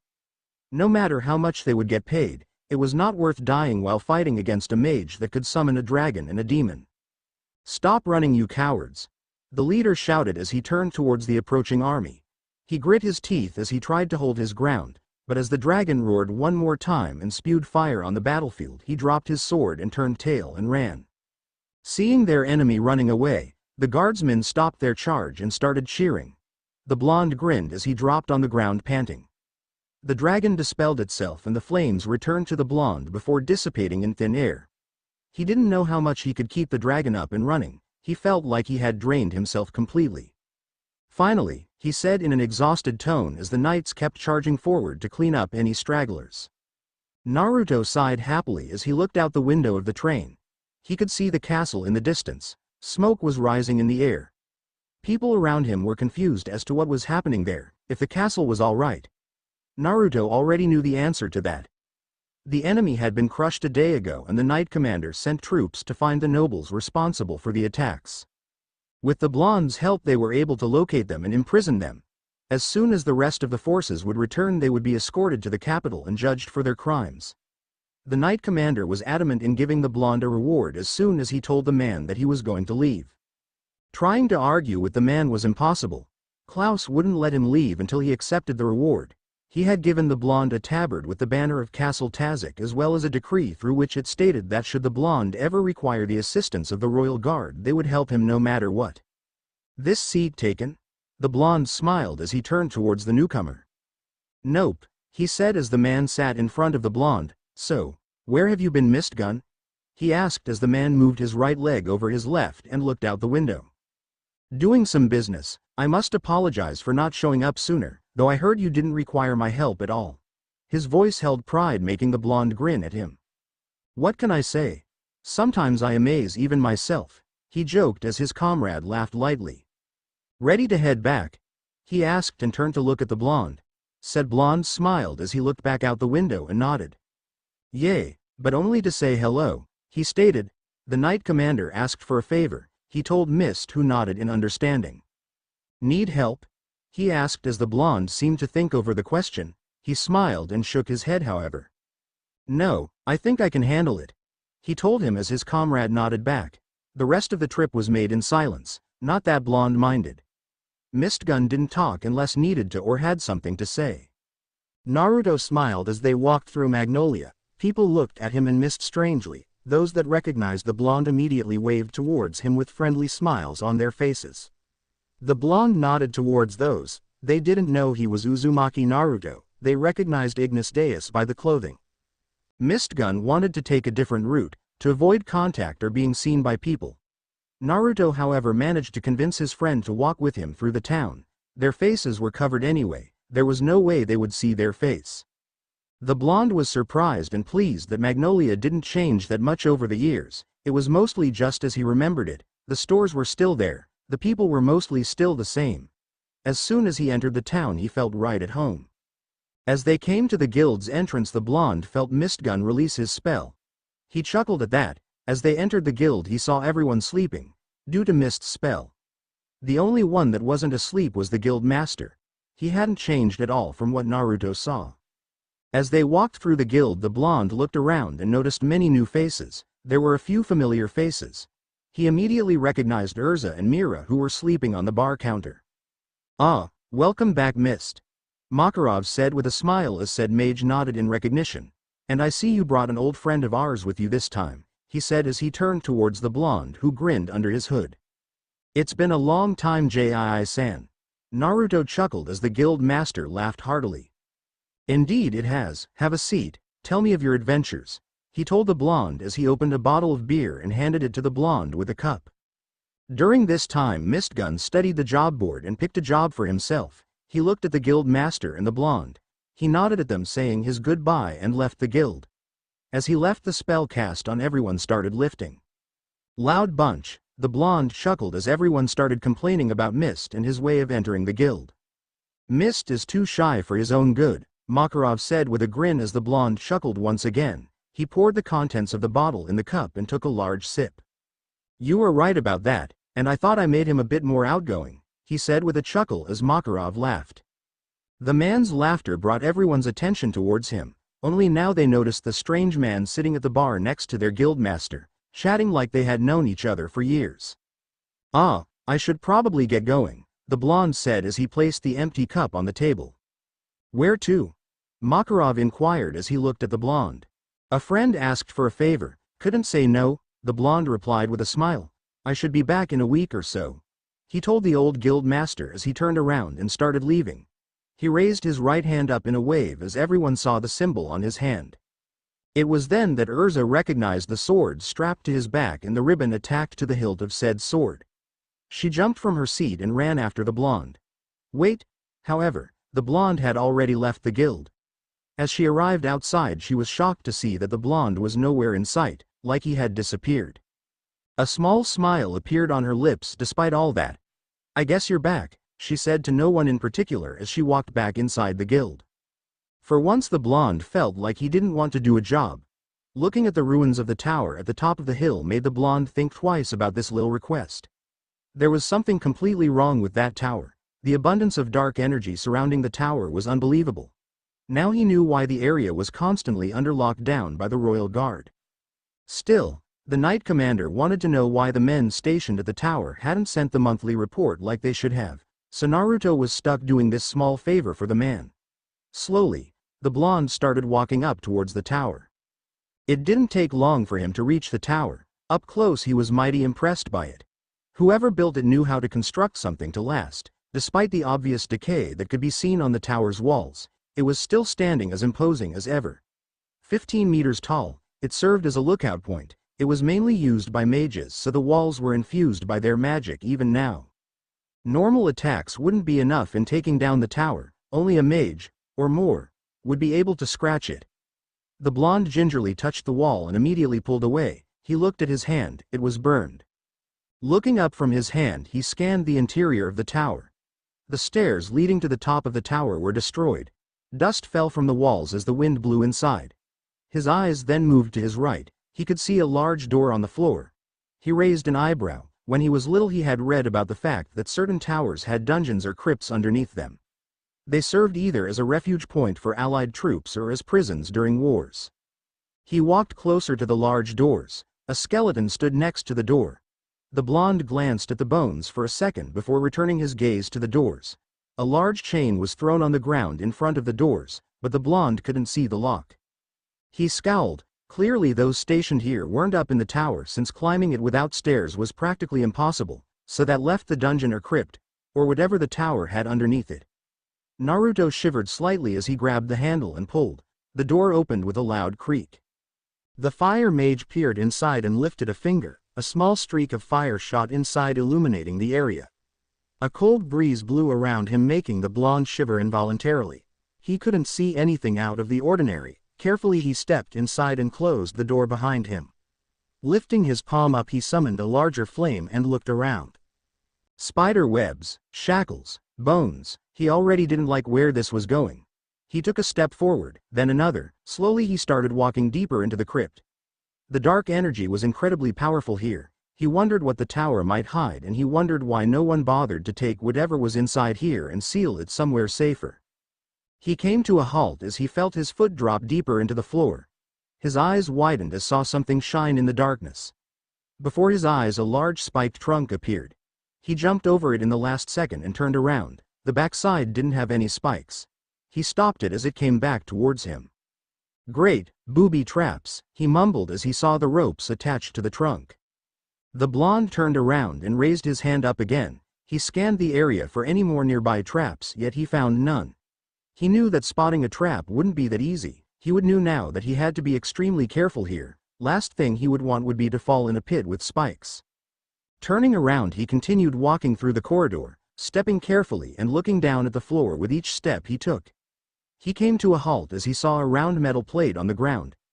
Crouching down, the blonde looked at the plate and then looked around. He saw a large door just a few feet away from him. He then looked back down at the plate and touched it with a finger. Nothing happened. He then stood up and moved his right leg over it. Carefully he stepped over the metal plate. Numerous spikes shot from the ground in front of him, blocking his way towards the door. Taking his foot away from the plate made the spikes recede into the ground. He looked down at the metallic plate once more, making sure to remember how it looked like. Once satisfied, he walked around it and continued his walk towards the door. A thought passed through his mind as he thought about the trap. Those spikes didn't look like they had aged a day. Was the magic keeping them intact? Or had someone planted the trap recently? As he reached the door, the blonde placed his free hand over it and pushed the door open.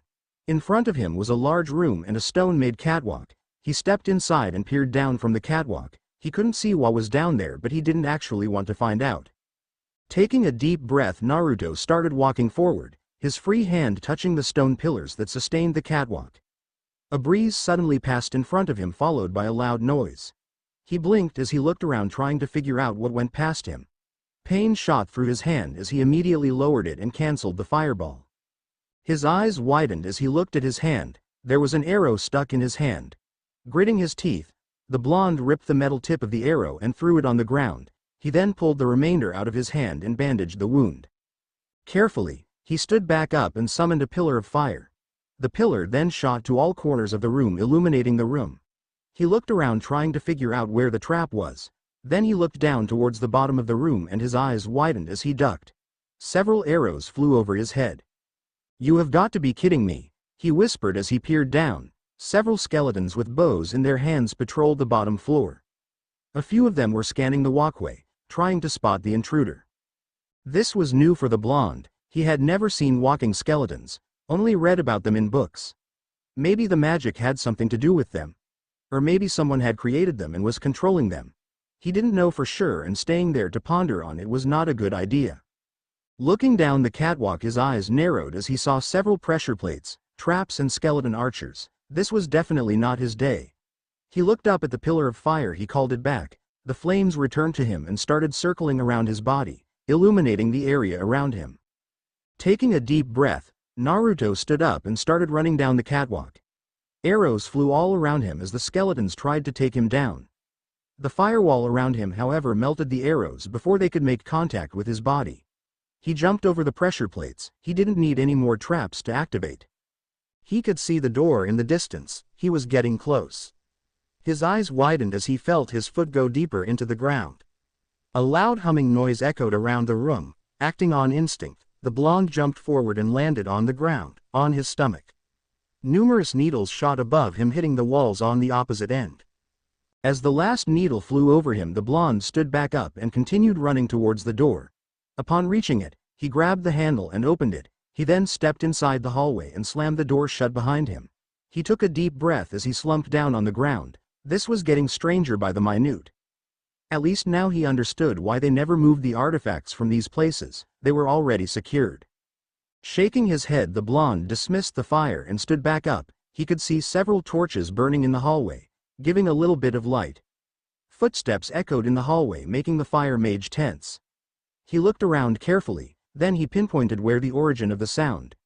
Turning his head in the sound's direction, his eyes widened at what he saw. Not far from him, a skeleton was walking up some stairs towards the hallway. It was clad in armor. It carried a massive broadsword behind it. Several arrows were stuck in its chest plate. As the skeleton reached the hallway, it looked around, as if scanning the area.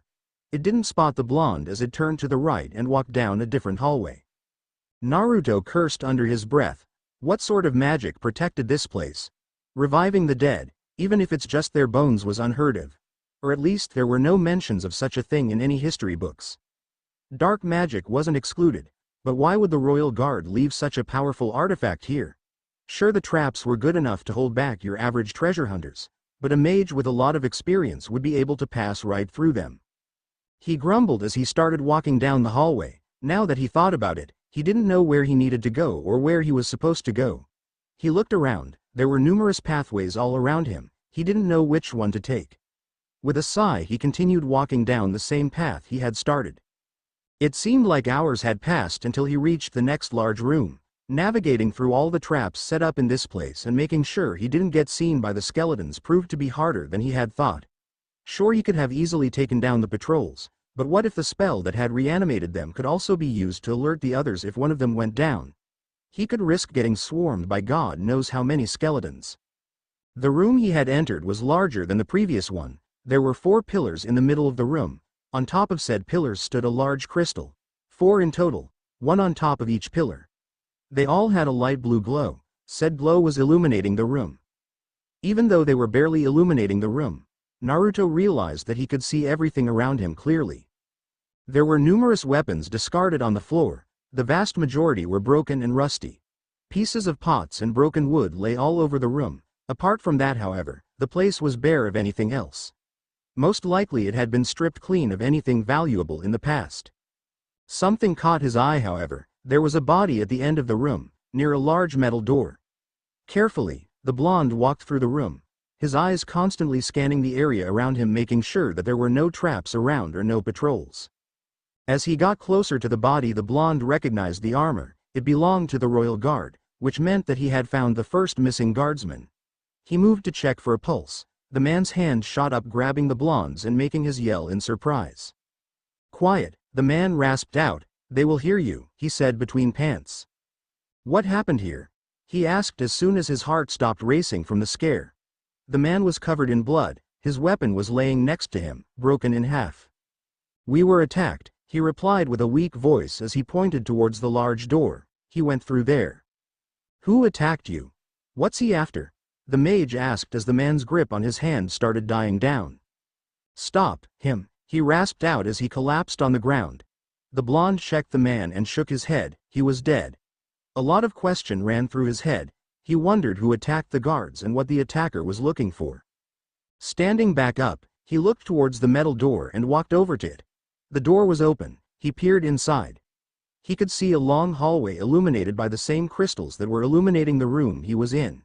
He stepped inside and continued his mission. After walking for a few minutes, he entered in another chamber. His eyes narrowed as he unsheathed his sword. In front of him stood a large number of skeletons. They were all guarding a large metal door. They took a step forward and then charged towards him. He was surprised by their speed. He jumped out of the way as a large sword slammed in the ground where he once stood. The skeleton pulled it out of the ground with ease and continued its attack.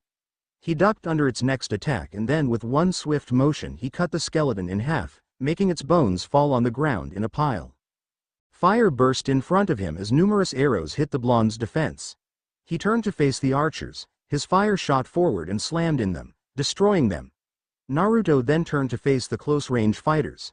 He raised his sword and blocked a skeleton's attack. He slammed in it, making it fall on its back. Its skull was shattered as the blonde stepped on it. He spun around and raised his sword, blocking another attack. Fire appeared around the sword's blade as the jumped backwards and then slashed the air in front of him. A wall of fire burst from the blade, burning down its foes. His eyes widened, however, as the skeleton stood up from the attack. He watched as the archers he had crushed moments ago were now reconstructing themselves. The blonde cursed as he moved to the side and avoided a large battle axe. As the axe moved towards him once more, he ducked under it and grabbed it. He then pulled it towards him, making the skeleton holding the axe fall on its face. He plunged his sword in the skeleton's skull and rolled out of the way as a hail of arrows hit the ground where he once stood. Naruto ran to a nearby pillar and hid behind it. He peered around it and saw the skeletons moving towards his location. His eyes widened as he saw skeletal arms shoot from the ground. More and more were being summoned. His eyes moved towards the large door they were defending. If he stood here to fight, he would only